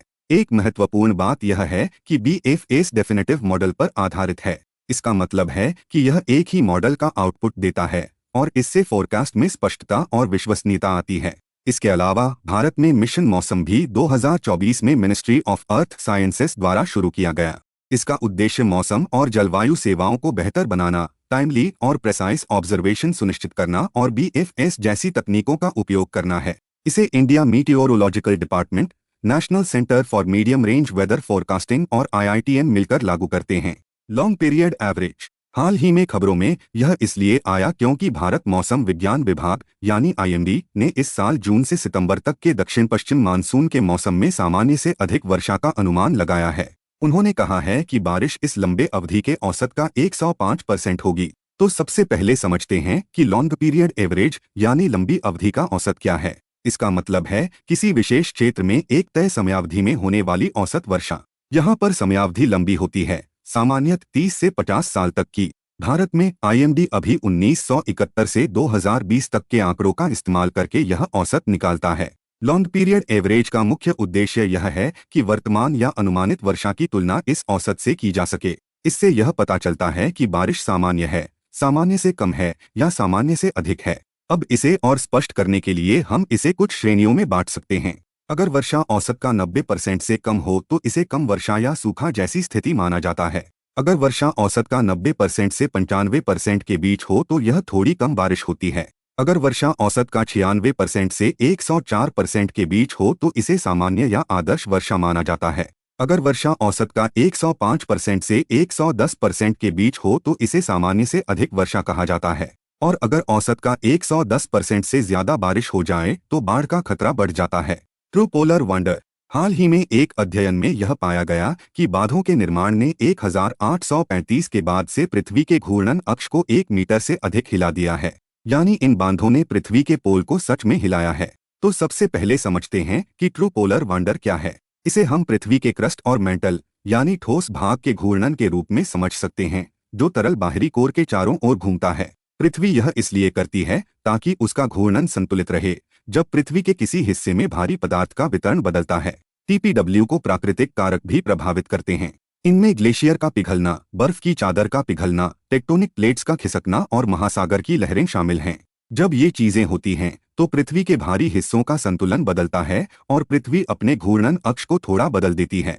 अब देखते हैं इसके प्रभाव। पोल्स के हिलने से उपग्रह और अंतरिक्ष टेलीस्कोप प्रभावित हो सकते हैं क्योंकि ये पृथ्वी के घूर्णन पर निर्भर रहते हैं। दूसरा असर यह है कि हमारे दिन लंबे होते जा रहे हैं। जब बर्फ पिघलती है तो भारी पदार्थ पोल्स से भूमध्य रेखा की ओर चला जाता है। इससे पृथ्वी थोड़ी अधिक चपटी हो जाती है और इसकी स्पिन धीमी हो जाती है। इसका मतलब है कि दिन थोड़े लंबे हो जाते हैं। 2000 के बाद से हर 100 साल में दिन लगभग 1.33 मिलीसेकंड लंबा हो रहा है और यह पिछले सदी की तुलना में तेज है। Pacific ring of fire. हाल ही में रूस के कमचटका प्रायद्वीप में 8.8 तीव्रता का भूकंप आया, जो इस सेस्मिकली सक्रिय क्षेत्र यानी पैसिफिक रिंग ऑफ फायर का हिस्सा है। इस भूकंप के कारण सुनामी की लहरें भी उठीं, जो रूस और जापान के तटीय क्षेत्रों को प्रभावित कर सकती थीं। तो सबसे पहले समझते हैं रिवर्स फॉल्टिंग क्या होती है। रिवर्स फॉल्टिंग या थ्रस्ट फॉल्टिंग तब होती है जब पृथ्वी की सतह के किसी हिस्से को दूसरी सतह के ऊपर धकेल दिया जाता है। यह तब होता है जब प्लेट्स पर कंप्रेशन फोर्स या दबाव पड़ता है। जब यह शैलो यानी सतही स्तर पर होता है तो इसका मतलब है कि धरती की सतह के बहुत पास फॉल्ट फटता है। इसका परिणाम होता है तेज झटके, शक्तिशाली आफ्टर शॉक्स, सुनामी और बुनियादी ढांचे को नुकसान। अब समझते हैं पैसिफिक रिंग ऑफ फायर क्या है। इसे सरकम पैसिफिक बेल्ट भी कहते हैं। यह एक हॉर्सशू आकार की बेल्ट है जो पैसिफिक महासागर के किनारों के चारों ओर फैली हुई है। यह क्षेत्र अपने उच्च संख्या वाले सक्रिय और सुप्त ज्वालामुखियों और लगातार आने वाले भूकंपों के लिए जाना जाता है। इस बेल्ट में दुनिया के लगभग 75% सक्रिय ज्वालामुखी और 90% भूकंप होते हैं। पैसिफिक रिंग ऑफ फायर क्यों बनी, इसे समझने के लिए हमें प्लेट टेक्टोनिक्स को देखना होगा। पहली वजह है कन्वर्जेंट प्लेट बाउंड्री। जब पैसिफिक प्लेट और दूसरी प्लेटें जैसे इंडोस्ट्रेलियन प्लेट या जुआन डे फुका प्लेट एक दूसरे की तरफ आती हैं तो सबडक्शन जोन बनते हैं। यही ज्वालामुखी गतिविधि और गहरे भूकंप का कारण बनते हैं। दूसरी वजह है डाइवर्जेंट बाउंड्री। जब प्लेटें अलग हो रही होती हैं तो महासागर के बीच में रिफ्ट वैली और सीफ्लोर स्प्रेडिंग होती है। उदाहरण के लिए ईस्ट पैसिफिक राइज, जहां पैसिफिक प्लेट कोकोस, नास्का और अंटार्कटिक प्लेट से अलग होती है। यहाँ ज्वालामुखी और हाइड्रोथर्मल वेंट्स बनते हैं। इसके अलावा पृथ्वी की सबसे गहरी महासागर खाइयां जैसे मारियाना ट्रेंच सबडक्शन जोन के साथ जुड़ी हैं। इन खाइयों के पास गहरे भूकंप आते हैं क्योंकि प्लेट्स आपस में रगड़ खाती हैं। उदाहरण के लिए कैलिफोर्निया का सान एंड्रियास फॉल्ट जो ट्रांसफॉर्म बाउंड्री है। Atlantic meridional overturning circulation. हाल ही में वैज्ञानिकों ने पिछले 12,000 साल यानी होलोसिन युग की एमॉक गतिविधियों का अध्ययन किया। उन्होंने पाया कि ज्यादातर समय एमॉक स्थिर रही, यानी इसमें प्राकृतिक उतार चढ़ाव के अलावा ज्यादा बदलाव नहीं हुआ। लेकिन आज के समय में एमॉक अप्रत्याशित रूप से कमजोर हो रही है। तो सबसे पहले समझते हैं एमॉक क्या है। यह एक महासागरीय धाराओं का नेटवर्क है जो अटलांटिक महासागर के पानी को लगातार घुमाता है। इसमें गर्म पानी उत्तर की ओर जाता है और ठंडा पानी दक्षिण की ओर लौटता है। एमॉक की चाल मुख्य रूप से पानी के तापमान और खारापन यानी सालिनिटी के अंतर पर निर्भर करती है। जब गर्म उष्णकटिबंधीय पानी उत्तर की ओर जाता है तो वहां ठंडा होकर घना हो जाता है और नीचे डूब जाता है। फिर यह दक्षिण की ओर बहता है, गर्म होकर सतह पर लौटता है और यह चक्र दोबारा शुरू हो जाता है। अब समझते हैं एमॉक का महत्व। यह वर्षा के पैटर्न को प्रभावित करता है, जिसमें हमारे भारत के मानसून भी शामिल हैं। यह उष्णकटिबंधीय क्षेत्रों से उच्च अक्षांशों तक गर्मी का परिवहन करता है, जिससे यूरोप का मौसम संतुलित रहता है। साथ ही एमॉक सतह से गहरे महासागर तक भारी और कार्बन समृद्ध पानी पहुंचाता है, जो वैश्विक जलवायु और समुद्री जीवन के लिए जरूरी है। लेकिन चिंता की बात यह है कि ग्लोबल वार्मिंग और ग्रीनलैंड की बर्फ के पिघलने से एमॉक धीमी हो रही है। इससे कई तरह के प्रभाव हो सकते हैं। पहला, एमॉक के कमजोर होने से महासागर कम कार्बन सोख पाएगा, जिससे वायुमंडल में CO2 बढ़ेगा और वैश्विक तापमान और बढ़ेगा। दूसरा, यूरोप में ठंडे मौसम और दक्षिण अफ्रीका में मानसून के पैटर्न बदल सकते हैं, जिससे सूखा आ सकता है। तीसरा, समुद्र में पोषक तत्वों का परिवहन कम होगा, जिससे प्लांकटन, मछली, समुद्री पक्षी और व्हेल जैसी जीवन शैलियों पर असर पड़ेगा। डिलैमिनेशन। हाल ही में शोध में पता चला है कि भारतीय महाद्वीपीय प्लेट धीरे धीरे अलग हो रही है। इस प्रक्रिया को समझाने के लिए एक नई थ्योरी पेश की गई है, जिसे डेलामिनेशन कहा जाता है। तो सबसे पहले समझते हैं डेलामिनेशन क्या है। डेलामिनेशन वह प्रक्रिया है जिसमें भारतीय प्लेट का घना निचला हिस्सा ऊपर की तरफ से छिलकर पृथ्वी की मेंटल में डूब जाता है। यह तब होता है जब भारतीय प्लेट यूरेशियन प्लेट के नीचे खिसकती है।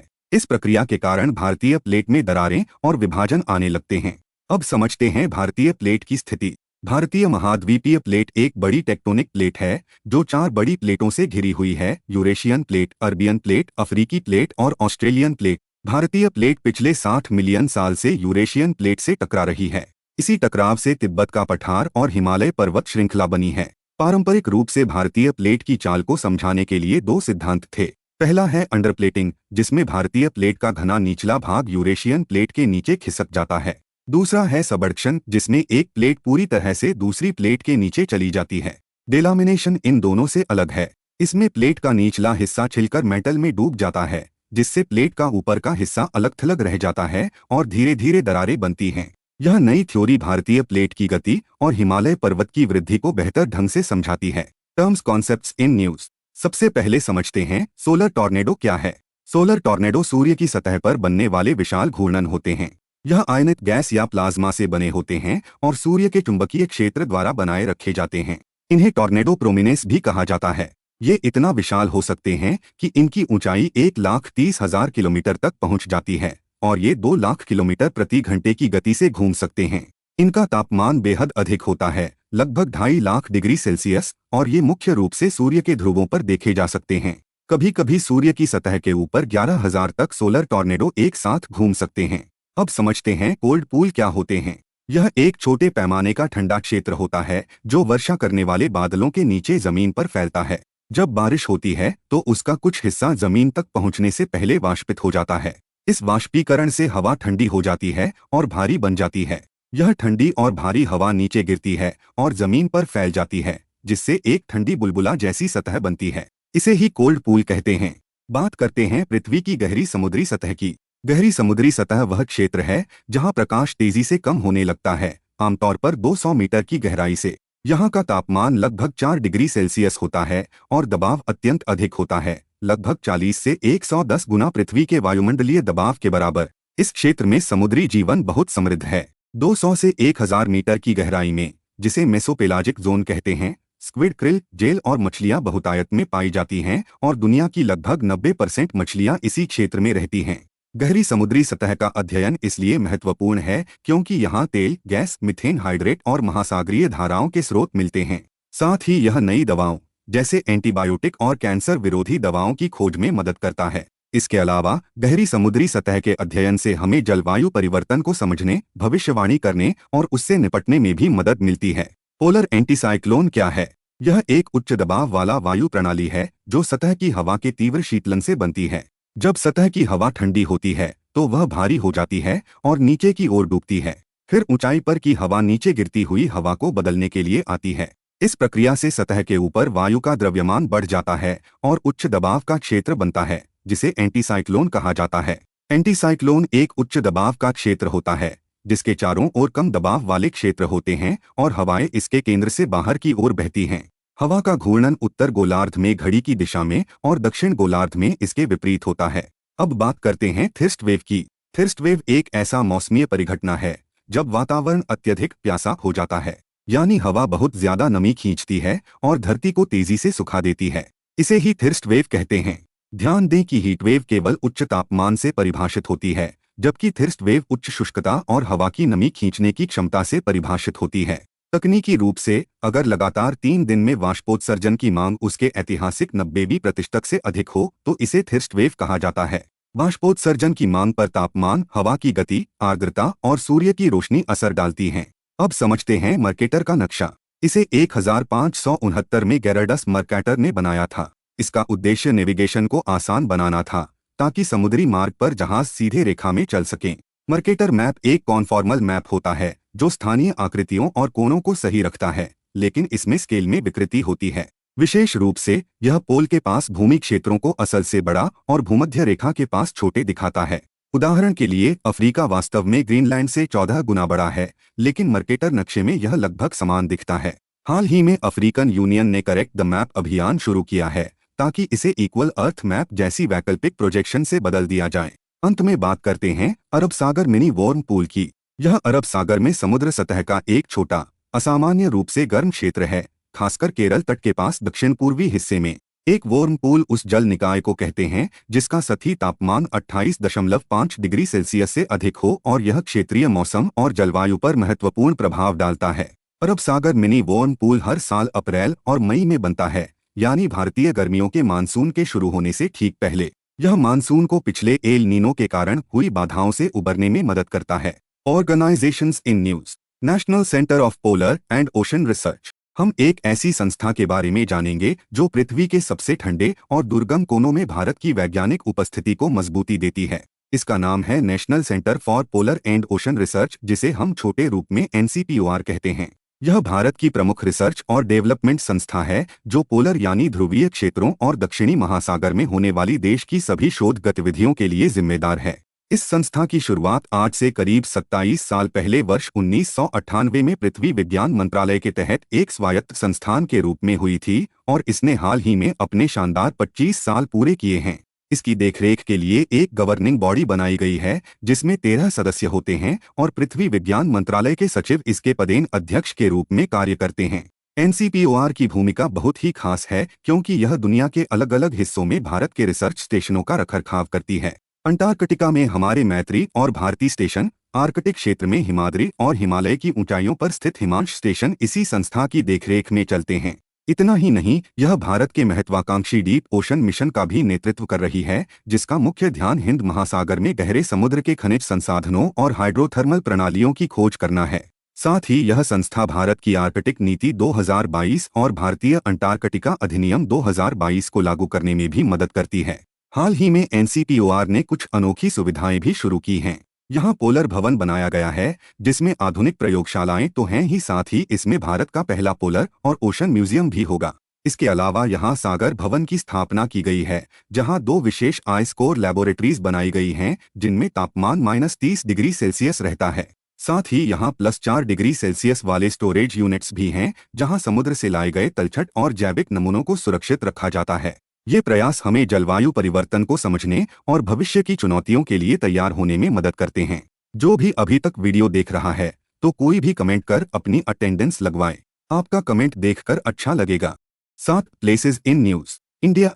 Geographical features in news. हम भारत के उन खास भौगोलिक क्षेत्रों के बारे में बात करेंगे जो हाल ही में अपनी किसी न किसी खास वजह से खबरों में रहे हैं। यह जानकारी न केवल आपकी सामान्य समझ के लिए जरूरी है, बल्कि किसी भी प्रतियोगी परीक्षा की दृष्टि से भी बहुत महत्वपूर्ण है। सबसे पहले चलते हैं हिमाचल प्रदेश के शिप्कीला दर्रे की ओर। यह दर्रा अब घरेलू पर्यटकों के लिए खोल दिया गया है, जो हिमाचल प्रदेश के किन्नौर जिले में स्थित है। यह भारत और तिब्बत की सीमा पर मौजूद है, जहां से सतलुज नदी भारत में प्रवेश करती है और इतिहास में यह प्राचीन सिल्क रूट का एक प्रमुख हिस्सा रहा है। अगली खबर उत्तराखंड के गंगोत्री ग्लेशियर से है, जहां एक चिंताजनक बात सामने आई है कि पिछले 4 दशकों में यहां बर्फ पिघलने की दर में 10% की कमी आई है। यह उत्तरकाशी जिले में स्थित है, जो भागीरथी नदी का मुख्य स्रोत है, और यहां गंगोत्री नेशनल पार्क भी मौजूद है। पूर्वोत्तर भारत की ओर चलें तो असम का माजुली द्वीप खबरों में है, जहां कंचन के पेड़ लगाकर नदी के कटाव को रोकने की कोशिश की जा रही है। यह ब्रह्मपुत्र नदी में स्थित दुनिया का सबसे बड़ा नदी द्वीप है, जिसे साल 2016 में भारत का पहला नदी द्वीप जिला घोषित किया गया था। इसका निर्माण दक्षिण में ब्रह्मपुत्र और उत्तर में खेरकुतिया खुटी तथा सुबनसिरी नदी के मिलने से होता है, और यह छोटे छोटे चापोरी द्वीपों से घिरा हुआ है। अब बात करते हैं सिक्किम की, जहां के मुख्यमंत्री ने केंद्र सरकार से माउंट कंचनजंगा पर चढ़ाई पर रोक लगाने का अनुरोध किया है। भारत और नेपाल की सीमा पर स्थित यह पर्वत शिखर एवरेस्ट और के 2 के बाद दुनिया की तीसरी सबसे ऊंची चोटी है। यहाँ का कंचनजंगा नेशनल पार्क यूनेस्को की विश्व धरोहर स्थल की सूची में शामिल है, और तामुल होनक तथा तीस्ता जैसी नदियां यहीं से प्रवाहित होती हैं। दक्षिण भारत के तेलंगाना में कंचागचिबोली जंगल को लेकर सुप्रीम कोर्ट ने एक कड़ा निर्देश दिया है। राज्य सरकार यहां IT पार्क बनाना चाहती थी, लेकिन कोर्ट ने जंगल की सुरक्षा को प्राथमिकता दी है, क्योंकि यह जमीन हैदराबाद विश्वविद्यालय के ठीक बगल में स्थित है। तमिलनाडु में करियाचल्ली द्वीप भी चर्चा का विषय है, जो तेजी से हो रहे कटाव और बढ़ते समुद्री जलस्तर के कारण पिछले दशकों में काफी छोटा हो गया है। यह द्वीप रामेश्वरम और थूथुकुड़ी के बीच मन्नार की खाड़ी समुद्री राष्ट्रीय उद्यान क्षेत्र में पड़ता है। इसके बाद हम चलते हैं अंडमान सागर की ओर, जिसने हाल ही में एक ही दिन में 3 भूकंपों का सामना किया है। यह क्षेत्र सिस्मिक जोन 5 में आता है, जिसका मतलब है कि यहाँ भूकंप का खतरा सबसे ज्यादा रहता है। यह उत्तर में म्यांमार, पूर्व में थाईलैंड और मलेशिया, दक्षिण में इंडोनेशिया और पश्चिम में अंडमान निकोबार से घिरा एक अर्धबंद समुद्र है, जो कोरल ट्रायंगल का भी हिस्सा है। अंत में बात करते हैं बैरन द्वीप ज्वालामुखी की, जहां से हाल ही में नए विस्फोट की खबरें आई हैं। यह अंडमान सागर में स्थित भारत का एकमात्र सक्रिय ज्वालामुखी है। Reverse in news. हम भारत की उन महत्वपूर्ण नदियों के बारे में बात करेंगे जो हाल ही में अपनी किसी न किसी खास वजह से चर्चा में रही हैं। सबसे पहले बात करते हैं उत्तर भारत की ब्यास नदी की। हाल ही में रावी और ब्यास जल न्यायाधिकरण, जिसका गठन 1986 में हुआ था, उसे 1 साल का विस्तार दिया गया है। यह नदी कुल्लू में रोहतांग दर्रे के दक्षिणी हिस्से में स्थित ब्यास कुंड से निकलती है। ब्यास नदी पंजाब के हरीके में सतलुज नदी से मिल जाती है और अपने रास्ते में कुल्लू तथा कांगड़ा की खूबसूरत घाटियां बनाती है। इस नदी को संस्कृत में प्राचीन काल में विपाशा के नाम से जाना जाता था, और बैन, बाणगंगा, लूनी तथा उहल इसकी प्रमुख सहायक नदियां हैं। अब उत्तर की ही एक और प्रमुख नदी चेनाब की ओर चलते हैं। यहाँ वन सलाहकार समिति ने सवालकोट जलविद्युत परियोजना के लिए वन भूमि के उपयोग को सैद्धांतिक मंजूरी दे दी है। यह नदी बारालाचा दर्रे से निकलती है और चंद्रा तथा भागा नामक 2 धाराओं के मिलने से बनती है। चेनाब सिंधु नदी की सबसे बड़ी सहायक नदी है, जो पाकिस्तान के मिथनकोट में सिंधु से मिलती है। झेलम नदी भी पाकिस्तान के झांग के पास चेनाब में मिल जाती है, और मियार नाला, सोहल, थिरोट, भूत नाला, मरुसुदर तथा लिद्रारी इसकी सहायक नदियां हैं। पूर्वोत्तर भारत की ओर बढ़ें तो सुबनसिरी नदी चर्चा में है, क्योंकि यहाँ सुबनसिरी लोअर जलविद्युत परियोजना का व्यावसायिक संचालन शुरू हो गया है। तिब्बत से निकलने वाली यह नदी ब्रह्मपुत्र की सबसे बड़ी सहायक नदी है। यह अरुणाचल प्रदेश में प्रवेश कर असम में बहती हुई ब्रह्मपुत्र में मिल जाती है, और इसे गोल्ड रिवर के नाम से भी जाना जाता है। यहाँ ओजू जलविद्युत परियोजना पर भी काम चल रहा है। असम की ही कोपिली नदी भी खबरों में है, जहाँ राष्ट्रीय जलमार्ग 57 को क्रियाशील कर दिया गया है। मेघालय के साइपोंग रिजर्व फॉरेस्ट से निकलने वाली यह नदी ब्रह्मपुत्र के बाएं किनारे की एक प्रमुख सहायक नदी है, जो मेघालय और असम राज्यों से होकर बहती है।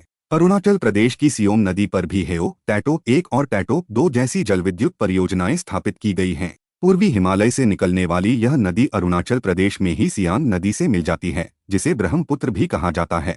ओडिशा के बालासोर में सुवर्णरेखा नदी में आई अचानक बाढ़ के कारण यह नदी चर्चा में रही। यह नदी झारखंड के रांची के पास पिस्का गांव से निकलती है और झारखंड, ओडिशा तथा पश्चिम बंगाल से होते हुए बंगाल की खाड़ी में गिरती है। प्रसिद्ध होंडरू जलप्रपात इसी नदी पर स्थित है और सुवर्णरेखा जलमार्ग को राष्ट्रीय जलमार्ग 96 घोषित किया गया है। कांची, करकरी और खरकई इसकी मुख्य सहायक नदियां हैं। अंत में बात करते हैं मांडवी नदी की, जिसे महादेई या महादेई भी कहा जाता है। केंद्र सरकार ने अंतर्राज्यीय नदी जल विवाद अधिनियम 1956 के तहत महादेई जल न्यायाधिकरण का कार्यकाल 1 वर्ष के लिए बढ़ा दिया है। यह नदी कर्नाटक के बेलगावी में पश्चिमी घाट के भीमगढ़ से निकलती है। इसका 2/3 हिस्सा गोवा में बहता है और बाकी कर्नाटक तथा महाराष्ट्र में। यह नदी जुआरी नदी के साथ मिलकर अरब सागर में गिरती है और मोरमुगांव बंदरगाह बनाती है। दूधसागर और वरापोहा जैसे प्रसिद्ध जलप्रपात इसी नदी पर हैं और मापुसा इसकी एक सहायक नदी है। अदर्स, हम भारत के उन महत्वपूर्ण स्थानों और जल परियोजनाओं के बारे में चर्चा करेंगे जो अपनी विशेष भौगोलिक स्थिति या हाल की घटनाओं के कारण चर्चा में रहे हैं। सबसे पहले चलते हैं उत्तर भारत की ओर, जहां पंजाब और जम्मू कश्मीर की सीमा पर स्थित रंजीत सागर बांध चर्चा में रहा है। पठानकोट के पास रावी नदी पर बने इस बांध को थीन बांध के नाम से भी जाना जाता है और हाल ही में यहां से भारी मात्रा में पानी छोड़े जाने के कारण बाढ़ जैसी स्थिति पैदा हो गई थी। अब बात करते हैं पूर्वोत्तर भारत की, जहां अरुणाचल प्रदेश की दिबांग घाटी में एटालीन जलविद्युत परियोजना को वन सलाहकार समिति ने एक उच्च संरक्षण वाले क्षेत्र में सैद्धांतिक मंजूरी दी है। यह क्षेत्र पूर्वी हिमालय ग्लोबल बायोडायवर्सिटी हॉटस्पॉट का हिस्सा है और यह परियोजना ड्री और टांगोन नदियों पर आधारित है। दक्षिण भारत की ओर रुख करें तो तेलंगाना में कलेश्वरम लिफ्ट सिंचाई परियोजना खबरों में है, क्योंकि राष्ट्रीय बांध सुरक्षा प्राधिकरण ने 2023 की बाढ़ के बाद इसके बैराजों में भारी नुकसान की सूचना दी है। यह गोदावरी नदी पर बनी दुनिया की सबसे बड़ी बहुचरणीय लिफ्ट सिंचाई परियोजना है। गोदावरी नदी को दक्षिण गंगा भी कहा जाता है, जो महाराष्ट्र के नासिक में पश्चिमी घाट से निकलती है और बंगाल की खाड़ी में जाकर गिरती है। अंत में चलते हैं तमिलनाडु, जहां हाल ही में प्रधानमंत्री ने नए पाम्बन ब्रिज का उद्घाटन किया है। रेल विकास निगम लिमिटेड द्वारा डिजाइन किया गया यह नया पुल उस पुराने कैंटिलीवर पुल की जगह लेगा जिसे 2022 में सेवामुक्त कर दिया गया था। यह पुल रामेश्वरम द्वीप को भारत की मुख्य भूमि से जोड़ने का एक महत्वपूर्ण जरिया है। International geographical features in news, हम दुनिया के नक्शे पर उन जगहों की यात्रा करेंगे जो हाल ही में अपनी भौगोलिक घटनाओं की वजह से खबरों में छाई हुई हैं। सबसे पहले हम चलते हैं ग्रीनलैंड की बर्फीली वादियों में। वैज्ञानिकों ने यहाँ डेविस जलभूमध्य, जिसे डेविस स्ट्रेट भी कहते हैं, के नीचे एक छिपे हुए महाद्वीप की खोज की है, जिसे डेविस स्ट्रेट प्रोटोमाइक्रोकॉन्टिनेंट नाम दिया गया है। यह हिस्सा लेब्राडोर सागर और बैफिन की खाड़ी को जोड़ने वाले डेविस स्ट्रेट के ठीक नीचे मौजूद है और इसे मुख्य महाद्वीपों से अलग एक मोटे महाद्वीपीय हिस्से के रूप में पहचाना गया है। अब हम थोड़ा और उत्तर की ओर आर्कटिक बायोम की तरफ बढ़ते हैं। यहाँ जंगलों में लगने वाली आग ने दुनिया भर में चिंता बढ़ा दी है, क्योंकि इससे इस क्षेत्र की कार्बन सोखने की क्षमता कम हो रही है। यह पूरा इलाका आर्कटिक सर्कल के उत्तर में है, जिसमें अलास्का, कनाडा, ग्रीनलैंड और रूस के हिस्से शामिल हैं। यहाँ की जमीन की खासियत परमाफ्रॉस्ट है, यानी ऐसी मिट्टी जो हमेशा जमी रहती है, और यहाँ काई, लाइकेन और छोटी झाड़ियाँ उगती हैं जिनकी जड़ें गहरी नहीं होती। अब रूस के सुदूर पूर्वी हिस्से में स्थित कामचटका प्रायद्वीप पर नजर डालते हैं, जहां हाल ही में 5 शक्तिशाली भूकंप आए हैं। यह इलाका पैसिफिक रिंग ऑफ फायर पर स्थित है, जहां अक्सर भूकंप आते रहते हैं। यह बेरिंग सागर, प्रशांत महासागर और ओखोटस्क सागर से घिरा हुआ है और यहीं से कुरील द्वीप समूह शुरू होकर जापान के होक्काइडो द्वीप तक जाता है, जो रूस और जापान के बीच विवाद का विषय भी है। एशिया में ही दक्षिण चीन सागर में स्कारबोरो शोल को लेकर तनाव है। फिलीपींस ने यहां चीन द्वारा नेचर रिजर्व बनाने के कदम की कड़ी निंदा की है। इसे चीन में हुआंग्यान द्वीप और फिलीपींस में पनाटाक शोल कहा जाता है, जो असल में दक्षिण चीन सागर में एक छोटा सा एटोल है।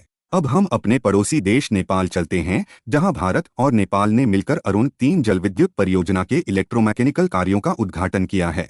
यह परियोजना नेपाल में बहने वाली अरुण नदी पर स्थित है, जो कोसी नदी की एक सहायक नदी है। अफ्रीका की तरफ चलें तो सिएरा लियोन के पास टर्टल आइलैंड्स चर्चा में हैं। यहाँ न्यांगाई नामक एक द्वीप का 2/3 हिस्सा समुद्र का जलस्तर बढ़ने की वजह से डूब चुका है, जो दक्षिणी सिएरा लियोन के तट पर स्थित है। दक्षिण अमेरिका के अर्जेंटीना में स्थित पेरिटो मोरेनो ग्लेशियर भी मुश्किल में है, जहाँ बर्फ के टूटकर गिरने, जिसे काल्विन कहते हैं, से इसे नुकसान हो रहा है।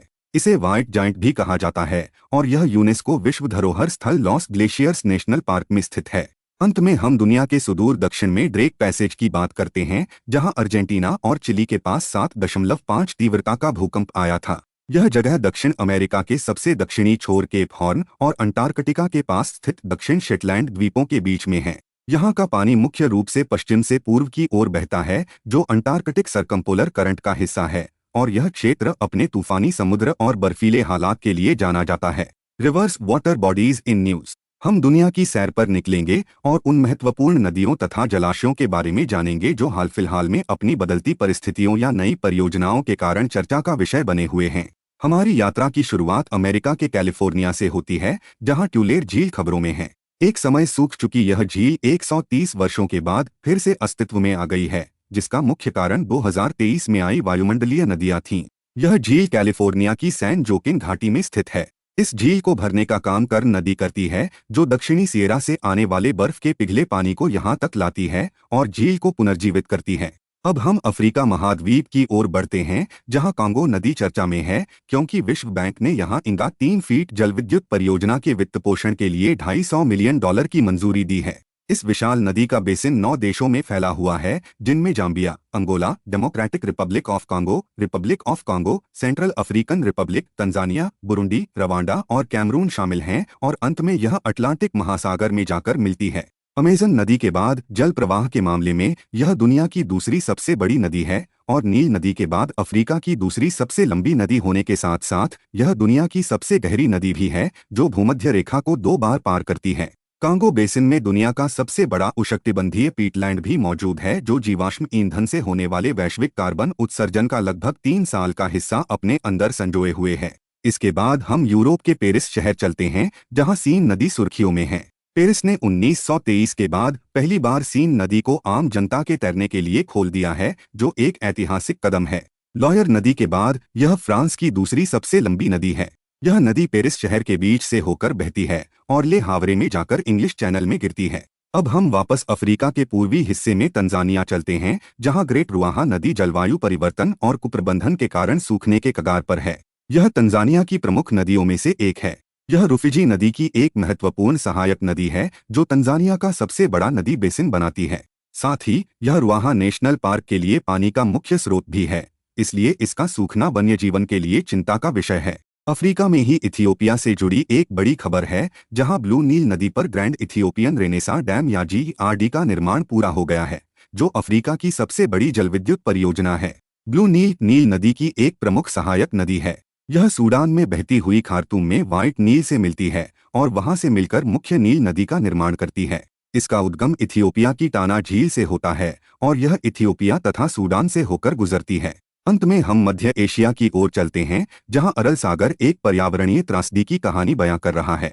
शोध से पता चला है कि पानी के गायब होने के बाद से यहां भूगर्भीय बदलावों के संकेत मिले हैं। यह उत्तर में कजाकिस्तान और दक्षिण में उज़्बेकिस्तान की सीमा पर स्थित है। इसके गायब होने का मुख्य कारण अमू दरिया और सिर दरिया नदियों का रास्ता बदलना था। अब यह सूखा हुआ अरल सागर एक खतरनाक रेगिस्तान में बदल चुका है, जिसे अरलकुम रेगिस्तान के नाम से जाना जाता है। Disaster affected areas in news. हम दुनिया के उन हिस्सों की यात्रा करेंगे जहां हाल ही में प्रकृति ने अपना रौद्र रूप दिखाया है।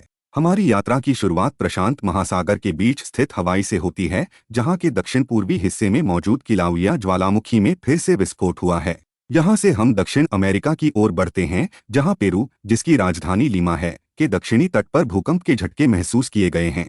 इसी महाद्वीप में थोड़ा और नीचे जाने पर चिली, जिसकी राजधानी सैंटियागो है, के दक्षिणी हिस्से में 7.4 तीव्रता का एक शक्तिशाली भूकंप आया है, जिसने वहां की जमीन को हिलाकर रख दिया। अब हम अटलांटिक महासागर को पार करते हुए यूरोप चलते हैं, जहां इटली के सिसिली द्वीप पर स्थित माउंट एटना ज्वालामुखी में विस्फोट हुआ है।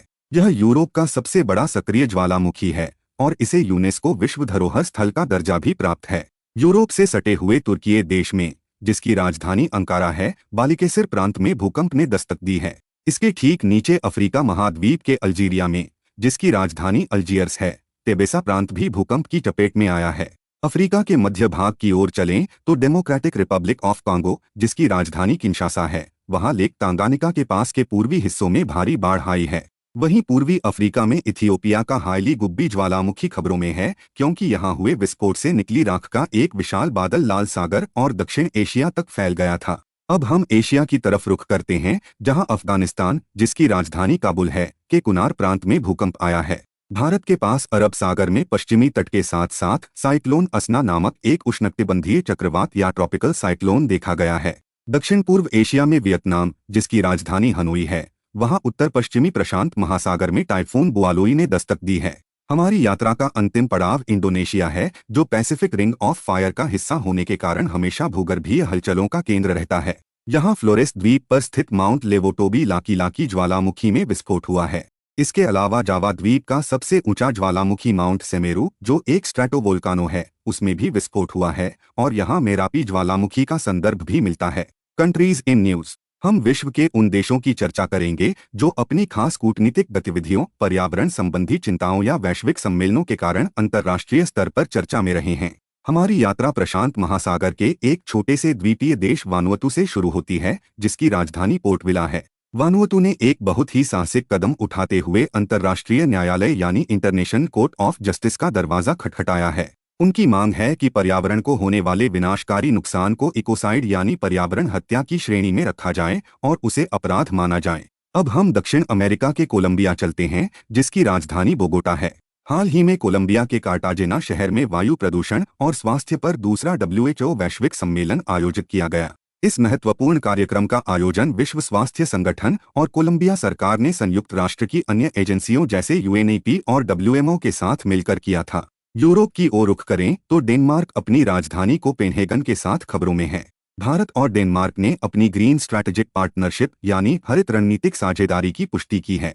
इस साझेदारी का मुख्य उद्देश्य दोनों देशों के बीच आर्थिक संबंधों को बढ़ाना, हरित विकास को बढ़ावा देना और पर्यावरण अनुकूल कार्यों के जरिए नए रोजगार पैदा करना है। वापस अफ्रीका महाद्वीप के इथियोपिया चलते हैं, जिसकी राजधानी अदीस अबाबा है। यहाँ हाल ही में संयुक्त राष्ट्र खाद्य प्रणाली शिखर सम्मेलन +4 स्टॉकटेक यानी UNFSS +4 आयोजित किया गया।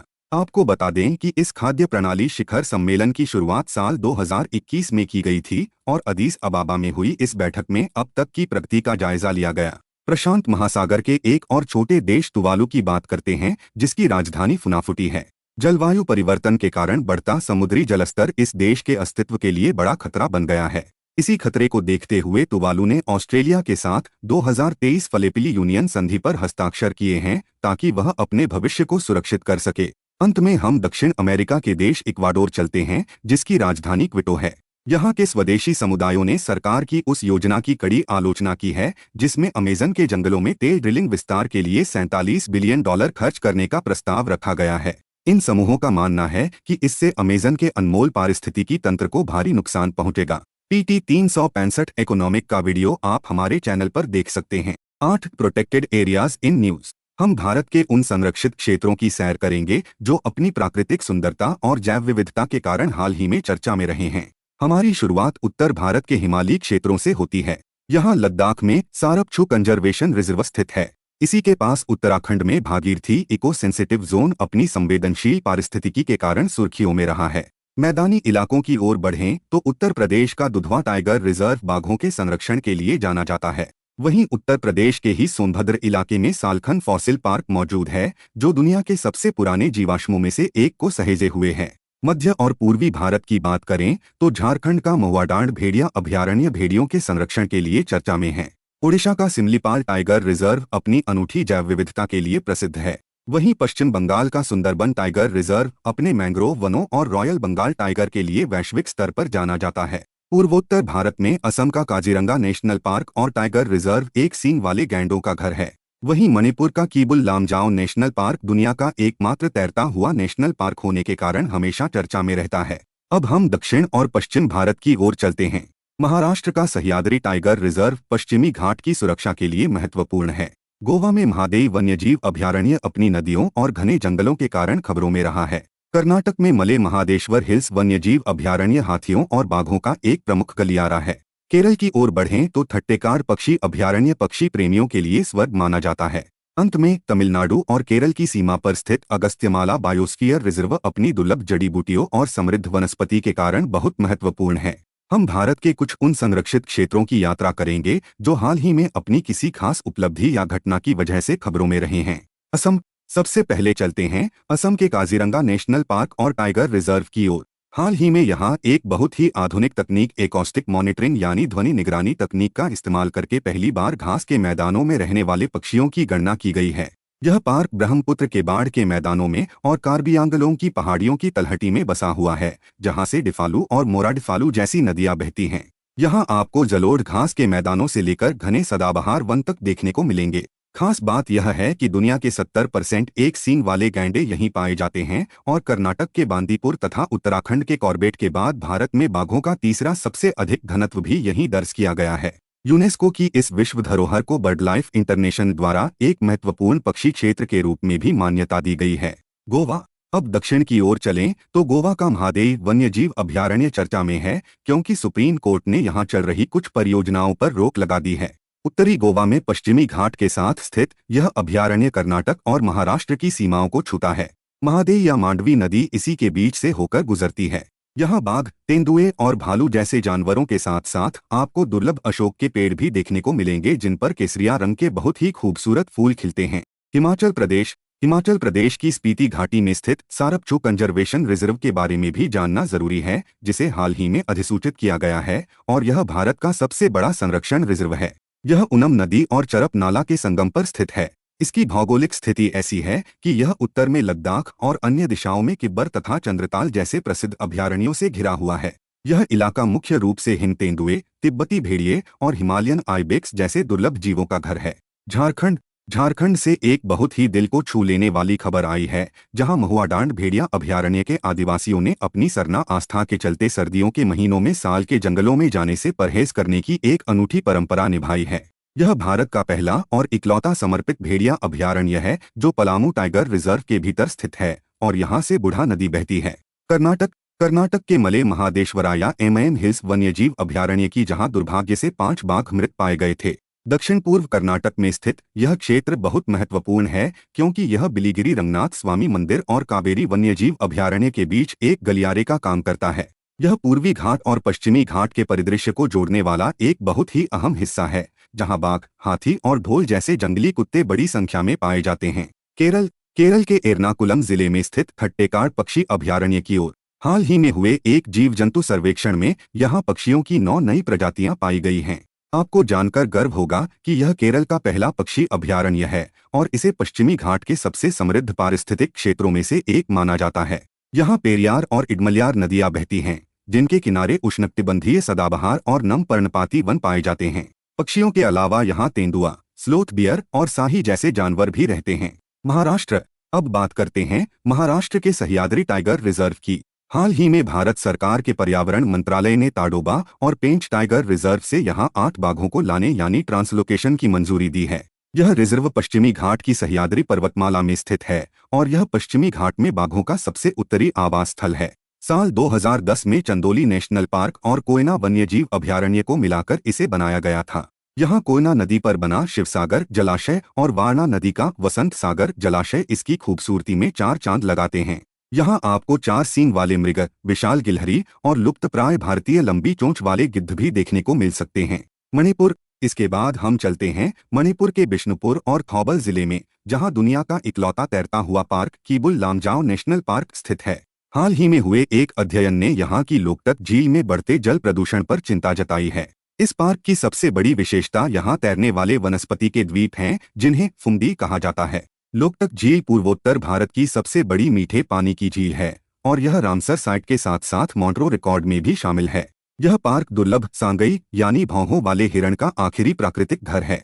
ओडिशा के मयूरभंज जिले में स्थित सिमलीपाल टाइगर रिजर्व की ओडिशा सरकार ने हाल ही में इसे एक नेशनल पार्क के रूप में अधिसूचित किया है, जिससे यह भितरकनिका को पीछे छोड़ते हुए ओडिशा का सबसे बड़ा नेशनल पार्क बन गया है। छोटानागपुर क्षेत्र में स्थित यह रिजर्व मयूरभंज हाथी रिजर्व का भी हिस्सा है। यहाँ से बुरहाबलंगा, पलपला बंदन और सालंदी जैसी कई नदियां बहती हैं और जोरंडा तथा बरेही पानी जैसे शानदार जलप्रपात यहाँ की शोभा बढ़ाते हैं। यहाँ कोल्हा, संथाल और भूमिज जैसी कई जनजातियां भी निवास करती हैं। तमिलनाडु और केरल की सीमाओं में फैला अगस्त्यमाला बायोस्फीयर रिजर्व खबरों में है। दरअसल सुप्रीम कोर्ट ने यहाँ के जंगलों और वन्यजीव कानूनों के उल्लंघन की जांच के आदेश दिए हैं। यह इलाका पश्चिमी घाट के दक्षिणी हिस्से में स्थित है और इसमें शेंदुरुनी, पेप्पारा और नेयर जैसे वन्यजीव अभयारण्य शामिल हैं। यहाँ तक कि कलक्कड़, मुंडनथुराई और पेरियार जैसे मशहूर टाइगर रिजर्व भी इसी का हिस्सा हैं। ताम्रपर्णी नदी इसी समृद्ध क्षेत्र से होकर बहती है जो यहाँ के जीवन का आधार है। उत्तर प्रदेश। अब हम उत्तर प्रदेश के तराई क्षेत्र में चलते हैं, जहाँ दुधवा टाइगर रिजर्व से एक बहुत ही सुखद खबर आई है। यहाँ 2022 के बाद से तेंदुओं की आबादी में 198.91% की शानदार बढ़ोतरी दर्ज की गई है। भारत नेपाल सीमा पर स्थित इस रिजर्व में दुधवा नेशनल पार्क के साथ साथ कतरनिया घाट और किशनपुर के इलाके भी आते हैं। यह इलाका ऊपरी गंगा के मैदानों का एक खास हिस्सा है, जहां विशाल जलोढ़ मैदान पाए जाते हैं और सुहेली तथा मोहाना जैसी नदियां यहां के जंगलों को सींचती हैं। यहां बाघ और तेंदुओं के अलावा एक सींग वाले गैंडे और दलदली हिरण भी शान से घूमते नजर आते हैं। उत्तर प्रदेश के ही सोनभद्र जिले में एक और अनोखी जगह है, जिसे सालखन फॉसिल पार्क कहा जाता है। इसे हाल ही में यूनेस्को की विश्व धरोहर स्थलों की अस्थायी सूची में शामिल किया गया है। कैमूर की पहाड़ियों में स्थित यह पार्क दुनिया के सबसे पुराने और सबसे सुरक्षित जीवाश्म स्थलों में से एक माना जाता है, जहां मौजूद जीवाश्म लगभग 1.4 बिलियन साल पुराने हैं। यहाँ पत्थर बन चुके साइनोबैक्टीरिया के अवशेष मिलते हैं, जो उस महान घटना के गवाह हैं जब पृथ्वी के वायुमंडल में पहली बार ऑक्सीजन का स्तर बढ़ना शुरू हुआ था। उत्तराखंड। हम उत्तराखंड के हिमालयी क्षेत्रों की ओर रुख करते हैं, जहां भागीरथी इको सेंसिटिव जोन को लेकर कुछ चिंताएं जताई गई हैं। उत्तराखंड सरकार ने यहां नेतला बाईपास परियोजना को मंजूरी दी है, जबकि सुप्रीम कोर्ट की उच्चाधिकार प्राप्त समिति ने पारिस्थितिक खतरों को देखते हुए पहले इसे खारिज कर दिया था। यह संवेदनशील क्षेत्र गौमुख से उत्तरकाशी शहर के बीच गंगा नदी के सबसे शुद्ध हिस्से की रक्षा के लिए बनाया गया था। इको सेंसिटिव जोन असल में सुरक्षित क्षेत्रों के चारों ओर एक शॉक एब्जॉर्बर की तरह काम करते हैं, ताकि इंसानी गतिविधियों का बुरा असर जंगलों पर न पड़े। पश्चिम बंगाल। अंत में national board of wild life ने हाल ही में इसके क्षेत्र विस्तार को मंजूरी दे दी है, जिसके बाद अब सुंदरबन टाइगर रिजर्व भारत का दूसरा सबसे बड़ा टाइगर रिजर्व बन गया है। अब आकार के मामले में यह केवल आंध्र प्रदेश के नागार्जुन सागर श्रीशैलम टाइगर रिजर्व से ही पीछे है। पश्चिम बंगाल के तटीय जिलों में फैला यह इलाका दुनिया का एकमात्र ऐसा मैंग्रोव जंगल है जहां बाघों की एक बहुत बड़ी आबादी रहती है। इसकी सीमाएं बहुत ही दिलचस्प हैं। इसके पूर्व में बांग्लादेश है, दक्षिण में बंगाल की खाड़ी का विशाल समुद्र लहराता है, पश्चिम में मतला नदी बहती है और उत्तर पश्चिम में विद्या और गोमती जैसी नदियां इसे घेरे हुए हैं। यूनेस्को की विश्व धरोहर स्थल के रूप में पहचाना जाने वाला यह क्षेत्र न केवल बाघों के लिए बल्कि पूरे पारिस्थितिकी तंत्र के लिए एक सुरक्षा कवच की तरह काम करता है। 9 species in news. Snow leopard यानी हिम तेंदुए। हम एक ऐसे शानदार जानवर के बारे में बात करेंगे जिसे पहाड़ों का भूत भी कहा जाता है, क्योंकि यह बहुत कम दिखाई देता है। हम बात कर रहे हैं स्नो लेपर्ड यानी हिम तेंदुए की। हाल ही में एक स्टडी में यह अनुमान लगाया गया है कि लद्दाख में लगभग 477 हिम तेंदुए मौजूद हैं। अगर हम इनके रहने की जगह की बात करें तो यह दक्षिण और मध्य एशिया के ऊंचे पहाड़ी इलाकों में पाए जाते हैं। भारत में ये मुख्य रूप से जम्मू और कश्मीर, लद्दाख, हिमाचल प्रदेश, उत्तराखंड, सिक्किम और अरुणाचल प्रदेश के बर्फीले पहाड़ों में मिलते हैं। पूरी दुनिया में लद्दाख के हेमिस नेशनल पार्क, कारगिल और लेह जैसे इलाकों में इनकी संख्या सबसे ज्यादा सघन मानी जाती है। इनकी कुछ खास खूबियां इन्हें दूसरे जानवरों से अलग बनाती हैं। हिम तेंदुए अकेले रहना पसंद करते हैं और दूसरी बड़ी बिल्लियों जैसे शेर या बाघ के उलट ये दहाड़ नहीं सकते। इनकी सुरक्षा के लिए कई बड़े कदम उठाए गए हैं। भारतीय कानून के मुताबिक इन्हें WPA 1972 की शेड्यूल 1 में रखा गया है, जिसका मतलब है कि इन्हें भारत में सबसे ऊंचा कानूनी संरक्षण प्राप्त है। अंतर्राष्ट्रीय स्तर पर भी साइट्स और CMAs के अपेंडिक्स 1 में इनका नाम शामिल है और IUCN की लिस्ट में इन्हें वल्नरेबल यानी असुरक्षित श्रेणी में रखा गया है। इन्हें बचाने के लिए भारत में प्रोजेक्ट स्नो लेपर्ड और अंतर्राष्ट्रीय स्तर पर इंटरनेशनल बिग कैट एलायंस जैसे प्रोग्राम चलाए जा रहे हैं। आपको जानकर गर्व होगा कि हिम तेंदुआ हिमाचल प्रदेश और लद्दाख का राजकीय पशु भी है। हाल ही में 2024 में समरकंद रेजोल्यूशन और CATR80 जैसे आधुनिक टूल्स के जरिए भी इनकी गिनती और सुरक्षा पर जोर दिया जा रहा है। Greater one horned rhino. हाल ही में असम के वन विभाग ने एक बहुत ही आधुनिक तकनीक अपनाई है, जिसे राइनो DNA इंडेक्स सिस्टम यानी RODIS कहा जाता है। इसके तहत गेंडों के सींगों की DNA प्रोफाइलिंग की जा रही है, ताकि भारत की राइनो DNA डेटा लाइब्रेरी में उनकी पूरी जानकारी सुरक्षित रखी जा सके। अगर हम इनके घर की बात करें तो असम में दुनिया के सबसे ज्यादा एक सींग वाले गेंडे पाए जाते हैं। आपको जानकर हैरानी होगी कि इनकी कुल आबादी का 90% से भी ज्यादा हिस्सा अकेले काजीरंगा नेशनल पार्क में रहता है। गेंडे की दुनिया में कुल 5 प्रजातियां होती हैं, जिनमें से 2 अफ्रीका में मिलती हैं, सफेद गेंडा और काला गेंडा। बाकी 3 एशिया में पाई जाती हैं, सुमात्रन, जावन और हमारा भारतीय गेंडा। भारतीय गेंडा एशियाई गेंडों की सभी प्रजातियों में सबसे बड़ा होता है। ये स्वभाव से अक्सर अकेले रहना पसंद करते हैं और जो नर गेंडे होते हैं वे अपने रहने के इलाके की सुरक्षा भी करते हैं। इन्हें बचाने के लिए बहुत ही कड़े नियम बनाए गए हैं। भारतीय कानून के अनुसार इन्हें WPA 1972 के शेड्यूल 1 में रखा गया है और अंतर्राष्ट्रीय स्तर पर भी ये साइट्स के अपेंडिक्स 1 में शामिल हैं। IUCN की लिस्ट में इन्हें वल्नरेबल यानी असुरक्षित श्रेणी में रखा गया है और ये स्पीशीज रिकवरी प्रोग्राम का भी हिस्सा हैं। इनकी सुरक्षा के लिए नेशनल राइनो कंजर्वेशन स्ट्रैटेजी 2019 और इंडियन राइनो विजन 2020 जैसी कई महत्वपूर्ण योजनाएं चलाई जा रही हैं। इन कोशिशों का मकसद सिर्फ एक है कि आने वाली पीढ़ियां भी इस शानदार जीव को धरती पर देख सकें। नीलगिरी तहर। हाल ही में एक बहुत अच्छी खबर आई है कि कोयम्बटूर फॉरेस्ट डिवीजन में इनके पुराने और पारंपरिक ठिकानों पर नीलगिरी तहर की संख्या फिर से बढ़ने लगी है, जो कि पर्यावरण के लिए एक बहुत ही सुखद संकेत है। अगर हम इनके घर की बात करें तो नीलगिरी तहर खुले पहाड़ी घास के मैदानों में रहना पसंद करते हैं। यह जीव मुख्य रूप से पश्चिमी घाट यानी वेस्टर्न घाट्स में ही पाए जाते हैं। अगर आप इन्हें देखना चाहते हैं तो केरल का एराविकुलम नेशनल पार्क वह जगह है जहां इनकी सबसे बड़ी और लगातार फैली हुई आबादी निवास करती है। नीलगिरी तहर की कुछ विशेषताएं इसे बहुत अनोखा बनाती हैं। यह पूरे दक्षिण भारत का इकलौता ऐसा खुर वाला जानवर है जो ऊंचे पहाड़ों पर रहता है। वहां के स्थानीय लोग इसे बड़े प्यार से वरियाडू कहकर बुलाते हैं। दिलचस्प बात यह है कि प्राचीन तमिल साहित्य जैसे शिल्पाधिकारम और सीवक चिंतामणि में भी इस शानदार जीव का वर्णन मिलता है, जो यह दर्शाता है कि यह हमारी संस्कृति का कितना पुराना हिस्सा है। इनकी सुरक्षा के लिए सरकार ने कड़े इंतजाम किए हैं। भारतीय कानून यानी WPA 1972 के तहत इन्हें शेड्यूल 1 में रखा गया है ताकि इन्हें उच्चतम स्तर की सुरक्षा मिल सके। अंतर्राष्ट्रीय संस्था IUCN ने इन्हें एंडेंजर्ड यानी संकटग्रस्त श्रेणी में रखा है और ये भारत के स्पीशीज रिकवरी प्रोग्राम का भी हिस्सा हैं। तमिलनाडु सरकार ने इन्हें बचाने के लिए खास तौर पर प्रोजेक्ट नीलगिरी तहर शुरू किया है, क्योंकि यह वहां का राजकीय पशु यानी स्टेट एनिमल भी है। हर साल अक्टूबर 7 को नीलगिरी तहर दिवस के रूप में मनाया जाता है ताकि लोगों में इनके संरक्षण के प्रति जागरूकता बढ़ाई जा सके। ढोल या एशियाई जंगली कुत्ता। हाल ही में एक बहुत ही उत्साहजनक खबर आई है कि जिस ढोल को असम के काजीरंगा कार्बी आंगलोंग क्षेत्र में विलुप्त मान लिया गया था, उसने वहां शानदार वापसी की है। अगर हम इनके रहने के ठिकानों की बात करें तो ये भारत के अलावा कंबोडिया, नेपाल, भूटान, थाईलैंड और मध्य एशिया के कई हिस्सों में पाए जाते हैं। भारत के भीतर ये मुख्य रूप से पूर्वी और पश्चिमी घाट, असम, मेघालय, पश्चिम बंगाल और लद्दाख जैसे विविध भौगोलिक क्षेत्रों में अपना बसेरा बनाते हैं। ढोल की कुछ शारीरिक विशेषताएं इन्हें बहुत खास बनाती हैं। ये पूरी तरह से मांसाहारी जीव हैं और दिखने में किसी छोटे भेड़िए या पालतू कुत्ते के आकार के लगते हैं। इनकी शिकार करने की आदत भी बड़ी दिलचस्प है, क्योंकि ये ज्यादातर सुबह के तड़के या फिर शाम ढलने के वक्त ही शिकार करना पसंद करते हैं। इनकी घटती संख्या को देखते हुए इन्हें कड़ा कानूनी संरक्षण दिया गया है। भारतीय कानून यानी वाइल्ड लाइफ प्रोटेक्शन एक्ट 1972 के तहत इन्हें शेड्यूल 1 में रखा गया है, जिसका मतलब है कि इनका शिकार करना एक गंभीर अपराध है। अंतर्राष्ट्रीय स्तर पर भी साइट्स के अपेंडिक्स 2 में इन्हें जगह दी गई है और अंतर्राष्ट्रीय संस्था IUCN ने इन्हें एंडेंजर्ड यानी संकटग्रस्त श्रेणी में रखा है। अल्पाइन मस्क डियर यानी कस्तूरी मृग। हाल ही में सेंट्रल जू अथॉरिटी की एक रिपोर्ट से एक चौंकाने वाली बात सामने आई है। दरअसल इनके संरक्षण और ब्रीडिंग के दौरान एक चूक हो गई थी, जहां अल्पाइन मस्क डियर को गलती से उसका हिमालयी रिश्तेदार समझ लिया गया था। यह खबर हमें बताती है कि इन जीवों की सही पहचान करना कितना जरूरी है। अगर हम इनके घर यानी हैबिटेट की बात करें तो ये ऊंचे पहाड़ों की ठंडी जलवायु वाले घास के मैदानों और झाड़ियों वाले इलाकों में रहना पसंद करते हैं। ये मुख्य रूप से भोजपत्र, नीले देवदार और फर के जंगलों में पाए जाते हैं।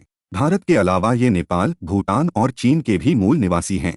अल्पाइन मस्क डियर की कुछ खूबियां इन्हें बाकी हिरणों से बिल्कुल अलग और अनोखा बनाती हैं। ये स्वभाव से बहुत शर्मीले होते हैं और अकेले रहना पसंद करते हैं। सबसे हैरान करने वाली बात यह है कि इनके सिर पर सींग नहीं होते और इनके शरीर में पित्त की थैली भी नहीं होती, लेकिन इनकी पहचान इनके बाहर निकले हुए नुकीले दांतों यानी फैंग्स से होती है, जो इन्हें एक अलग ही रूप देते हैं। ये पूरी तरह से शाकाहारी जीव हैं। इन मासूम जीवों पर सबसे बड़ा खतरा शिकारियों का है।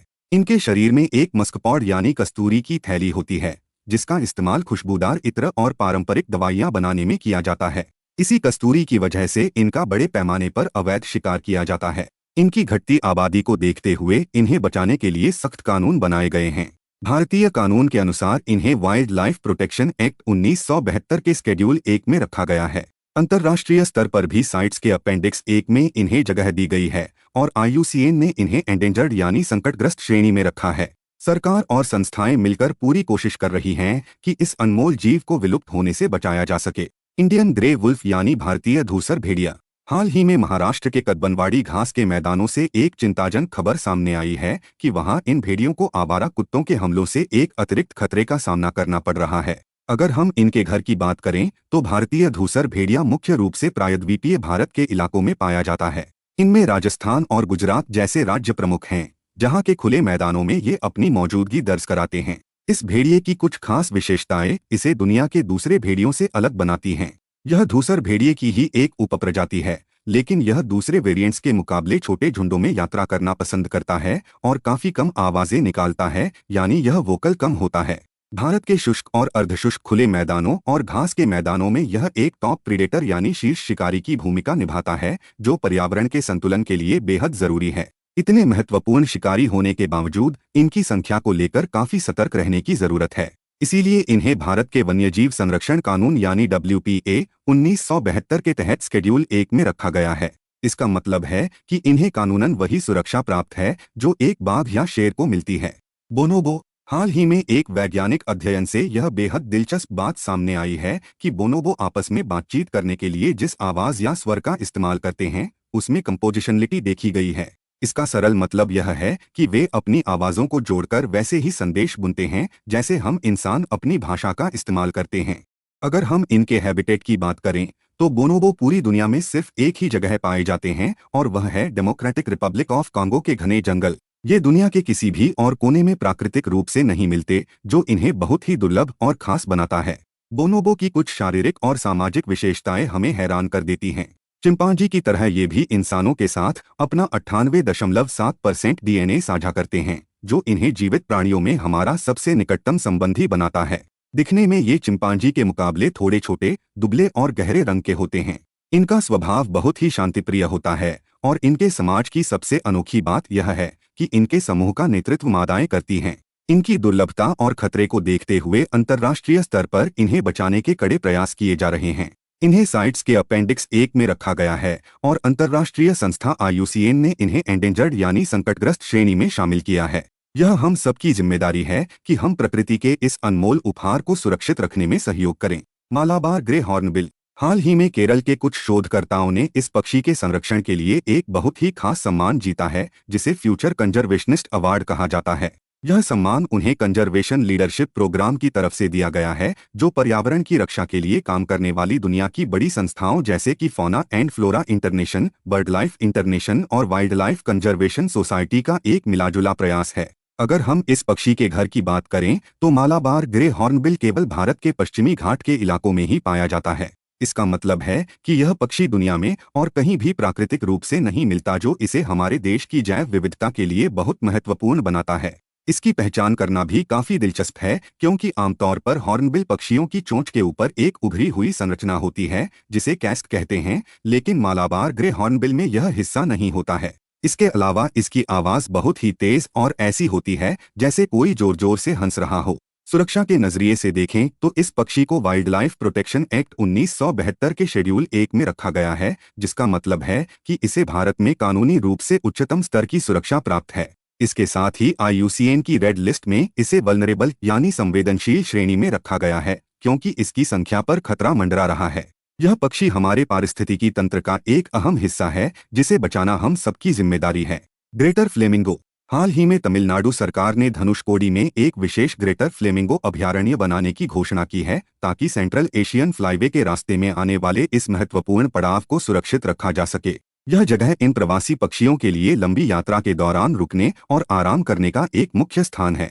ग्रेटर फ्लेमिंगो के रहने के ठिकानों की बात करें तो ये पक्षी अक्सर उथले जल निकायों जैसे खारी या क्षारीय आर्द्र भूमि में अपना प्रजनन करते हैं। ये खूबसूरत पक्षी अफ्रीका, पश्चिमी एशिया जिसमें भारत भी शामिल है, और दक्षिणी यूरोप के हिस्सों में फैले हुए हैं। भारत के लिए गर्व की बात यह है कि गुजरात के ग्रेट रन ऑफ कच्छ में स्थित Kutch desert wildlife sanctuary दक्षिण एशिया का इकलौता ऐसा संरक्षित क्षेत्र है जहां ग्रेटर फ्लेमिंगो प्रजनन करते हैं, और इसी वजह से इसे अंतर्राष्ट्रीय स्तर पर फ्लेमिंगो सिटी के नाम से जाना जाता है। इन पक्षियों की कुछ खूबियां इन्हें वाकई बहुत खास बनाती हैं। जब इनका प्रजनन का समय नहीं होता तब इनमें दूर दूर तक फैलने की अद्भुत क्षमता होती है, लेकिन ये स्वभाव से अत्यधिक फिलोपैट्रिक भी होते हैं, जिसका सरल अर्थ है कि ये हमेशा अपने पुराने या पसंदीदा स्थानों पर वापस लौटना पसंद करते हैं। अगर इनकी सुरक्षा स्थिति को देखें तो इन्हें साइट्स के अपेंडिक्स 2 में शामिल किया गया है और IUCN की लाल सूची में इन्हें लीस्ट कंसर्न यानी फिलहाल कम खतरे वाली श्रेणी में रखा गया है। डुगोंग। हाल ही में एक बहुत बड़ी खबर आई है कि IUCN वर्ल्ड कंजर्वेशन कांग्रेस 2025 में भारत के पहले डुगोंग कंजर्वेशन रिजर्व को मान्यता देने का प्रस्ताव अपनाया गया है। यह रिजर्व तमिलनाडु की पाल्क बे यानी पाल्क की खाड़ी में स्थित है। दरअसल तमिलनाडु सरकार ने साल 2022 में वाइल्ड लाइफ प्रोटेक्शन एक्ट 1972 के तहत इस विशेष संरक्षण क्षेत्र की स्थापना की थी ताकि इन बेजुबान जीवों को सुरक्षित घर मिल सके। अगर हम डुगोंग के ठिकानों की बात करें तो ये पूर्वी अफ्रीका से लेकर प्रशांत महासागर तक लगभग 40 देशों के तटीय इलाकों में पाए जाते हैं, जहां इनकी सबसे बड़ी आबादी ऑस्ट्रेलिया में रहती है। भारत में ये मुख्य रूप से पाल्क बे में पाए जाते हैं, जहां इनकी संख्या सबसे अधिक है। इसके अलावा ये मन्नार की खाड़ी और कच्छ की खाड़ी जैसे क्षेत्रों में भी देखे जाते हैं। डुगोंग की सबसे अनोखी बात यह है कि ये दुनिया के इकलौते ऐसे समुद्री स्तनधारी जीव हैं जो पूरी तरह से शाकाहारी होते हैं और केवल समुद्री घास खाकर अपना पेट भरते हैं। इसी वजह से इन्हें प्यार से समुद्री गाय या सी काऊ भी कहा जाता है। सुरक्षा की दृष्टि से इन्हें वाइल्ड लाइफ प्रोटेक्शन एक्ट 1972 के शेड्यूल 1 में रखा गया है और साथ ही ये स्पीशीज रिकवरी प्रोग्राम का भी हिस्सा हैं। अंतर्राष्ट्रीय स्तर पर IUCN ने इन्हें वल्नरेबल यानी संवेदनशील श्रेणी में रखा है और ये CMS के अपेंडिक्स 2 में भी शामिल हैं। इतने महत्वपूर्ण होने के बावजूद आज डुगोंग कई खतरों का सामना कर रहे हैं। उनके रहने की जगह यानी आवास का खराब होना, शिकार किया जाना और गलती से मछली पकड़ने वाले जालों में फंस जाना उनकी आबादी के लिए बहुत बड़ी चुनौती बना हुआ है। ओलिव रिडले कछुआ। हाल ही में एक बहुत ही गर्व की बात सामने आई है कि ऑपरेशन ओलिविया के तहत ओडिशा के गहिरमाथा तट पर 8 लाख से भी ज्यादा ओलिव रिडले कछुओं को सुरक्षा प्रदान की गई है। अगर हम इनके रहने की जगहों की बात करें तो ये कछुए प्रशांत, अटलांटिक और हिंद महासागर के गर्म और उष्णकटिबंधीय पानी में रहना पसंद करते हैं। इन कछुओं की सबसे बड़ी खासियत यह है कि ये दुनिया के सभी समुद्री कछुओं में सबसे छोटे और संख्या में सबसे अधिक पाए जाते हैं। इनकी सबसे अनोखी आदत इनका सामूहिक घोंसला बनाना है, जिसे अरिबाड़ा कहा जाता है, जहां हजारों मादा कछुए एक साथ तट पर अंडे देने आते हैं। वाइल्ड लाइफ प्रोटेक्शन एक्ट 1972 के शेड्यूल 1 के तहत इन्हें भारत में सबसे ऊंचे स्तर की कानूनी सुरक्षा दी गई है, जबकि अंतर्राष्ट्रीय स्तर पर साइट्स के अपेंडिक्स I और IUCN की रेड लिस्ट में इन्हें वल्नरेबल यानी संवेदनशील श्रेणी में रखा गया है। इन कछुओं को बचाने के लिए ऑपरेशन ओलिविया नाम का एक खास अभियान चलाया जाता है, जिसकी शुरुआत 1980 में इंडियन कोस्ट गार्ड द्वारा की गई थी। यह अभियान हर साल नवंबर से मई तक चलता है, जो कछुओं के प्रजनन का मुख्य समय होता है। इस ऑपरेशन का मुख्य फोकस ओडिशा के गहिरमाथा बीच, ऋषिकुल्या नदी के मुहाने और देवी नदी के मुहाने पर होता है, ताकि इन नन्हे मेहमानों को किसी भी तरह के खतरे से बचाया जा सके। Asian giant soft shell turtle यानी एशियाई विशाल नरम कवच वाला कछुआ। हाल ही में केरल के कासरगोड में इन कछुओं को बचाने के प्रयासों पर बनी एक डॉक्यूमेंट्री ने प्रतिष्ठित दादा साहब फाल्के पुरस्कार जीता है, जो पर्यावरण संरक्षण की दिशा में एक बहुत बड़ी उपलब्धि है। अगर हम इनके रहने की जगहों की बात करें तो यह कछुआ बड़ी और निचली नदियों, झीलों, जलाशयों और मुहानों वाले क्षेत्रों में रहना पसंद करता है। ये अक्सर मैंग्रोव चैनलों और नदियों के मुहाने के पास की तटीय मिट्टी में पाए जाते हैं। इसे कैंटस जाइंट सॉफ्ट शेल टर्टल के नाम से भी जाना जाता है, जो मीठे पानी में रहने वाला एक लंबा कछुआ है और मुख्य रूप से दक्षिण और दक्षिण पूर्वी एशिया में पाया जाता है। केरल की स्थानीय भाषा में इसे बहुत ही सुंदर नाम दिया गया है, जिसे भीमनामा कहते हैं, जहां भीमन का अर्थ विशाल और आमा का अर्थ कछुआ होता है। इस कछुए की शारीरिक बनावट इसे दूसरों से बहुत अलग बनाती है, क्योंकि इसका सिर चपटा होता है और इसकी आंखें एक दूसरे से काफी दूर स्थित होती हैं। स्वभाव से ये कछुए घात लगाकर हमला करने वाले शिकारी होते हैं और इनका व्यवहार काफी आक्रामक हो सकता है। इनके पास बिजली की तरह तेज हमला करने की गति और बहुत ही शक्तिशाली जबड़े होते हैं, जो इन्हें अपने शिकार को पकड़ने में मदद करते हैं। सुरक्षा और संरक्षण के मामले में इस जीव को बहुत अधिक ध्यान की जरूरत है, क्योंकि IUCN की रेड लिस्ट में इसे क्रिटिकली एंडेंजर्ड यानी गंभीर रूप से लुप्तप्राय श्रेणी में रखा गया है। भारत में इसे वाइल्ड लाइफ प्रोटेक्शन एक्ट 1972 के शेड्यूल 1 के तहत उच्चतम कानूनी सुरक्षा दी गई है और अंतर्राष्ट्रीय व्यापार में इसे साइट्स के अपेंडिक्स 2 में शामिल किया गया है। लेबियो उरु और लेबियो चेकिडा। हाल ही में आयकर national bureau of fish genetic resources ने इन 2 बिल्कुल नई मछली प्रजातियों की खोज की है, जो हमारे विज्ञान जगत के लिए एक बड़ी खबर है। इनमें से पहली मछली का नाम लेबियो उरु है, जिसे एक पारंपरिक लकड़ी की नाव यानी धो के नाम पर रखा गया है। इसका कारण इसके लंबे पंख हैं जो नाव के पाल की तरह दिखाई देते हैं। यह मछली मुख्य रूप से चंद्रगिरी नदी में पाई जाती है, जो कर्नाटक के कोडागु में पट्टीमाला पहाड़ियों से निकलने वाली एक पश्चिम की ओर बहने वाली अंतर्राज्य नदी है। दूसरी मछली का नाम लेबियो चेकिडा है, जो छोटे आकार की और गहरे रंग के शरीर वाली होती है। स्थानीय लोग इसे काका चेकिडा के नाम से भी जानते हैं। यह मछली केरल की चालक्कुडी नदी में रहती है, जो पश्चिमी घाट की अनामलाई पहाड़ियों से निकलने वाली 5 धाराओं के मिलने से बनती है। ये दोनों ही मीठे पानी की मछलियां हैं और खास बात यह है कि ये केवल इन्हीं विशेष नदी प्रणालियों में ही पाई जाती हैं। इनकी खोज यह साफ दर्शाती है कि हमारा पश्चिमी घाट जैव विविधता का कितना बड़ा खजाना है और वहाँ अभी भी प्रकृति के कई रहस्य छिपे हुए हैं। क्लिनेडियम ललिता। हाल ही में भारतीय प्राणी सर्वेक्षण यानी जूलॉजिकल सर्वे ऑफ इंडिया के वैज्ञानिकों ने अरुणाचल प्रदेश की ताले वैली वाइल्ड लाइफ सेंचुरी में बीटल की इस बिल्कुल नई प्रजाति की पहचान की है। यह नन्हा जीव राइसोडिना उपपरिवार से ताल्लुक रखता है। इसकी शारीरिक बनावट बहुत ही अनूठी होती है और यह जमीनी बीटल के एक ऐसे दुर्लभ समूह का हिस्सा है जो मुख्य रूप से जंगलों की जमीनी सतह पर रहना पसंद करते हैं। भले ही यह जीव दिखने में बहुत छोटा हो, लेकिन हमारे पर्यावरण को बनाए रखने में इसकी भूमिका बहुत बड़ी है। यह बीटल पोषक तत्वों के चक्र को सुचारू रूप से चलाने और मिट्टी के स्वास्थ्य को बेहतर बनाए रखने में एक महत्वपूर्ण पारिस्थितिक भूमिका निभाता है। सरल शब्दों में कहें तो यह छोटा सा जीव जंगल की मिट्टी को उपजाऊ और जीवित रखने में मदद करता है। ऐसी नई प्रजातियों की खोज हमें यह समझने में मदद करती है कि हमारे जंगलों के भीतर जीवन की कितनी परतें छिपी हुई हैं जो खामोशी से धरती की रक्षा कर रही हैं। लाइकेन। हाल ही में एक बहुत ही रोमांचक अध्ययन से पता चला है कि लाइकेन की कुछ प्रजातियां मंगल ग्रह जैसी कृत्रिम परिस्थितियों में भी न केवल जीवित रह सकती हैं बल्कि सक्रिय भी रह सकती हैं। यह खोज विज्ञान की दुनिया के लिए एक बहुत बड़ी बात है। अगर हम इनके फैलाव की बात करें तो लाइकेन पृथ्वी की कुल भूमि की सतह के 8% हिस्से को कवर करते हैं। ये अंटार्कटिका की जमा देने वाली ठंड से लेकर उष्णकटिबंधीय रेगिस्तानों की भीषण गर्मी जैसे पृथ्वी के सबसे कठिन वातावरणों में भी पाए जाते हैं। भारत में लाइकेन का बहुत बड़ा खजाना मौजूद है, जहां इनकी 2700 से भी ज्यादा प्रजातियां पाई जाती हैं। ये मुख्य रूप से पश्चिमी घाट, पूर्वी हिमालय और उत्तर पूर्वी भारत में फलते फूलते हैं। आपकी जानकारी के लिए बता दूं कि साल 2020 में उत्तराखंड के मुनस्यारी में भारत का पहला लाइकेन पार्क भी स्थापित किया गया था।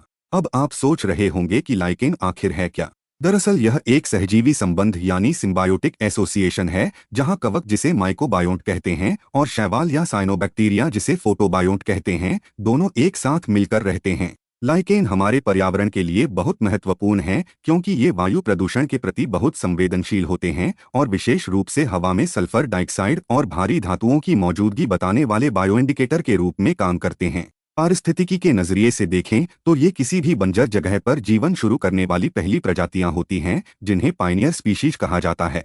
ये चट्टानों को तोड़कर मिट्टी बनाने में भी बहुत मदद करते हैं।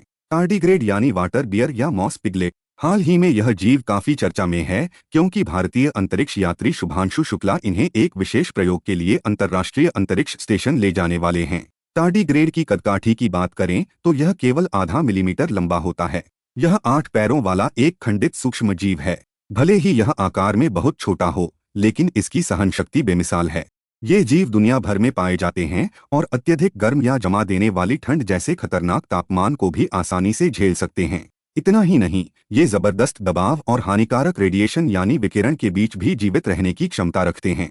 इनकी इस अद्भुत सहन शक्ति का राज क्रिप्टोबायोसिस नाम की एक स्थिति में छिपा है। जब इनके आसपास का वातावरण बहुत ज्यादा प्रतिकूल या जानलेवा हो जाता है तो ये अपने शरीर की सभी गतिविधियों को रोक देते हैं और अत्यधिक निष्क्रियता की स्थिति में चले जाते हैं। यह एक तरह की गहरी नींद जैसा है जो उन्हें मौत के मुंह से बचाए रखती है। विज्ञान की दुनिया में टार्डिग्रेड्स को मुख्य रूप से 2 श्रेणियों या वर्गों में बांटा गया है, जिन्हें यूटार्डिग्राडा और हेट्रोटार्डिग्राडा कहते हैं। इनमें से हेट्रोटार्डिग्राडा श्रेणी में समुद्र में रहने वाली प्रजातियां भी शामिल हैं। अंतरिक्ष में इन पर होने वाले प्रयोग हमें यह समझने में मदद करेंगे कि जीवन कठिन से कठिन परिस्थितियों में खुद को कैसे ढालता है। सिकाडा। हाल ही में एक बहुत ही सुखद खबर आई है कि ये सिकाडा केरल के साइलेंट वैली नेशनल पार्क में वापस लौट आए हैं। अगर हम इनके रहने के ठिकाने की बात करें तो ये मुख्य रूप से दुनिया के गर्म और समशीतोष्ण यानी टेम्परेट बायोम वाले क्षेत्रों में पाए जाते हैं। ये कीट अपनी अनूठी जीवन यात्रा के लिए जाने जाते हैं। सिकाडा की सभी प्रजातियों के जीवन चक्र में 3 मुख्य चरण होते हैं, जिनमें अंडा, निम्फ और वयस्क शामिल हैं। इनके प्रजनन का तरीका भी बहुत दिलचस्प है, जहां वयस्क मादा सिकाडा आमतौर पर पौधों के लकड़ी वाले ऊतकों के भीतर अपने अंडे देती है। लेकिन जिस बात के लिए ये दुनिया भर में सबसे ज्यादा प्रसिद्ध हैं, वह है इनकी बेहद तेज आवाज। सिकाड़ा की अधिकांश प्रजातियां एक असाधारण रूप से तेज गीत या शोर पैदा करती हैं। यह आवाज उनके शरीर में मौजूद ढोल जैसी संरचनाओं, जिन्हें टिम्बल्स कहा जाता है, के तेजी से मुड़ने और वापस अपनी जगह पर आने से उत्पन्न होती है। जंगल में अचानक से आने वाली यह गूंज बताती है कि हमारा पारिस्थितिकी तंत्र कितना जीवंत है। साइलेंट वैली में इनकी वापसी वहां के पर्यावरण के स्वास्थ्य के लिए एक सकारात्मक संकेत है। रेड सैंडर्स या लाल चंदन। हाल ही में नेशनल बायोडायवर्सिटी अथॉरिटी ने एक्सेस एंड बेनिफिट शेयरिंग तंत्र के तहत लाल चंदन के संरक्षण के लिए फंड जारी करने की मंजूरी दी है। यह एक बहुत ही महत्वपूर्ण कदम है ताकि इस अनमोल प्राकृतिक विरासत को सुरक्षित रखा जा सके। अगर हम इसके घर की बात करें तो लाल चंदन मुख्य रूप से आंध्र प्रदेश के दक्षिणी पूर्वी घाट के इलाकों का मूल निवासी है। यह पेड़ शुष्क पर्णपाती जंगलों में उगना पसंद करता है, खासकर 150 से 900 मीटर्स की ऊंचाई वाले क्षेत्रों में। इस पेड़ की सबसे बड़ी पहचान इसका गहरा लाल रंग है, जो इसमें मौजूद सेंटालिन नाम के एक प्राकृतिक लाल रंग के पदार्थ की वजह से होता है। लाल चंदन का उपयोग बहुत ही शानदार फर्नीचर, संगीत वाद्ययंत्र और आयुर्वेद की दवाइयां बनाने में किया जाता है। इसके अलावा इससे एक प्राकृतिक लाल डाई भी निकाली जाती है।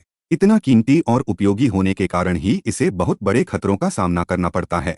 अवैध कटाई और तस्करी इसकी आबादी के लिए सबसे बड़ी चुनौती बनी हुई है। इसी खतरे को देखते हुए IUCN ने इसे एंडेंजर्ड यानी लुप्तप्राय श्रेणी में रखा है और अंतर्राष्ट्रीय स्तर पर इसके व्यापार को नियंत्रित करने के लिए इसे साइट्स के अपेंडिक्स 2 में शामिल किया गया है। मूसा इनंडामनेसिस। हाल ही में इस प्रजाति में 4.2 मीटर्स लंबा एक इन्फ्रक्टेसेंस दर्ज किया गया है, जिसे केलों की दुनिया में अब तक का सबसे लंबा इन्फ्रक्टेसेंस माना जा रहा है।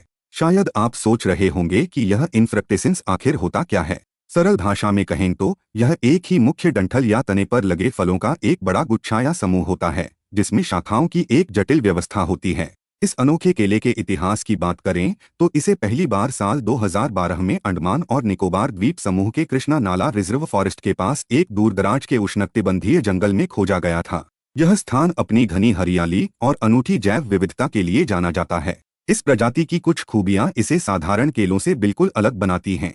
इसके फूल अनोखे हरे रंग के होते हैं और इसके फलों के गुच्छे का अक्ष यानी धुरी सामान्य केले की प्रजातियों की तुलना में 3 गुना बड़ी होती है।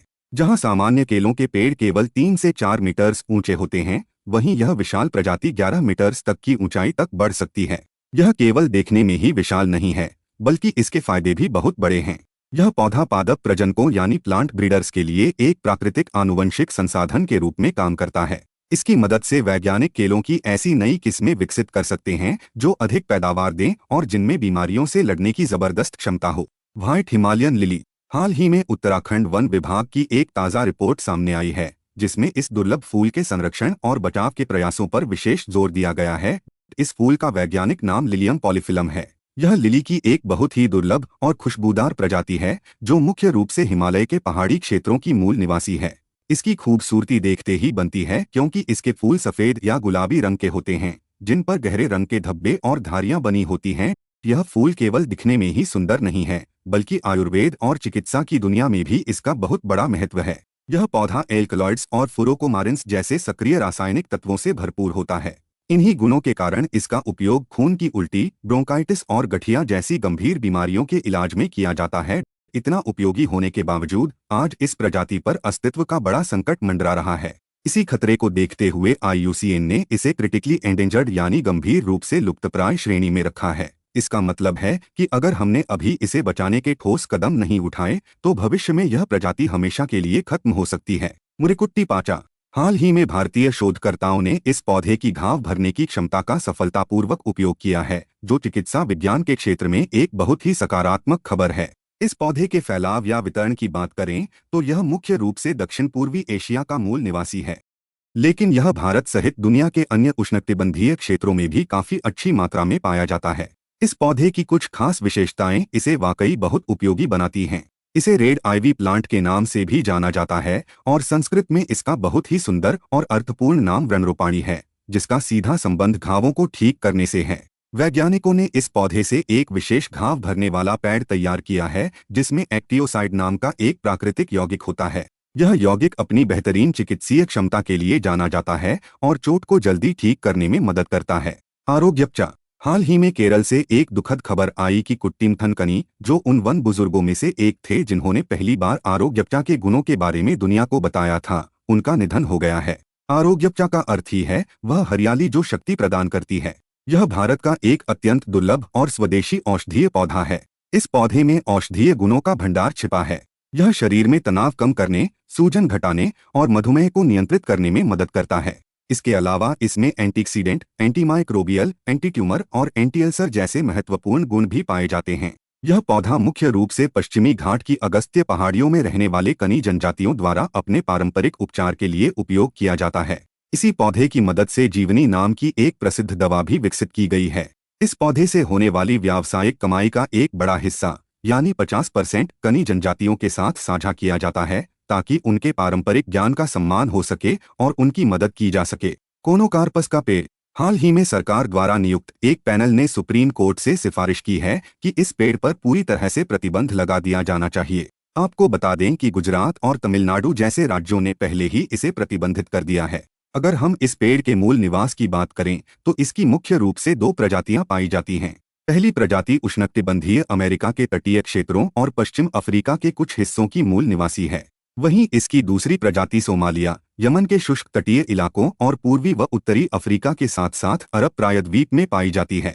शुरुआत में कोनोकार्पस को एक सजावटी पौधे के रूप में बहुत पसंद किया गया क्योंकि यह एक बहुत ही सुंदर और घनी हरी छतरी प्रदान करता है। इसकी सबसे बड़ी खूबी यह मानी जाती थी कि यह अत्यधिक गर्मी, खारेपन और धूल भरे प्रदूषण को आसानी से सहन कर लेता है और इसे बहुत कम देखभाल की जरूरत होती है। लेकिन अब इसके कुछ खतरनाक पहलू सामने आए हैं, जिसकी वजह से इसे ग्रीन डेजर्ट या हरा रेगिस्तान भी कहा जाने लगा है। दरअसल यह एक आक्रामक प्रजाति है जो हमारे भूजल यानी ग्राउंड वाटर का अत्यधिक दोहन करती है। इसके अलावा इसके पराग कण लोगों में एलर्जी पैदा करने का कारण बन रहे हैं, जो स्वास्थ्य के लिए हानिकारक है। यही कारण है कि अब इस पेड़ को हमारे इकोसिस्टम के लिए खतरा माना जा रहा है। Sea buckthorn. हाल ही में यह पौधा अंतर्राष्ट्रीय स्तर पर बहुत चर्चा में रहा है क्योंकि नासा के क्रू 11 मिशन द्वारा लद्दाख में उगाए गए इसके बीजों को प्रयोग के लिए अंतर्राष्ट्रीय अंतरिक्ष स्टेशन ले जाया गया है। यह हमारे देश के लिए और विशेष रूप से लद्दाख के किसानों के लिए बहुत गर्व की बात है। अगर हम इस पौधे के बारे में विस्तार से जानें तो यह एक पर्णपाती झाड़ी या पेड़ है जो अधिक ऊंचाई वाले ठंडे इलाकों में रहने के लिए पूरी तरह से ढला हुआ है। यह पौधा सिर्फ देखने में ही सुंदर नहीं है, बल्कि पर्यावरण के लिए भी एक वरदान है। इसे एक पायनियर स्पीशीज माना जाता है, जिसका अर्थ है कि यह खराब मिट्टी की गुणवत्ता सुधारने, हवा और रेत के कटाव को रोकने और मिट्टी व पानी के संरक्षण में बहुत बड़ी भूमिका निभाता है। इस पौधे की सबसे बड़ी खासियत इसके छोटे छोटे नारंगी रंग के फलों में छिपी है। यह पोषक तत्वों का खजाना है, जिसमें भारी मात्रा में विटामिन, कैरोटीनॉयड और पॉलीफेनोल पाए जाते हैं। इसी उच्च पोषण मूल्य के कारण इसका उपयोग कई तरह की दवाइयां बनाने में किया जाता है। इसमें एंटीऑक्सीडेंट और कैंसर से लड़ने वाले यानी एंटी कैंसर गुण भी पाए जाते हैं, जो इसे स्वास्थ्य के लिए बहुत कीमती बनाते हैं। सेना स्पेक्टेबिलिस। हाल ही में केरल के वायनाड में एक बहुत ही महत्वपूर्ण कदम उठाया गया है, जहां भारत में पहली बार वैज्ञानिक आधार पर और समुदाय की मदद से इस पौधे को जड़ से खत्म करने का अभियान चलाया गया है। यह पौधा मूल रूप से अमेरिकी उष्णकटिबंधीय क्षेत्रों का निवासी है, लेकिन अब यह हमारे पर्यावरण के लिए एक आक्रामक प्रजाति बन चुका है। यह दिखने में केरल के राजकीय फूल कनिकोना जैसा लगता है, जिसकी वजह से लोग अक्सर इसे पहचानने में धोखा खा जाते हैं। इसकी सबसे बड़ी समस्या यह है कि यह बहुत तेजी से घने और बंजर झाड़ बना लेता है, जो 7 से 18 मीटर्स की ऊंचाई तक बढ़ सकते हैं। ये घने झाड़ हमारे स्थानीय पौधों का दम घोंट देते हैं और उन्हें बढ़ने की जगह नहीं देते। इतना ही नहीं, यह पौधा मिट्टी के रसायन को बदल देता है और वहां रहने वाले शाकाहारी जानवरों के भोजन को भी खत्म कर देता है। इस वजह से यह हमारे जंगलों की प्राकृतिक सुंदरता और संतुलन के लिए एक बड़ा खतरा है।